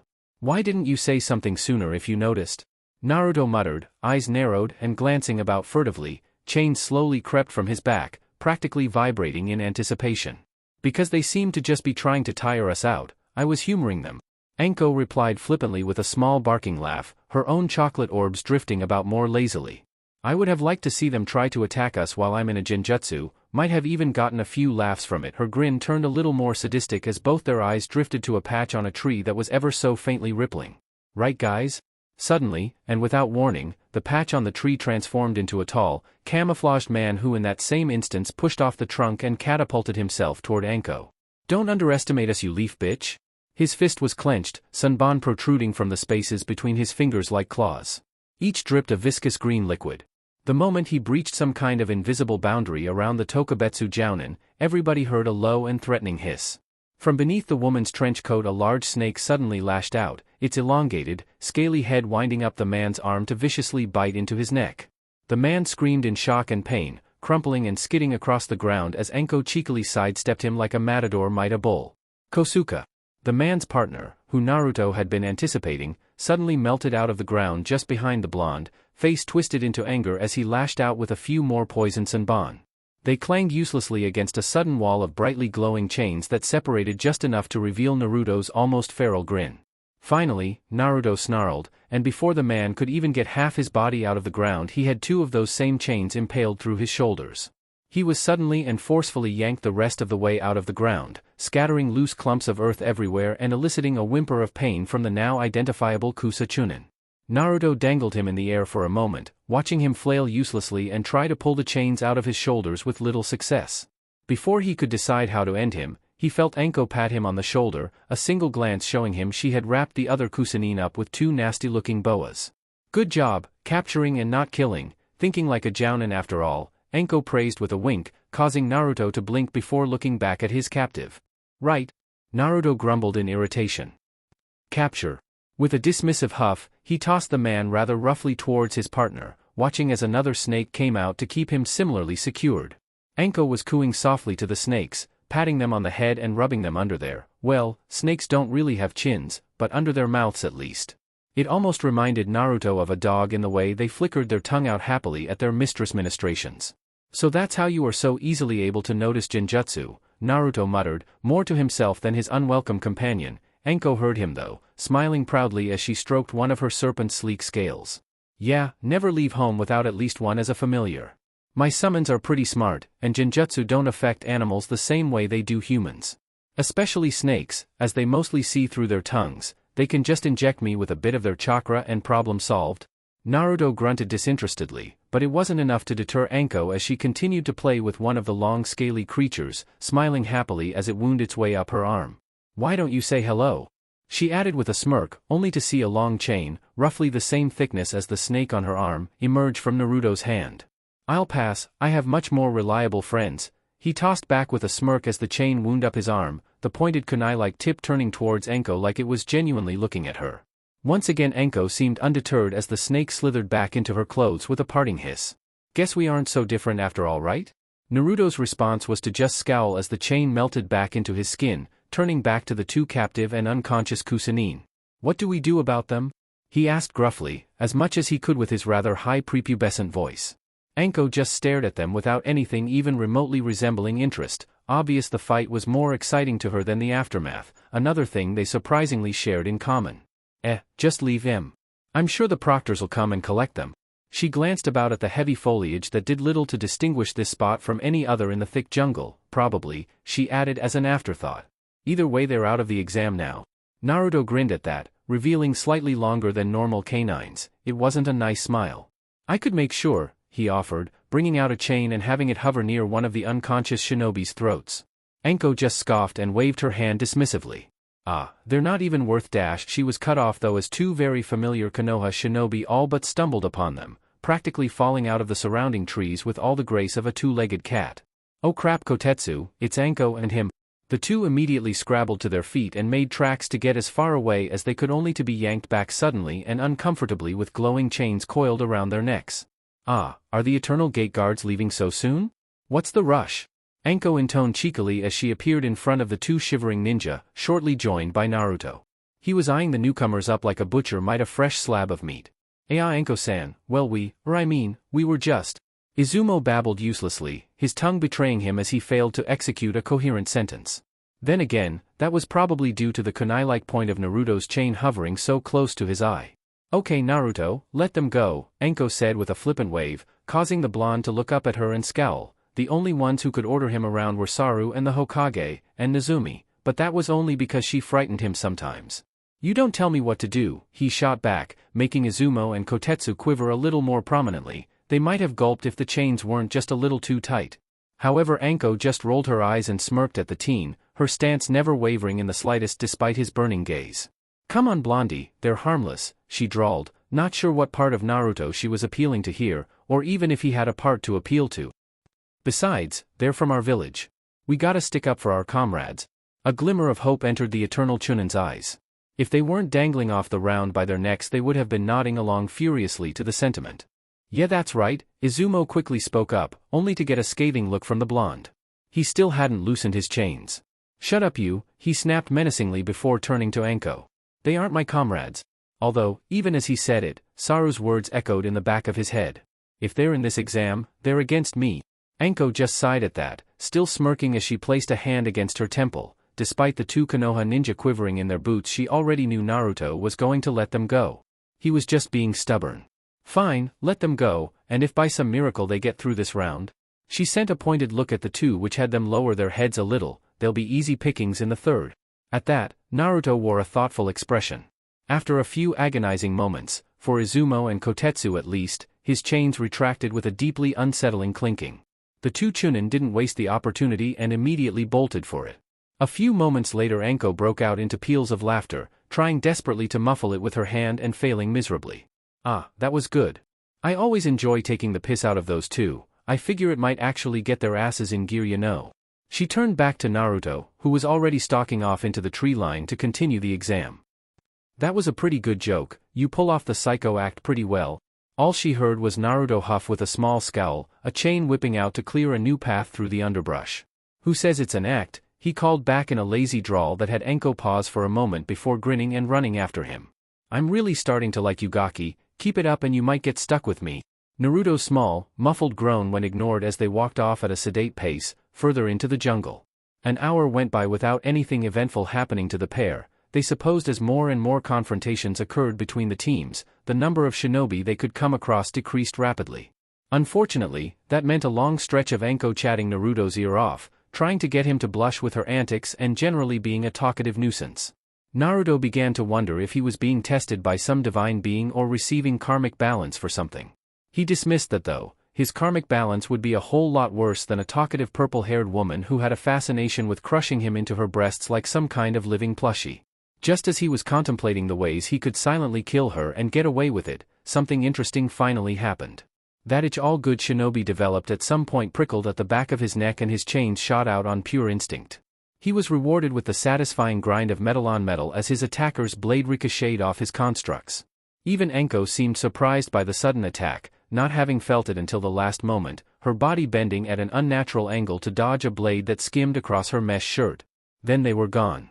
The two assailants vanished into the undergrowth and left the pair on high alert, their bodies tensed. Obviously their assailants didn't feel like pressing their attack as a second run never came. Naruto and Enko were left there in silence, their ears straining to hear anything. Finally, Enko released a small chuckle, her posture losing its tension as she straightened up, a small snake slithering to of her collar to hiss in her ear. "They aren't around anymore, none of my snakes can sense them." Naruto simply narrowed his eyes and continued looking around. Lowering your guard after a failed ambush was a surefire way to walk right into a second. "Ah, come off it, shrimp. They obviously counted on getting the drop on us and cut their losses when we were too fast for them." Naruto growled slightly but still lowered his chains, retracting them until only the very tips of the blades stuck out from his body. As they began walking, they too slipped back inside him as the jungle descended into the sounds of Enko chatting and Naruto ignoring her. The next time the attack came, Naruto was ready for it, chains lashing out in a wide arc that Enko was actually forced to jump over to avoid, earning an undignified cry of annoyance. It paid off, as Naruto felt one of his chains snap around something solid and vaguely leg-sized. He tugged only to hiss in irritation as a low hum invaded his ears at the same moment the chain was severed by a glowing blue blur. This time he saw the unmistakable white of a Kumo flak jacket as well as an all-too-familiar shock of shoulder-length blonde hair, a few shades lighter than his own.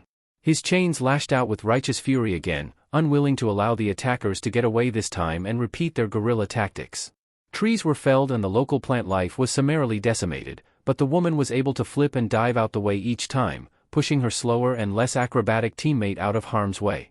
Occasionally her glowing and crackling sword was brought around and Naruto's chains would immediately snap back, like a snake getting too close to a flame.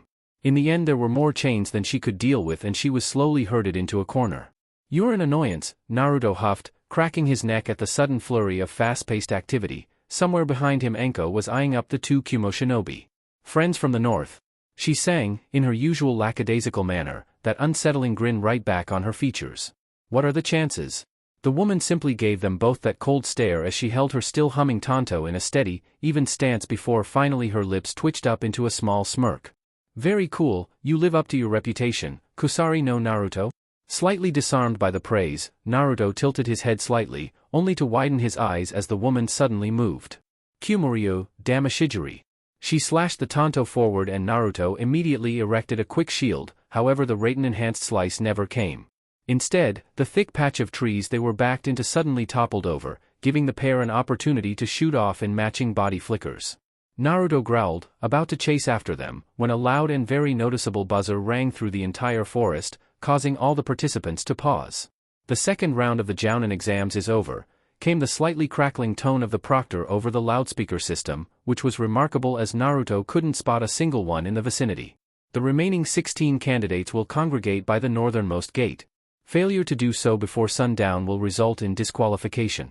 A glance at the sky told them that there was only few hours until the sun descended below the horizon, and they were already in the southern section of the forest. They quickly made tracks to catch up with the rest of the examinees. Naruto woke up the next morning the way he always did, with a scowl on his face as he was forced to brush his blonde spikes away from his eyes. At least he didn't have to deal with his alarm clock. They were beginning to become expensive in the quantities he went through. The large and unusually heavy mass resting on his body was new. Looking down, he found his vision full of wild and messy purple hair, courtesy of one Tokubetsu Jounin. She clad in little more than her mesh underclothing. Naruto just grunted at the sight, at least she wasn't naked. A moment later and the woman had a very surprised and confused wake-up call as she was suddenly speared to the roof by that same mesh clothing. Her eyes snapped open and she wriggled about comically for a few moments, unable to move or free herself as Naruto had taken away most of her points of leverage. When she finally realized what had happened, and wasn't in the midst of waking up, still she grinned sheepishly down at him. "Morning Gaki." There was an awkward silence for a few moments before Anko did her best to shrug in her current position. Surprise! Naruto simply huffed and slid off his bed, slipping on his clothing and walking into the small kitchenette of the hotel room he had been provided. Anko struggled for a few more minutes before falling slack, sending another sheepish glance Naruto's way as the boy sat down and began eating his breakfast. "You gonna get me down from here, Gaki? It was only a little prank." Naruto ignored her, steadily making his way through his bowl of rice and other assorted foods he had quickly prepared. Suddenly there was the sound of squirming and clothes ripping, followed by an undignified and girlish yelp that ended with a loud thud and a pained moan.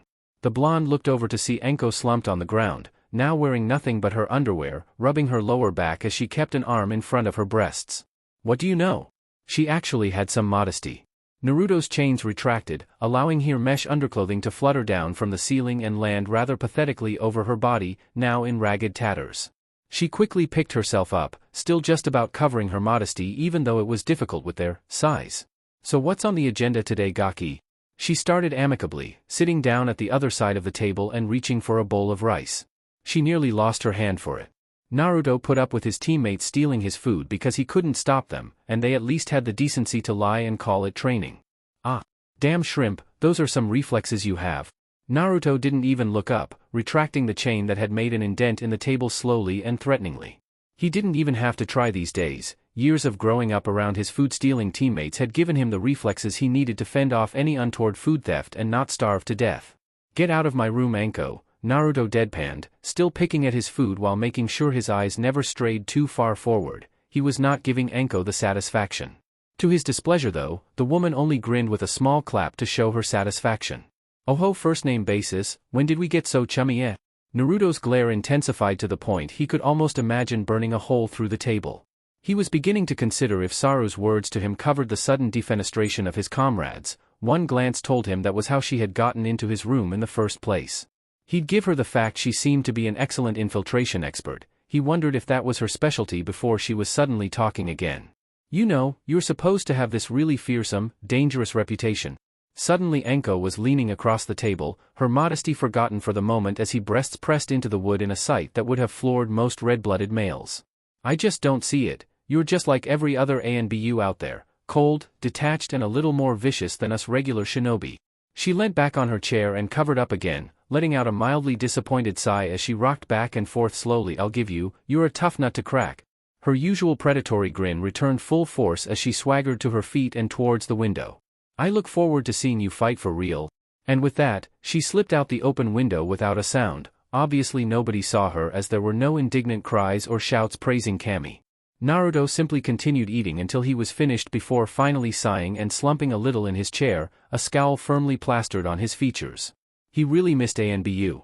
The remaining candidates of the Jonin exams were assembled in what looked like a standard training ground some distance from Kusagakure. So far none of the outsider entrants had actually been allowed into the village itself, forced to rent hotel rooms from a nearby town. Without the massive military power of the 5 major villages, the so-called minor villages were forced to use other tricks, such as keeping their village's exact location a secret, or not allowing outsiders see the various defenses they had set up.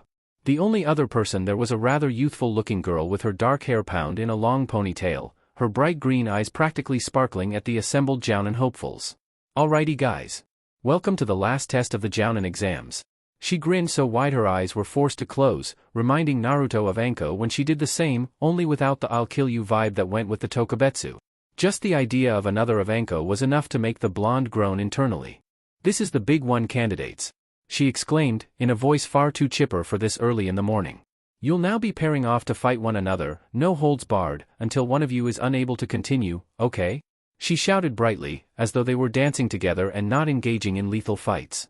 "The remaining 8 will then be paired up again, okay?" She wagged her finger suddenly, like an older sister trying to scold her younger brother and failing miserably. "But you only get the 2 fights?"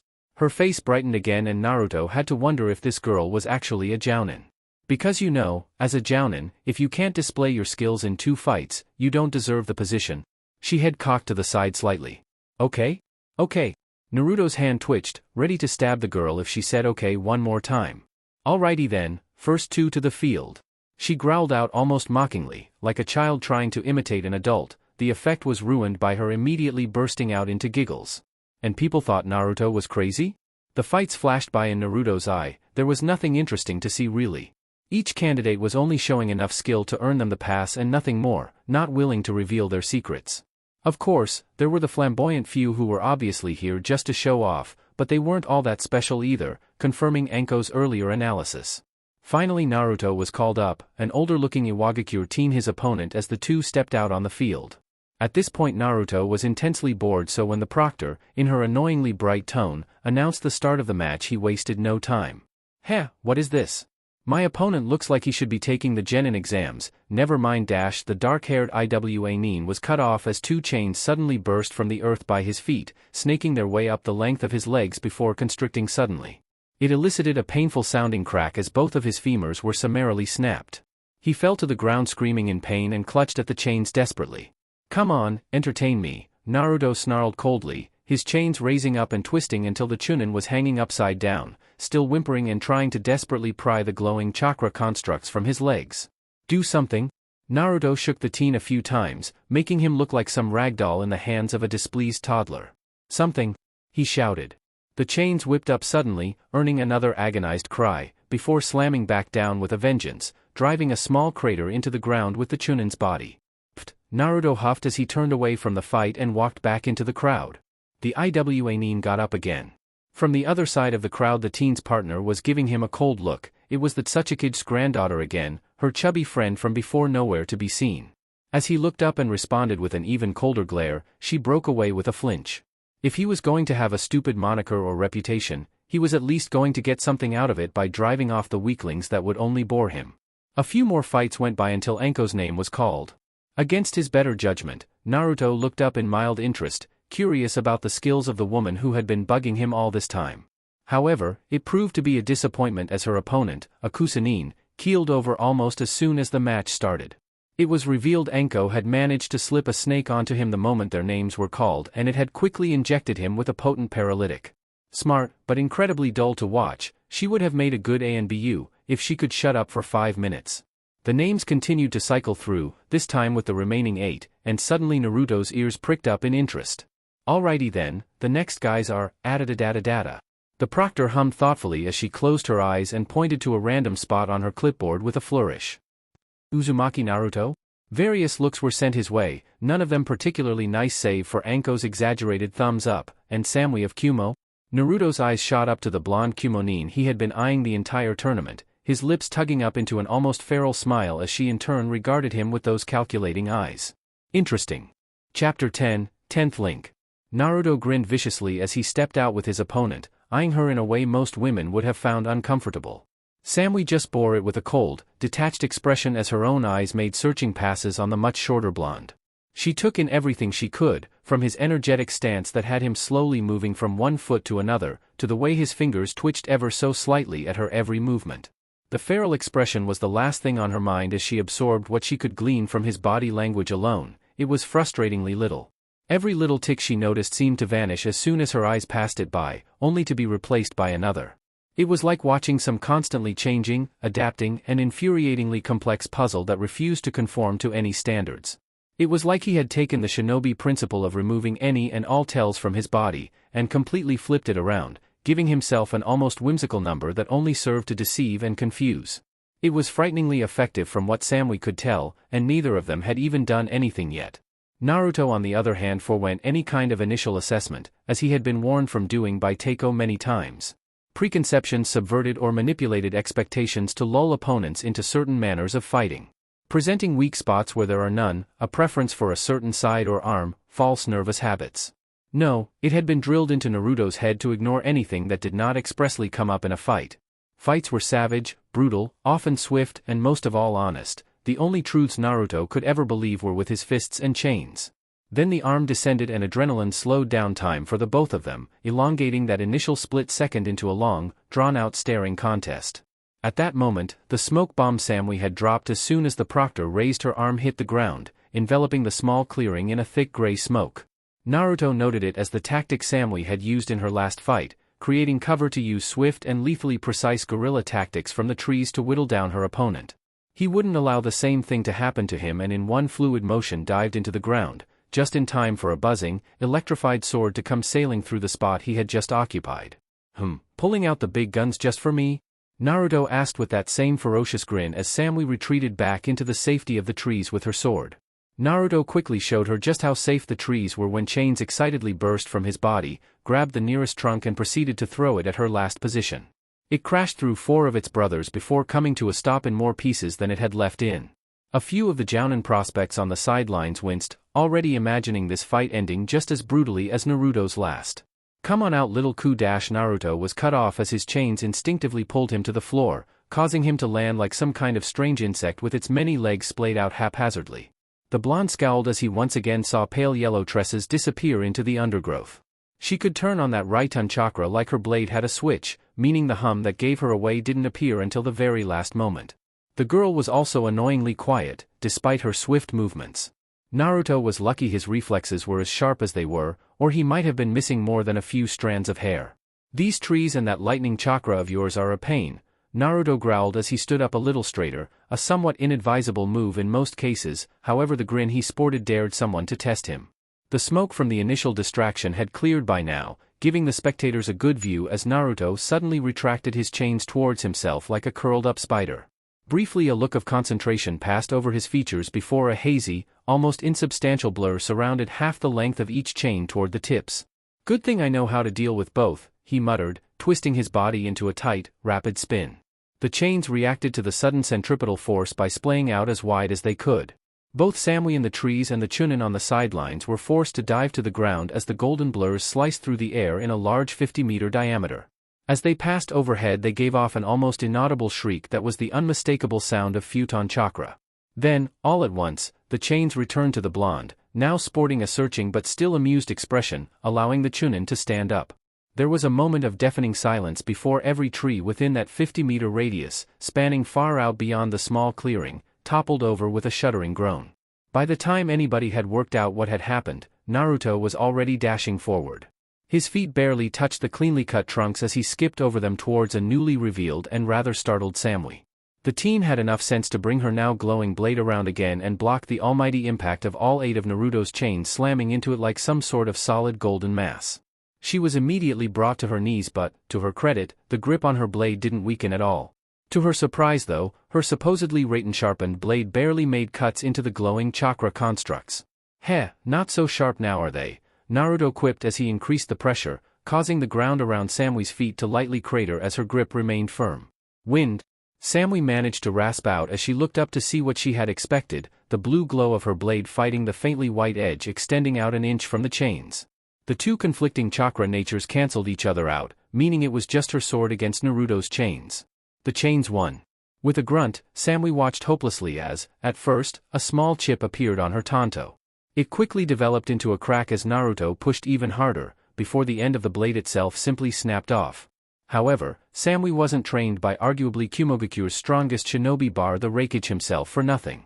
As soon as she saw the end of her blade snap back towards her she pulled back from Naruto suddenly, her foot coming up and striking the flat of the steel and kicking it at Naruto. Naturally, a few chains immediately swarmed to protect him, allowing Samui the room needed to get some distance. She didn't leave before giving Naruto a small present in the form of a half-dozen explosive tags she quickly slapped on the ground. The explosion nearly took a few of the watching Chunin off their feet as the ground quaked beneath them. It was made clear though, by the heavily scorched and ashen tree log left in his place, that Naruto had escaped the blast. The fact was further hammered into Samui as she made a break for the now distant tree line, by the very tip of the tanto she had kicked at him suddenly spearing right through her foot and into the soft ground. The Kumonin let out an admirably muffled grunt of pain as Naruto dropped to the ground behind her like a ghost. Almost got me there? Naruto wasn't lying, there was a small blackened scorch mark on his trousers where he couldn't substitute fast enough. Shame. Samui just grunted as she yanked the broken blade out of her foot, managing to slice into her palms in the process. Obviously not without reason though as a moment later her hands began going through seals familiar to any higher-ranked shinobi. Before she could finish them though, her footing was suddenly yanked out from under her. The ground exploded in a small sea of chains, each managing to find a place on Samui's body to curl around until she looked like some image from a book on shibari techniques. Everyone ignored Anko's wolf whistle from the sidelines. For a long few moments, especially for the Samui, nothing happened save for a snake-like blade hovering in front of the girl's face. It was as though it were staring at her curiously. Then, unceremoniously, she was dropped to the ground. The match had already been called in Naruto's favor. Samui just blinked in surprise, wondering why Naruto hadn't become more vicious on her like he had the Iwagakure shinobi. There was also the small fact she had seen what looked suspiciously like disappointment and irritation in the blonde's features before the match was even over.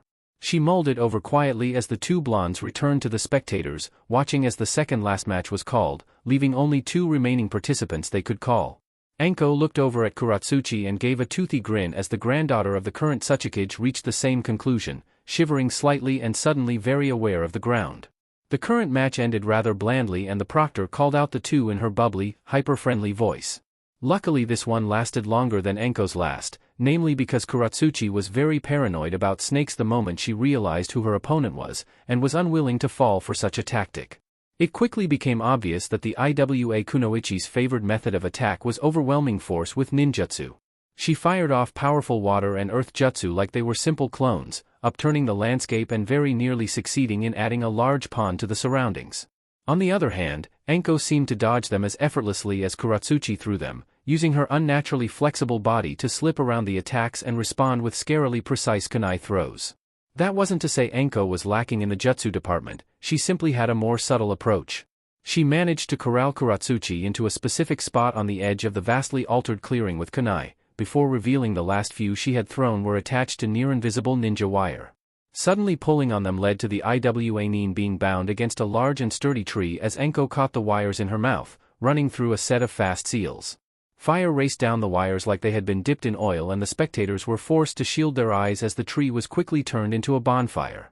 For a moment Naruto's Anbu conditioning kicked in and he was almost tempted to check if the Tsuchikage's granddaughter was okay. Konoha didn't need an incident like her death right now. However, as the roaring flames died down without chakra to sustain them, everyone was surprised to see a blackened wall of a strange grayish cement-like substance surrounding the tree. It crumbled away slowly to reveal Kuratsuchi on her knees, panting heavily from exertion. It may also have been from smoke inhalation. From there, Anko swiftly knocked her out with a blow to the back of the head. And, just like that, the exams were over. It was almost a little surreal for Naruto as he was led back the town all the participants were staying in. The bubbly, rather hyper proctor gave them parting words telling them their Kage would give them the news on whether they passed or not. It was with a small sigh of relief then that Naruto slipped into his temporary room, only to turn into a mildly strangled grunt of irritation when he saw who was waiting for him. "You do have a room of your own, you know," Naruto groused, eye twitching at the sight of Anko kicking her feet up on the kitchen table.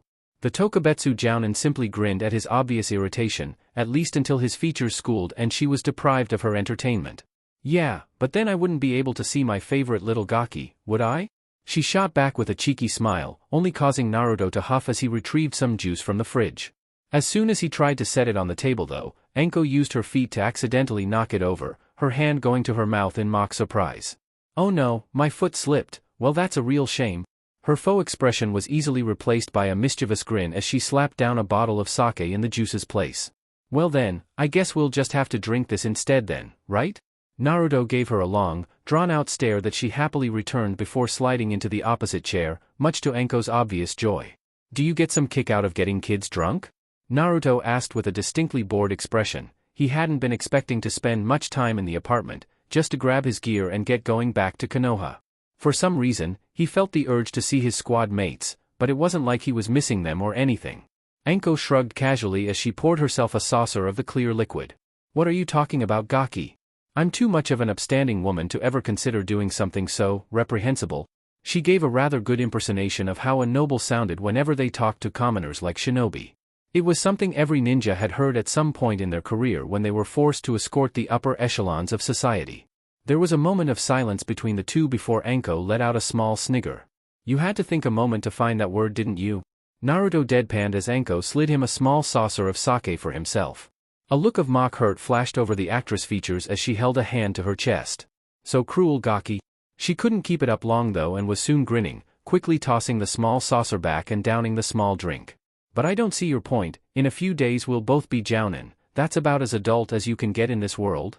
A thoughtful look crossed over her eyes for a moment as she poured another drink, well, ignoring people like Kakashi and Jiraiya of course. She grinned at the thought, confusing Naruto as to why she would think the vaunted copy ninja and Toad Sannin were not adult, but then he had never met them before. Well, until then. Naruto slid the small saucer towards himself and took a small sip, it was much fruitier than the one he had with his squad mates. I will have to decline.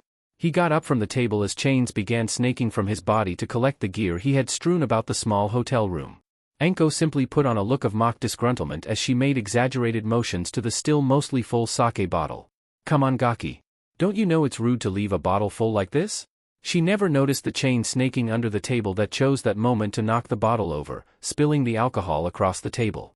Naruto just looked around with a completely blank face, taking in Anko's look of shock with a brief smirk. Oh no, it slipped. That's a real shame, he intoned blandly, hopping up onto the windowsill and turning away to hide his smirk. By the time Anko got up and rushed over to the window, he had already jumped out and was halfway to the outskirts. You owe me a drink now, Gaki. Anko called out in futility before looking back at the alcohol-drenched table and grinning. She was beginning to get through to him. She would continue to do so too, because if there was one thing Anko was good at, it was getting reactions out of people. It makes me proud to see you like this, Naruto, the Hokage stated as he handed over the custom-fitted Jonin flak jacket over to the blonde. Both had known this would happen, the exams being more of a formality than anything else, but it still brought a happy gleam to the old man's eyes to be the one to say it. There was something else there too, just a tinge of melancholy and regret in the deepening of his wrinkles, or the way he would glance outside at the monument every now and then. Still, he wasn't the Hokage for nothing, and Naruto, emotionally stunted as he was, failed to notice anything amiss. Thank you, Hokage-sama, Naruto drawled without much inflection. Despite the auspiciousness of the promotion to Jounin, he couldn't say he felt too strongly either way about it. All it meant was that he was now essentially a free agent within the village, able to take missions as he pleased and eventually take up a genin squad. Naruto snorted at the thought. Why would he ever want to take up a bunch of green brats? They would only get in the way, even worse than having to babysit the new recruits in Anbu. I know you'll make the village just as proud, the Hokage continued, taking a long draw from his pipe as a kindly smile alighting on his lips. I know you understand the responsibility of becoming a Jounin, but I felt I should just let you know again.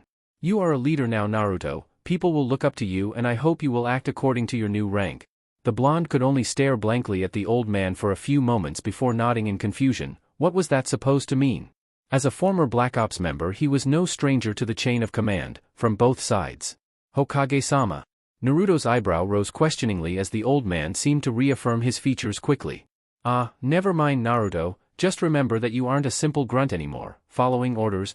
He smiled again, sitting back in his chair and taking another long drag from his pipe.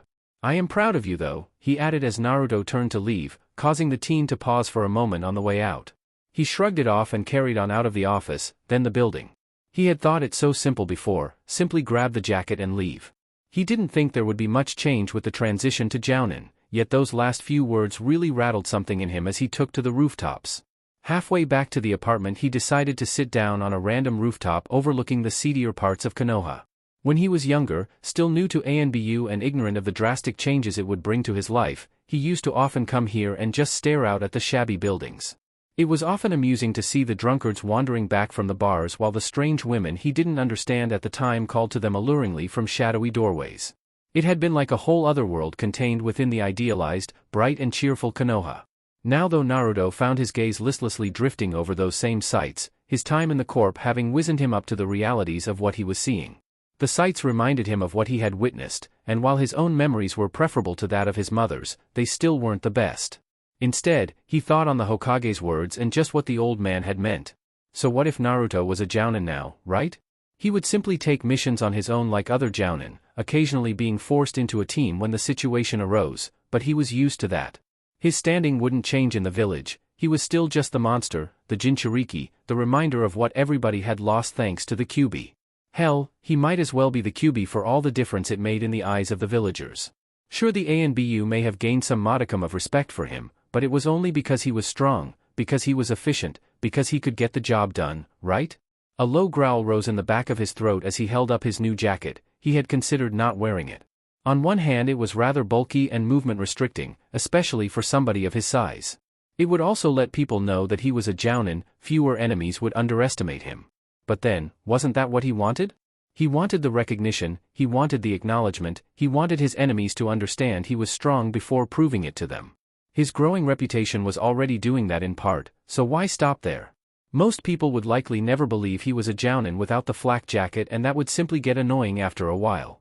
Naruto had enough triggers to set off his temper without needlessly adding another. He slipped the jacket on all the same, deciding to think about it more later. He left it unzipped, which gave him a bit more movement. Usually this was the sort of thing he would think about in irritation for a few days before begrudgingly going to see Saru and asking him about it, or perhaps Nezumi if it was more to do with his fighting. However, he had learned his squad was out of the village on a mission. It was strange to be the outsider now. He should be on that mission, and yet he was here, sitting on a rooftop in the village he supposedly protected, agonizing over something stupid like a jacket. He grunted and pushed himself to his feet, glancing about and noticing it had gotten darker since he had sat down. The sun had slipped beyond the horizon and stars could be seen twinkling behind the light cloud cover. It would probably rain tomorrow. He hopped down from the roof, deciding he didn't quite want to go back to his apartment yet, where he knew the building would be empty and quiet without the bustle of his former squad mates. He aptly dodged between wandering drunks and the aforementioned strange women as he slowly meandered through the dim streets. The ever-present glow of the various bars and shops' lights gave everything a warm haze. "Well, screw you too," came a sudden and unpleasantly familiar voice, only with an added slur. A woman was ejected from a bar down the street in front of him, the bright light of the building's interior briefly lighting up her tan trench coat before the door was slammed shut. She swayed for a moment, her eyes obviously glazed and unfocused, before throwing an empty bottle at the door. She was obviously drunk, because the bottle veered far from her target, instead smashing right through the establishment's window. Crap! The crash of broken glass and the indignant yells of the bar's occupants and owners seemed to sober Anko up quite quickly as she turned to run from the bar. Unfortunately, drunk was still drunk, and in her uncoordinated haste she managed to barrel right into Naruto, basically throwing herself on top of him as she tripped over her own feet. There was an awkward moment as she stared down at him where every nerve in Naruto's body ordered him to stab this annoying woman until she resembled a bloody pincushion. Then she smiled. "Gaki." Naruto cringed back further into the floor as her alcohol-drenched breath washed over him. She was really drunk. In that moment the bar's door slammed open, and a rather burly-looking man rushed out, glaring at Anko and, due to association, Naruto. Anko hiccuped once before looking back at the man and blowing out a long and loud raspberry with her hands. Naruto was about to roll out from beneath her, but she suddenly grabbed his hand, once again almost making him lash out at her, and began running, dragging him along for the ride and laughing as she did so.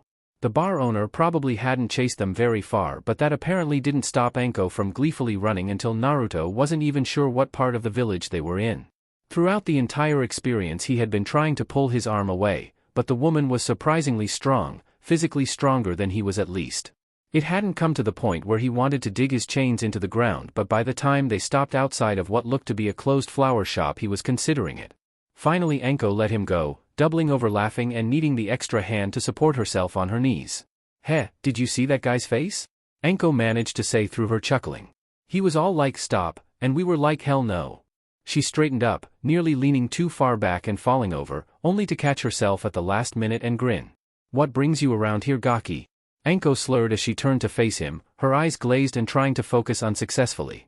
"You weren't looking for little old me, were you?" She leaned forward so they were eye level, only to hiccup and nearly fall over again. "Hoopsie." Anko giggled, an unsettling sound from someone Naruto knew to be anything but girly.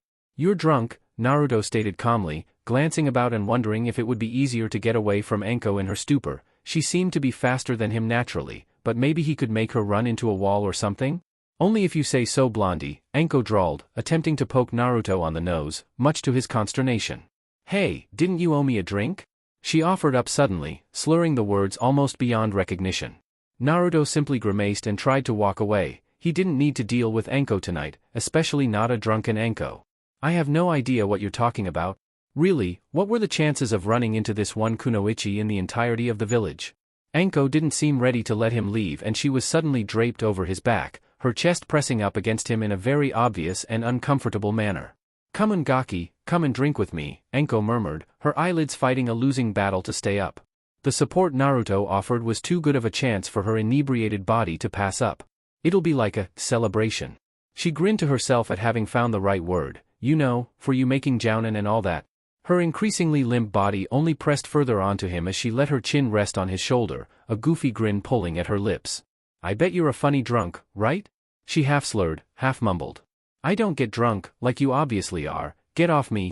Naruto grunted in annoyance as he began walking again, only now he was dragging along an extra 80 kilos of curvaceous kunoichi along with him. Anko didn't seem to hear his request as she slowly brought a leg up to hook around his waist. Before he knew it, he was suddenly giving the obviously insane woman a piggyback ride. It was as good a death wish as any, he supposed. At this point he could practically feel the chains within him waiting to be set free to eviscerate the annoyance. Not drunk.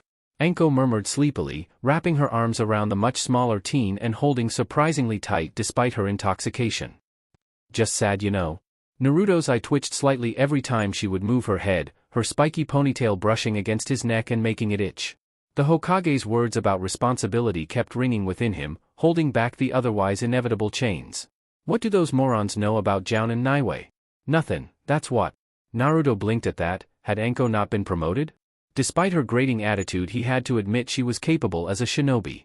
Hee, your hair is so yellow, Anko muttered happily, bringing a hand up to pet it like one might a dog, not exactly helping Naruto's train of thought. He swore to Kami that if anybody saw him like this, it wouldn't be good. People are always calling you a demon, you know? I don't see it, you're just cranky. Maybe that was Anko's problem?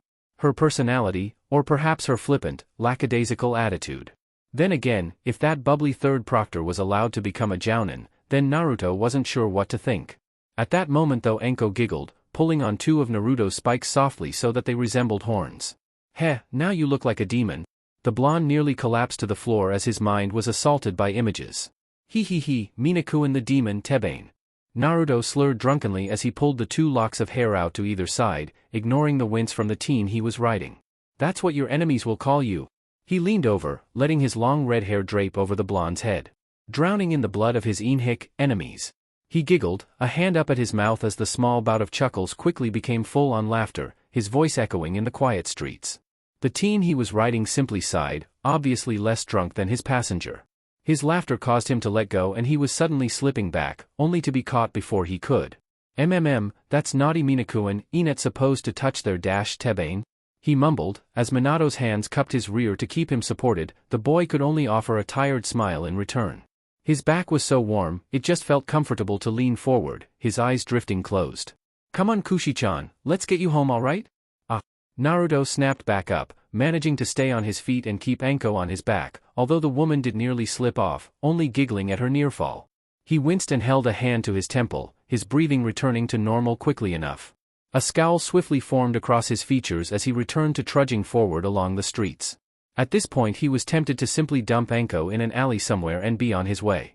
Of course the woman had to go and fall asleep on him, her chin resting limply on his shoulder. He just grunted and kept going, thinking about other things so that Anko's breath right next to his ear wasn't so distracting. He hadn't had a flashback in a long time. Was being out of Anbu causing them to resurface again? Naruto severely hoped not. It wouldn't be good for anyone if Naruto returned to his old, easily irritable self from before the tomato therapy. He needed a mission to take his mind off things. He could do that now as a jounin. Yes, he would go take a mission. He paused suddenly in the middle of the street, eyes blinking once as he craned his neck to look at Anko's dozing form. I have no idea where you live.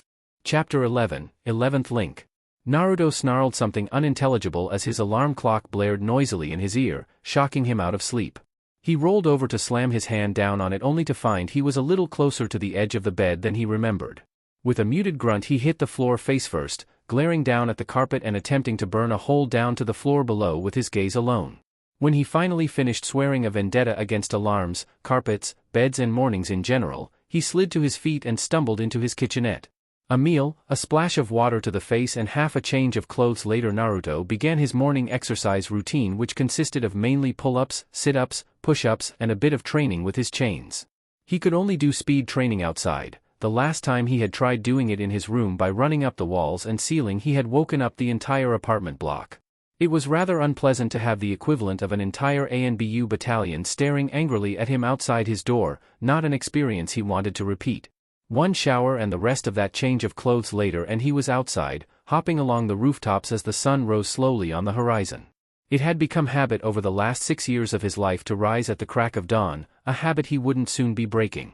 Plus it meant he could move through the village without having to deal with people. Even merchants weren't crazy enough to get up this early. He might have to deal with the occasional ANBU patrol, but they generally left him be. He found both amusement in that, and appreciated it, even if the appreciation went unvoiced. All of this had been somewhat of a routine after the Jounin exams almost 2 months ago. Get up, work out, shower, get dressed, Go to the mission office, take a mission, come back, shower, get undressed, work out, go to bed, repeat. Non-stop he had been doing this, barely resting between missions. The Hokage had been at first pleased with his work ethic, taking it as a sign the Anbu had trained him well, which was true. However, when this continued past the first month he began to recommend Naruto slow down. Luckily, there was nothing limiting the number of missions a Jonin could take, so technically the Hokage couldn't stop him except by making it an order. If he was honest with himself, Naruto wasn't sure why he was pushing himself so hard, although it served as excellent training. It certainly wasn't out of any obligation to the village. As far as he was concerned, it could burn while he was out on a mission and he would barely bat an eye. No, short of being ordered to as he had been trained, or his squad mates being in immediate danger, Naruto had very little compunction to protect his village. Some might have found this behavior and attitude worrying, especially from the village's Jinchuriki, and they would likely be right. It still didn't make Naruto care all that much. There was also the fact that it kept him out of the village, namely away from a certain purple-haired Tokubetsu Jounin. Anko had, for some reason that seemed beyond Naruto's ability to comprehend, made a habit of tracking him down while he was in the village and pestering him. A few weeks ago Naruto had stopped holding back, actively attacking her if she came too close. However, the woman was damn flexible and could often outmaneuver his chains. Her favorite place to take up residence seemed to be his shoulders, riding around with a happy grin like he was some strange, bipedal horse. There were also the flashbacks. Ever since the reintegration into the standard shinobi corps, Naruto had noticed a rise in Kushina's memories popping into his head. Nothing debilitating, or even that painful, but was irritating. People would give him funny looks when he suddenly bent over, hand clasped to his head in pain. It likely contributed quite a bit to the insane image most people had of him. Naruto attributed it to the fact that in Konoha there were just more triggers for the memories, places that Kushina knew or frequented, people she had known, certain phrases she had heard. It was aggravating. Although, if Naruto were being really honest with himself over his workaholism, it was just something to do. Outside of Anbu he found himself lacking in really motivation to do anything. Forming a routine seemed the best way to get past this. Previously he had his orders and his teammates to push him along, to let him know what he should be doing. In contrast, his newfound freedom as a Jounin was almost maddening. Nowadays, in those rare free moments he actually found himself in, he had begun to sort of just think. It had been some time in the middle of the second month he admitted he genuinely missed his time in Anbu. He missed the direction, the sense of purpose, and most of all, he missed his teammates. Missions were quiet now, none of the banter Teiko threw out, or Kuma's childlike observations or Saru's occasional words of wisdom that always somehow seemed appropriate to the situation. Oddly enough, he even missed Nozumi's silence, if that made any sense at all. He hadn't realized just how long he and his squad stayed out of the village until he was no longer among them. Over the last 2 months he had seen them all of 3 times, and they were never back for more than a day. They were known as the Trouble Squad for a reason. When they stayed in one place for too long, bad things just seemed to gravitate towards them. So they were kept busy and outside of the village, leaving Naruto alone, bored and constantly anxious unless he forced himself to do something. The missions and the relief they brought him were just a reprieve from the mind-numbing monotony of life without the vibrancy his teammates brought. So in essence, there were a lot of reasons Naruto walked through the door into the mission office early that morning. The orange light of the sun was just beginning to stream through the large panoramic window. As was customary, the Hokage looked up and gave the young Jounin a warm smile, handing off some reports to a nearby Chunin that had been relegated the task for the day. As Naruto understood it from his few talks with Izumo and Kotetsu at the gate, it was considered something of a punishment.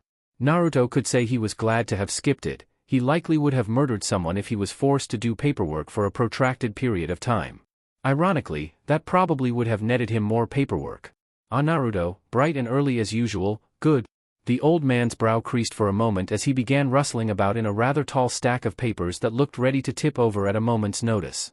Actually, you couldn't have picked a better time to come in. There's a small matter I need handled quickly and I trust you to do that. By some miracle he managed to retrieve the document without tipping over the paper mountain, and quickly opened it up. Yesterday, Kakashi left on a C-ranked mission to Nami no Kuni with his Genin squad. Naruto raised an eyebrow at that. He hadn't realized the famed Sharingan no Kakashi had taken up a squad.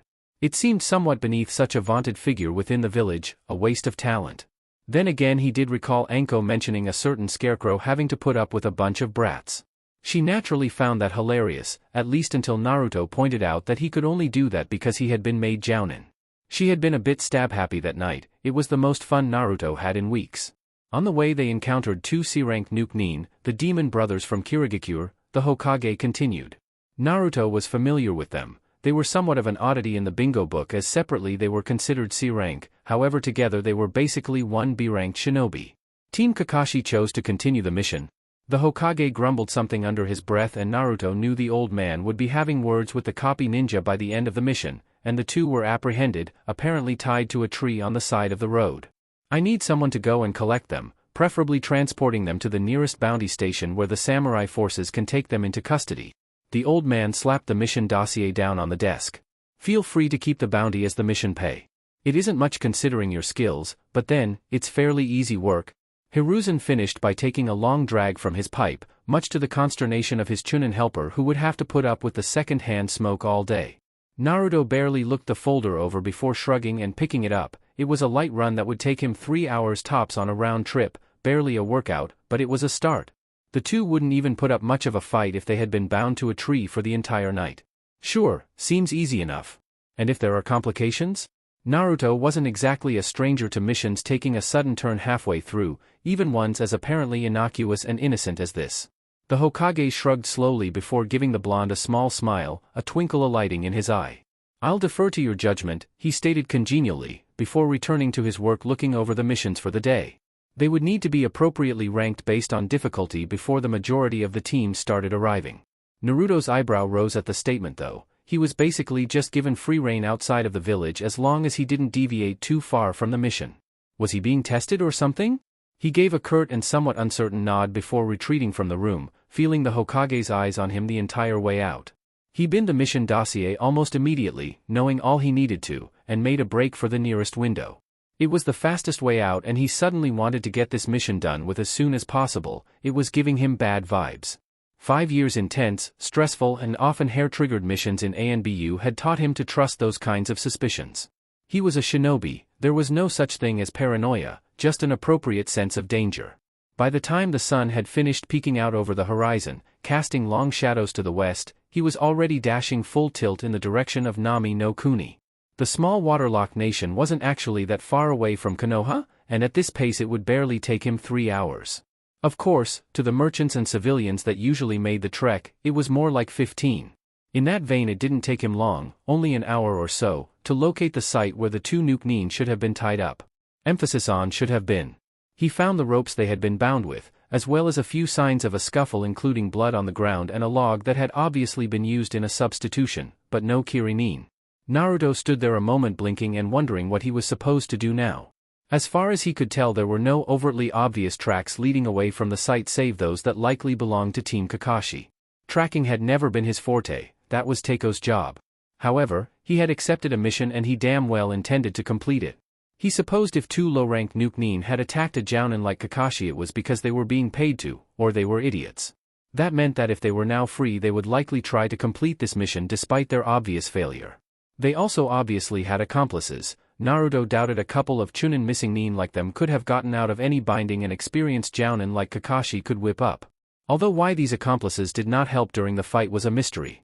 A mystery solved when Naruto followed on the trail of Kakashi's team right over the watery divide between Hai no Kuni and Nami no Kuni. He discovered the site of another battle, this one obviously more intense given the signs of jutsu damage and the greater prevalence of blood. This time he found two different tracks leading away, one obviously Kakashi's team and the other their attackers. He found it a little odd that Kakashi hadn't pursued, so he was obviously missing something here. Not knowing the scope of the situation Naruto decided against following after the attackers. No, technically he was interjecting onto another mission and as the senior and more experienced Jounin he would have to defer to Kakashi in this instance.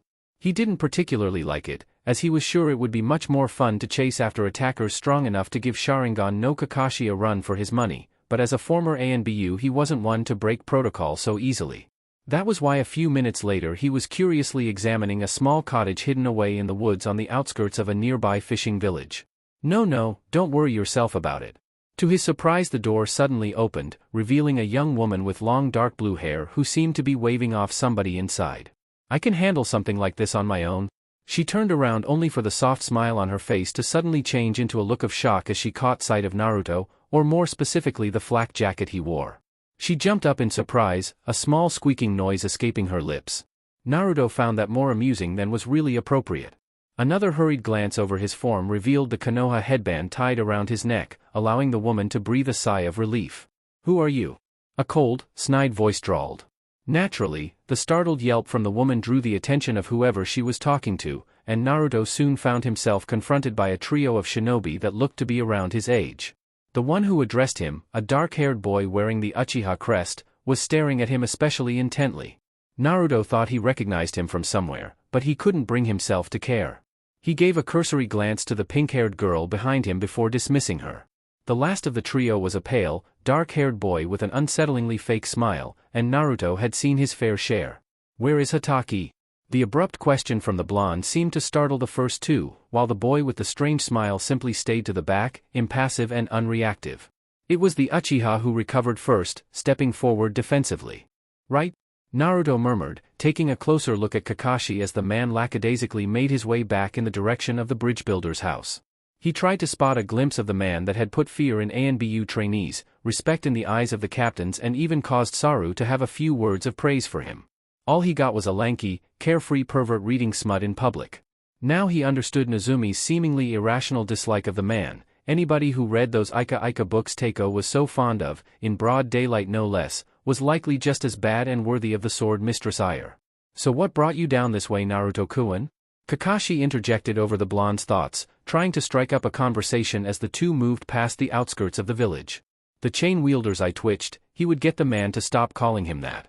Come for the beautiful aesthetic of rural Nami? He motioned out with his arms to the misty panorama behind them, only for the effect to be ruined as a homeless man crouched in an alley corner let out a rattling, unhealthy cough. "Cleaning up your mess," the blonde grunted irritably. Something about the general atmosphere of the country was seriously annoying him. He wanted to instigate something just to get the people around here moving. For a normal Anbu, being ignored was the ideal state for their profession. However, for Naruto, it just served to irritate him. What was the point of attacking someone if you didn't at least have them acknowledge you first? There was no satisfaction. "I was ordered to come collect the two nuke you ran into on the way here," Naruto continued as his face settled into its natural scowl. "Only they obviously had accomplices. They escaped before I could reach them." Kakashi nodded in understanding at that, not that Naruto noticed, focused on the man's apparent limp. "That would be Momochi Zabuza," Naruto interrupted, taking the wind out of Kakashi's sail and causing the man to slump forward dramatically. "I know," the one-eyed scarecrow sighed and ran a hand through his hair before plastering on his usual carefree expression. "Did my students tell you?" he asked cautiously, having learned in not too many words from Sakura that the three genin hadn't had the best of experiences when meeting Konoha's resident Jinchuriki. "No, I found the site of your fight. There were very large sword slashes all over the place as well as evidence of the hidden mist technique. Considering Kirinin, even rogues, tend not to partner with anybody but their own. Mostly because most smart shinobi refuse to work with members of the Bloody Mist, for fear of being stabbed in the back, and they had to be powerful enough to put you of all people in this situation, at least protecting a pack of brats like you were." Kakashi sent him an indecipherable gaze at that comment, obviously not agreeing. It had to either be Kubikaribaku's wielder, or Kabutawari's. Kakashi nodded, impressed with the deduction. "And you knew it was Zabuza?"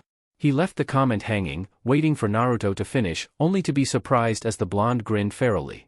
If this was how he had acted around his genin, no wonder they were unsettled. "Because I was there to watch Akabino Jonin die." Now that had been an entertaining mission, coincidentally the first time Naruto really began to appreciate Nozumi's mastery over all forms of weaponry.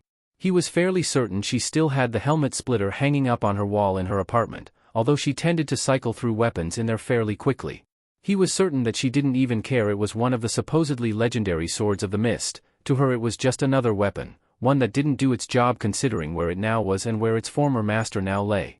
"I bet there's a story behind that," Kakashi mused, interrupting Naruto's pleasant memories of one of his later missions in the corp. They had only gotten more fun as time went on and their difficulty increased. All Kakashi received in return was a grunt, diverting him back to the topic on hand.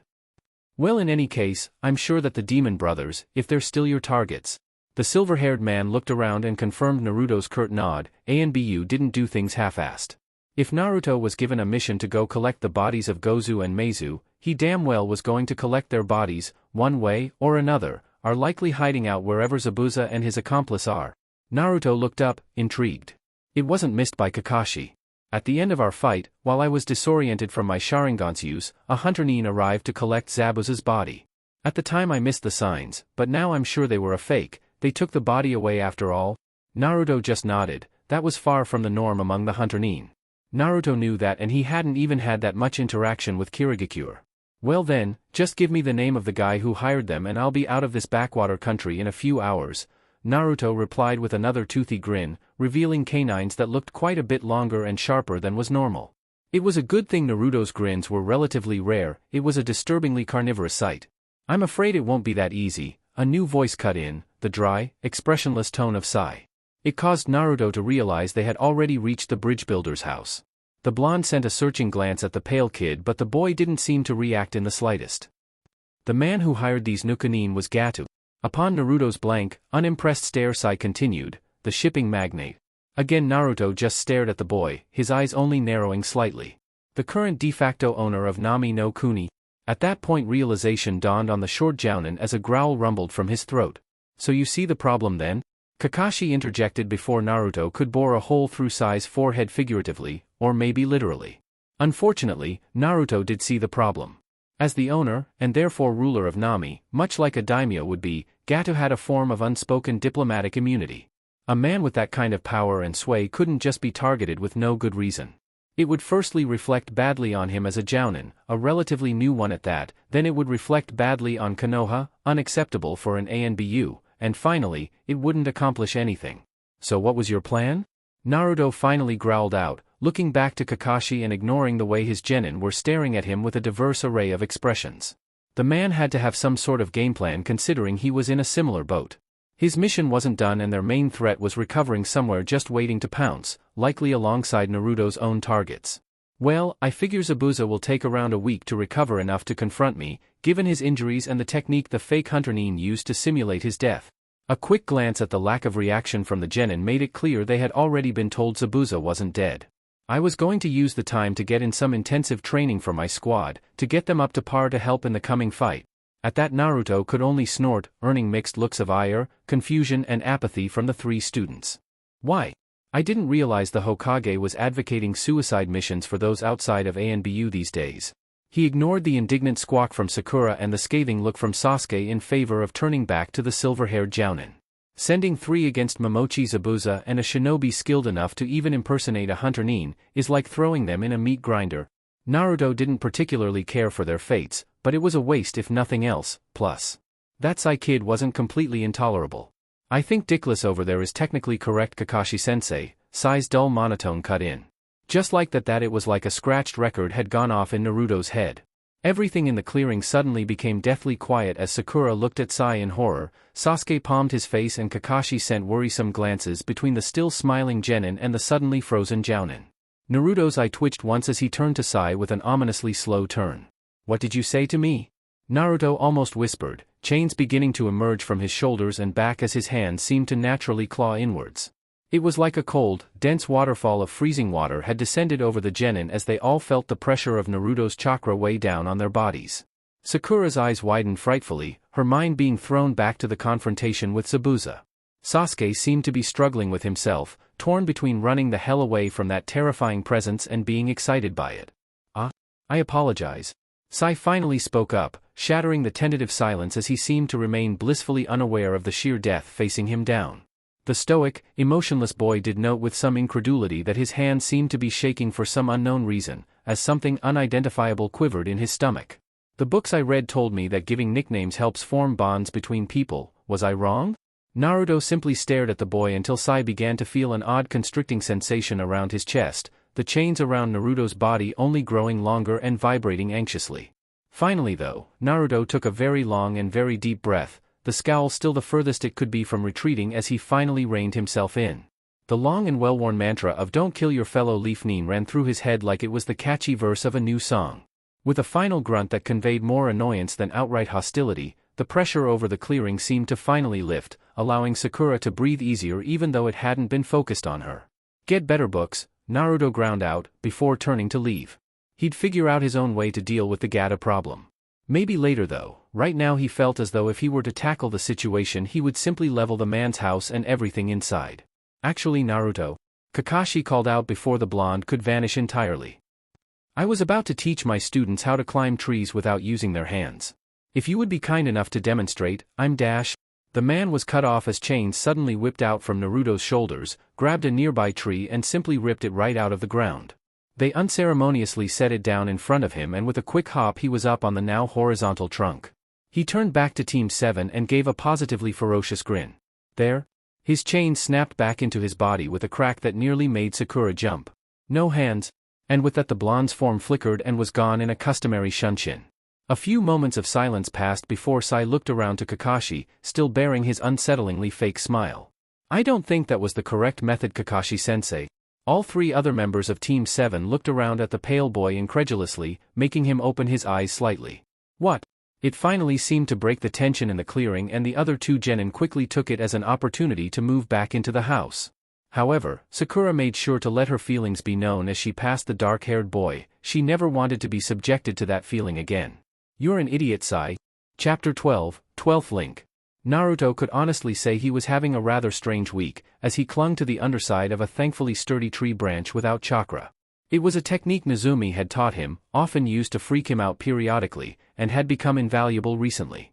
The reason he was doing this task without chakra was for the same reason he had foregone his normal outfit in favor of a more camouflaged affair. The stalker he knew was out there somewhere in the forest.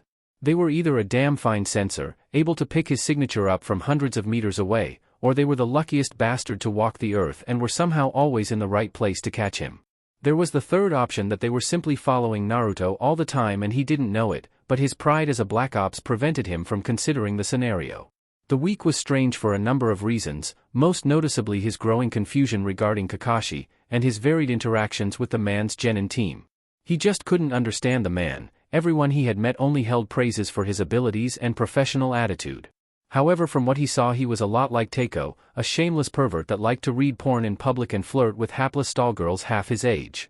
Once he had challenged the man to a spar to finally put the issue from his mind, he understood people best while fighting anyway. The man had the gall to refuse because, in his own words, he was still recovering.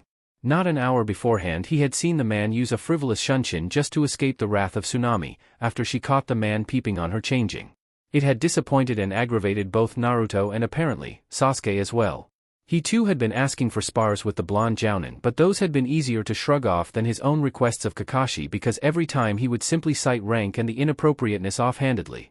In truth, it was just because Naruto couldn't be asked to fight with a genin, no matter how talented. There was no danger, no risk of losing, no adrenaline rush that made high-level fights so interesting and intoxicating for the young Jinchuriki. He could always have that with his teammates, they never held back against him, so every confrontation felt like a brush with death. A genin on the other hand? No, there was no excitement there, not like with this game of cat and mouse he was playing with his mysterious assailant. A grin spread his lips as he thought back to their first encounter. Naruto hopped along the trees listlessly, having picked a random direction to run in. He was talking out his ass when he said he would deal with the Gata problem by himself. He hadn't a clue how to go about doing that. He was a weapon, a fighter, an act first think later type of person. He didn't plan, or scheme, or any of the other things leaders and politicians did. Searching the entire island nation for two runaway Nukenin didn't sound all that fun for him, and neither did waiting around until they might show up to face Kakashi and his team. As he was running, a tingle on the back of his neck warned him something was wrong. On instinct, he pulled his head back, only to have it replaced by three thin objects that thudded heavily into the trunk of the tree he landed on. Blinking in surprise, Naruto turned his head to see that it was a small cluster of Sanban, the combat kind. He had seen them used by an Anbu operative that also liked to use them as hair ornaments, so the actual weapon was no surprise. From what he could remember, they took a great deal of skill and dedicated training to learn to use effectively. So, that would make you the fake hunter Nin? Naruto muttered to himself, wearing a grin as his eyes scanned the surrounding trees.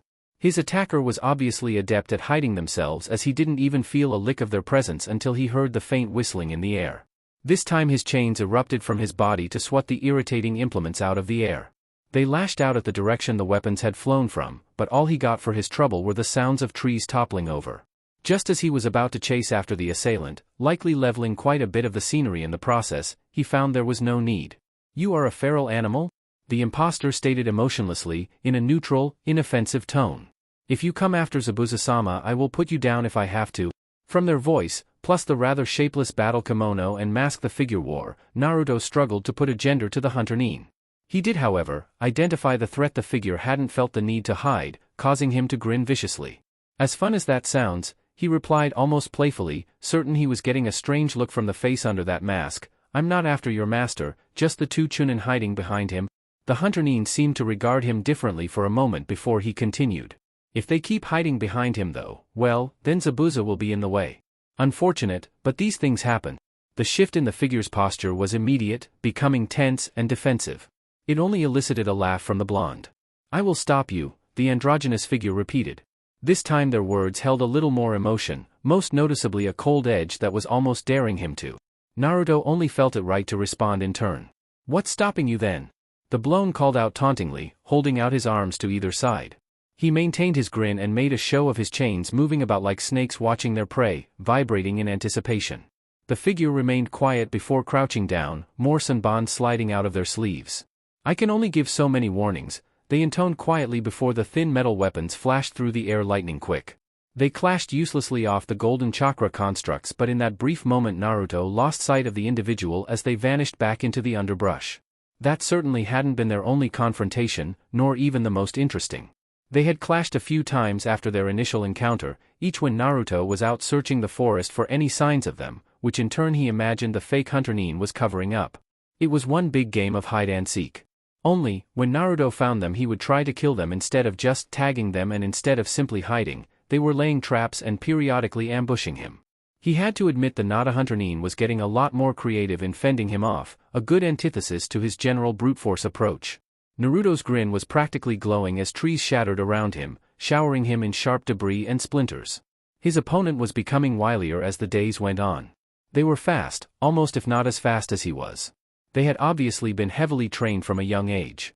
Good, it wouldn't be much fun if they weren't at least a challenge. So far though, they seemed content on challenging his endurance and abilities to dodge, as opposed to any real fighting skill which they had quickly learned were second to none for his age group. Nobody could beat a Jinchuriki when it came to stamina, and Nezumi made very sure that he could dodge all manner of thrown objects. However, as Naruto chased his mysterious opponent through the trees, he knew he almost had them cornered. He knew there was no conceivable way they had any sanbon left on them. They had already thrown a small armory's worth, and the battle kimono was only so spacious. There was also the fact that not a single barrage had been thrown for the past few minutes, even if Naruto had the few rips on his clothes as testament to the last couple. On the other hand, while his opponent was fast and agile, they weren't called Konohagakure for nothing. Nobody beat a leaf Nin in the trees. His chains lashed out again, this time snagging flesh instead of wood, and he was instantly rewarded by a startled cry as the fake hunter Nin was sent tumbling to a stop in a relatively open clearing. Naruto quickly joined them, landing with a splash atop the small stream that wound through the open space. At some point the imposter's mask had fallen off, landing a few feet away. They quickly made a move to scramble for it, only to realize they still had a leg bound by a glowing golden tether. In the moment it took to free the limb, Naruto had already collected the mask, turning it over in his hands curiously. This is the real deal, which Kirinin did you have to kill for it? He asked with a slight growl to his tone. The chase had been thrilling and he was still riding on the adrenaline rush, it gave him a rather savage grin. At that moment the mysterious figure looked up and Naruto realized, absolutely nothing. Just like their voice, the figure's features were frustratingly androgynous. It could have been a feminine boy or an immature girl. They didn't seem to be that much older than Naruto, in fact, maybe 14 or 15 at most. I didn't kill anybody, she ground out between gritted teeth, warily standing up when it looked as though Naruto wasn't going to make any aggressive movements. Naruto just chuckled before snapping the mask in two with the ease one might a twig. He had quite the past of breaking ANBU masks by accident, doing so intentionally wasn't very difficult. They were supposed to cushion impact damage anyway, not strain. Sure you didn't, he drawled, throwing the two splintered halves of the mask over each shoulder and returning his gaze to the figure in front of him. That was a fun chase and all, but if it's alright with you I'd like to get to the really fun part. The older teen scowled at him and Naruto relished in it. It was annoying not being able to see the expressions on his opponent's faces, took half the fun right out of it. You're a violent brute, they spat, obvious frustration written over their features. It only made the blonde chuckle. And you like to repeat yourself, Naruto shot back with a grin as his chains writhed around him eagerly. Why do you even fight? Such strength as yours is wasted on yourself, they retorted, causing Naruto to briefly pause. I'm a shinobi, what kind of question is that? We fight because we are ordered to, and sometimes, if possible, we can just enjoy a good fight. He could already feel his elated mood start to leak away as his adrenaline subsided and the Hunterneen's words dug at him. Then you will stay weak, the teen sighed, their expression a mixture of disgust and disappointment. That really struck something in Naruto, that dismissive look, as if he weren't worth looking at. It was how the villagers had looked at him before he started fighting back, before he accepted what he was, what they wanted him to be. A feral smile replaced his anger. He would just have to show this person that feeling too. We'll see who's weak when this is over. He growled out, body tensing up to act on a hair trigger. What's your name? Why? The fake Hunterneen asked cautiously, moving into a stance of their own that looked suspiciously flighty. Someone might as well remember it after I fill you so full of chains there'll be more metal than flesh, Naruto snarled, his eyes alight with readiness as he waited for an unspoken signal to move. Haku, it's Haku. That would work. Naruto's chains shot forward like they had been held back by invisible springs stretched to their limits. Haku wasn't idle either, hands whipping out, to produce Senbon that shouldn't have logically been there. In his brief surprise Naruto managed to take one directly through the palm, causing him to wince and his chains to falter a moment. Haku used the opportunity well to escape back into the safety of the trees, leaving Naruto to glare after them, suddenly not feeling like chasing anybody for now. He growled in the back of his throat before ripping out the Senbon from his hand, immediately noting how damn cold it was and the way his blood seemed to be seeping into it instead of just staining it. He blinked after realizing the Senbon was made of ice, wondering just how Haku had managed to produce one. He turned it in his hand, watching the way the clear construct turned pink with his blood before, after an indeterminate amount of time, simply melting away all of a sudden. Interesting. And it was interesting. It also wasn't the only time he saw that particular ability, and not just in that form. Haku seemed quite fond of using his, and Naruto was assuming he was a boy just to satisfy the pronouns in his head, icy Senbon. He would also freeze up tree branches to make them more brittle or cause Naruto to slip, reduce the air temperature while running to deter the blonde, and even once froze over a large pond only to suddenly unfreeze it. The sudden shock of having liquid under his feet again caused Naruto to fall right in, giving the faux Hunterneen time to escape. Every encounter and every chase gave Naruto a clearer image of just whereabouts Zabuza and his accomplices were hiding. Haku would always lead him in winding, confusing paths on their chases, but they were always away from a particular region. Enough clashes, and Naruto figured he had pretty much honed in on his position. The androgynous ice user would regret underestimating him as a savage brute, not knowing about his many years serving under quite possibly the wisest man Naruto knew, aside from the Hokage. He ducked into a small and inconspicuous entryway in the ground, emerging into a rather barren and lifeless stone corridor. He assumed the Nuke-Neen had stumbled across, or quite possibly known about, an old underground staging point from one of the wars. The bunker seemed to fit the bill, bearing old and worn carvings of Kiri's insignia on the walls at periodic junctions. However, one thing it didn't seem to contain was a group of Nuke-Neen, making Naruto grit his teeth in frustration. He was sure this was the right place. There were even signs in one of the chambers of medicines used to help Zabuza recover. However, if the Nuke-Neen weren't in, that meant they were. Naruto cursed, taking off out the entrance and sprinting back across the island. The hideaway wasn't too far from the bridge where Zabuza and Haku would no doubt make their ambush. The question was whether or not he would be too late. The former Kirin had shown the capacity to wear down Kakashi once, and this time he wasn't alone. When Naruto finally reached the bridge, his suspicions were confirmed by the thick blanket of fog that seemed oddly localized to the area, as well as the muted sounds of fighting somewhere within. He dove headfirst into it, softening his footsteps as he had been taught and quieting his breathing. He was reckless, not stupid, and he was incredibly wary of Zabuza's silent killing technique for which he was known. Hopefully his fight with Kakashi, as he could only assume the two Jonin chose each other as targets, would keep him occupied. He proved to be right as he managed to sneak up on both Jonin, by some miracle. Neither expected company beyond their respective aides of the Genin and Haku. Suddenly they each found a massive carving blade and a lightning-infused fist to be the least of their concerns as a veritable tidal wave of glowing golden chains burst out of the mist like some kind of machinery explosion. Both were promptly bound and suspended in the air, straining uselessly against the already slack chains they could get no leverage from. "Ah, hello," Naruto greeted almost conversationally as he stepped out of the mist, getting a highly confused and murderous glare from Kakashi and Zabuza respectively. "Sorry to intrude, I was just wondering if either of you knew where Gozu and Meizu happened to be." Both Jounin seemed to blink in surprise, ceasing their struggling for a moment. "What the hell is this? Let me go Gaki or I'll carve your head from your body," and then everything else along with it, Zabuza growled threateningly. He was straining his muscles, and despite Naruto's best attempts, he was slowly overpowering his chains.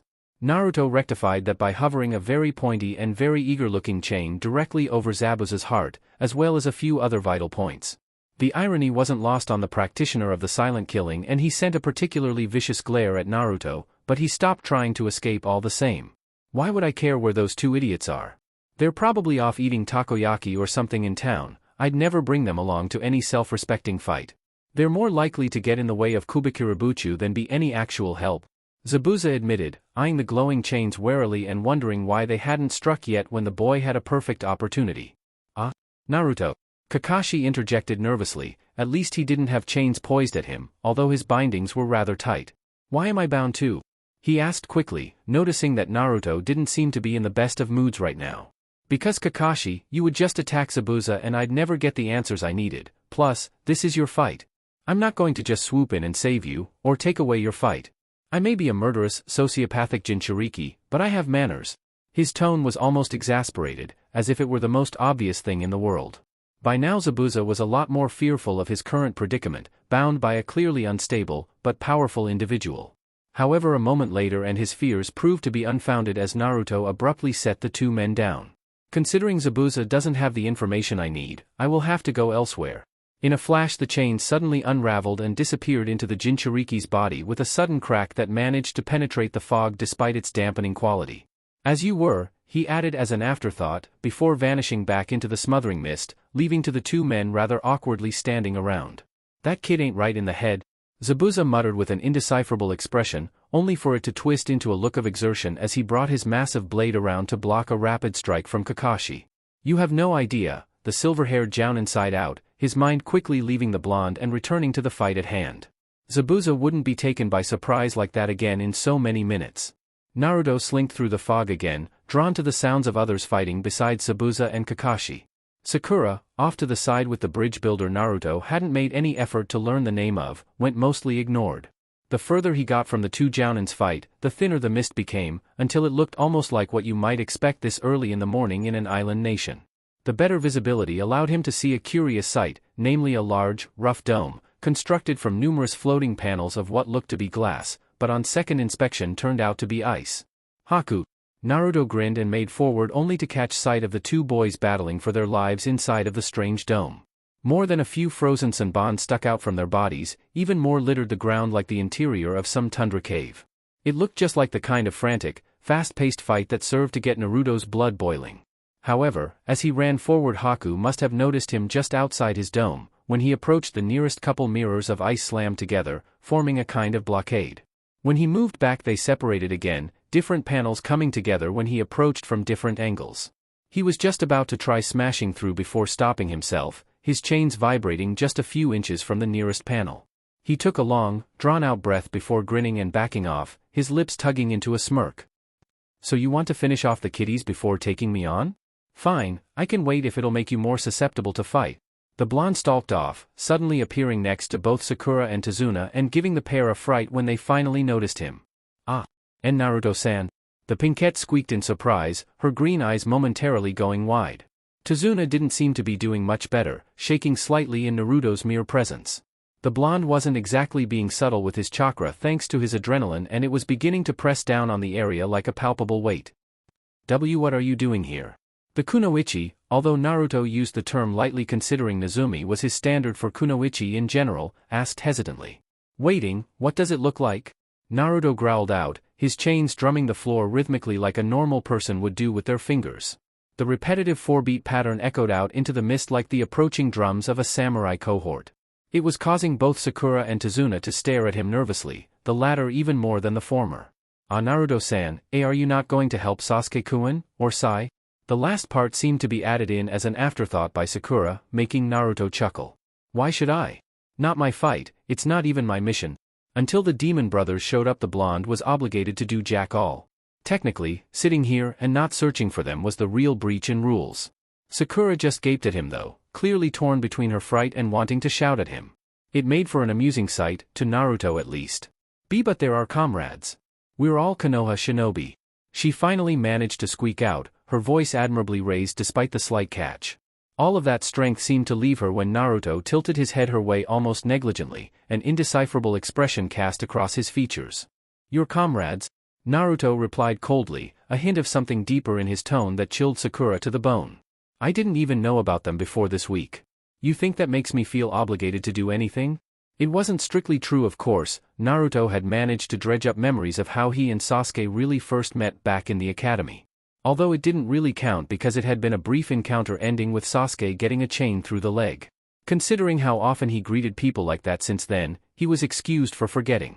But Sakura waved her arms uselessly, struggling to come up with something so say.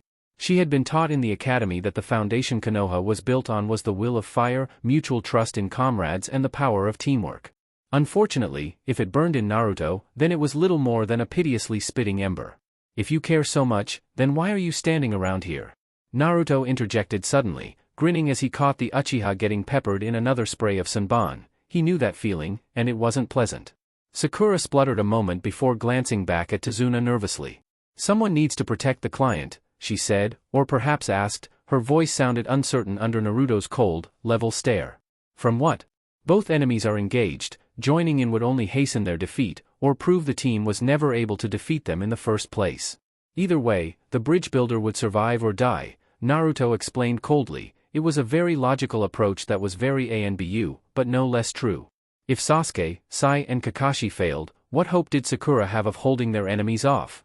If she joined in and they still lost, then there was never any chance of success to begin with. Tazuna suddenly jerked as a chain whipped out of Naruto's shoulder, prodding him in the chest suddenly. "If it helps, I could push the bridge builder over the edge of his bridge, he'd be a lot safer." The blonde glanced down over the side of the enormous concrete structure, if a bit roughed up. The teen knew he was being a bit harsh on the girl, but it was just too amusing to see her waver and falter like this. Nobody in Anbu was this feeble, so he hadn't got to have his fun this way in a while. If the genin were in real danger, then Naruto would step in. He didn't need to deal with the headache that would come from allowing Leaf Shinobi to die on a mission he was at least involved with. During their chases, Haku had never gone for kill shots, only incapacitation. If that was against a Jonin like him, the genin had no need to worry. Zabuza was a different story, but that was a bridge to cross later. No, don't. Sakura grabbed the chain on instinct to keep it away from Tazuna, only to wince as its sharp edges dug into her palm. Naruto obligingly removed the chain, watching as a miasma of flickering emotions ran rampant on the Pinkette's features. It seemed to finally set on some form on steady determination before faltering as what sounded like 1,000 birds chirping in unison broke out on the bridge. Everybody's eyes turned to the source without exception, only to see the mists around Kakashi and Zabuza's fight begin to clear. They were met by the odd sight of Zabuza being held down by a pack of rather varied dogs. His body was bruised and slashed, and he didn't seem to be in a good way. Kakashi didn't look all that much better, however the source of the noise was definitely him, as he wound up for a jutsu Naruto had only heard about in hushed whispers back in Anbu. He clutched his wrist tightly, a look of concentration on his face as white light in its purest form seemed to condense around his bladed hand. It crackled and pulsed, releasing arcs of electricity that singed the air and left the acrid stench of ozone to permeate the bridge. Everything that happened next seemed to take place in agonizingly slow motion for all involved, even those without the Sharingan in their heads. Kakashi dashed forward, hand behind him ready to strike out with the most powerful piercing jutsu ever developed in Konoha. Zabuza could only struggle against the iron grip of the dog jaws he was trapped by, eyes widening as Kakashi drew closer. The air just in front of the swordsman glittered for a moment as a large panel of ice suddenly formed from the heavy water vapor in the air. This time Zabuza widened his eyes for a different reason as Haku suddenly emerged from the mirror like he was breaking from the perfectly still surface of a lake.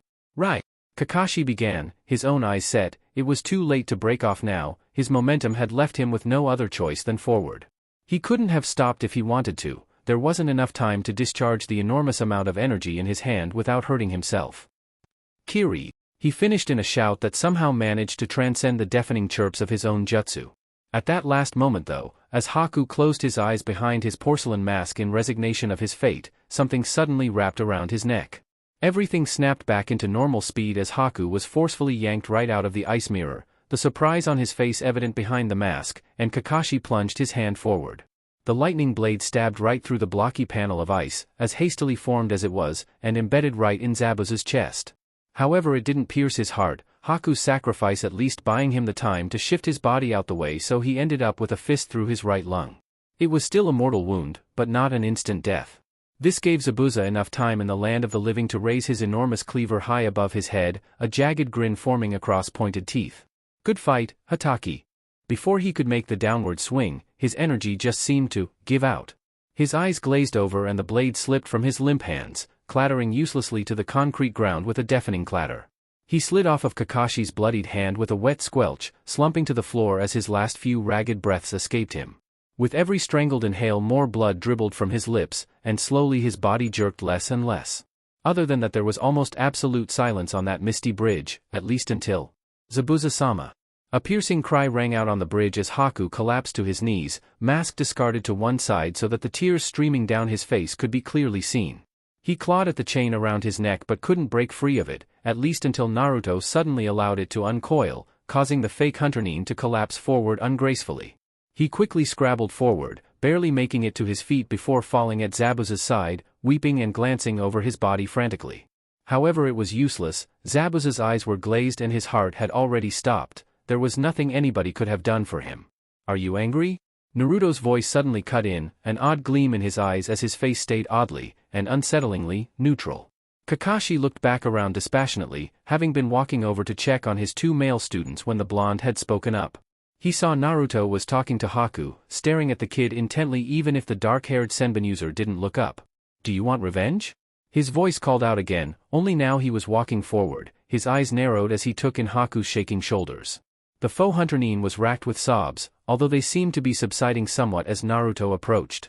I've been told it's like a flame inside your chest, Naruto continued, that same unidentifiable expression plastered on his features. Apparently it just burns at you, growing and growing and growing until you just want to let it out and burn everything with it? By now Haku had stopped shaking, tears only dripping down his stained cheeks instead of pouring out of his eyes. Come on, burn me with it. Chains emerged from Naruto's back, twitching and shaking in anticipation as the blonde's lips started to twitch up. Haku started before falling silent, another silent sob rocking her body as he fists clenched. The sight made Naruto's eyes gleam in the misty morning light. Come on? Naruto urged, the chains whipping about and slashing into the concrete indiscriminately and leaving large score marks in the bridge. Come on? He tried again as he saw Haku's hands clench, the ice user making a move as if to stand. Come on, come on, come on. Naruto was practically shouting by now, getting strange looks from the remaining conscious members of Team 7. He didn't notice, and wouldn't have cared if he had. Haku tired again, the sound coming out croaky and hoarse as he once again tried to get to his feet. Come on. Your master is dead, killed by Konoha Shinobi. Naruto missed Kakashi's pained wince as he said that, but again, he wouldn't have cared anyway. Come on, burn me with it. Burn me with that hate. Let me feel it, damn it. By now Haku had somehow managed to rise to his feet, albeit shakily, his head bowed forward so his now messy hair shadowed his eyes. However, for just the fleetest of seconds he looked up and Naruto saw the smoldering glint of hatred hidden in those normally soft brown orbs. Then, it was gone. The spirit left Haku almost the same way the life had Zabuza. His eyes became deadened, losing any kind of glint in the slightest, and he sank back down to his knees, looking ahead despondently. No! Naruto cried out in annoyance, his chain suddenly whipping around to strike Haku in the cheek, sending the teen sprawling across the bridge. Where he came to a stop he simply laid there, unmoving and unresponsive. He was still conscious, but he seemed dead to the world, just staring ahead soullessly. No, no, no. Naruto called again, his chain coming around for another go, just to get that response back. He had seen it. It stopped short, Kakashi had intercepted it and was holding the glowing construct tightly, the effort obviously hard on his battered body. Naruto could have shrugged him off and continued anyway. The man had just come out of a strenuous fight and wouldn't have put up much challenge. However, another look across at Haku's lifeless form and he just allowed the chain to retract, spitting to the side in irritation. Whatever, he growled out, scowling at nothing and everything at the same time. Kakashi just seemed glad the unstable Jinchuriki had actually listened to him and not decided to take out his frustrations on him or his team. Luckily, something did come along to distract the frustrated blonde in the form of a diminutive businessman and his horde of bandits. By the time he was through relieving his stress, any bandit that wasn't caught up in the maelstrom of bloody golden chains had retreated from the bridge or thrown themselves into the surrounding waters just to escape him. By the time they returned to Tezuna's house, a despondent Haku in tow, Naruto couldn't exactly say he wasn't still angry, but damn if it didn't help.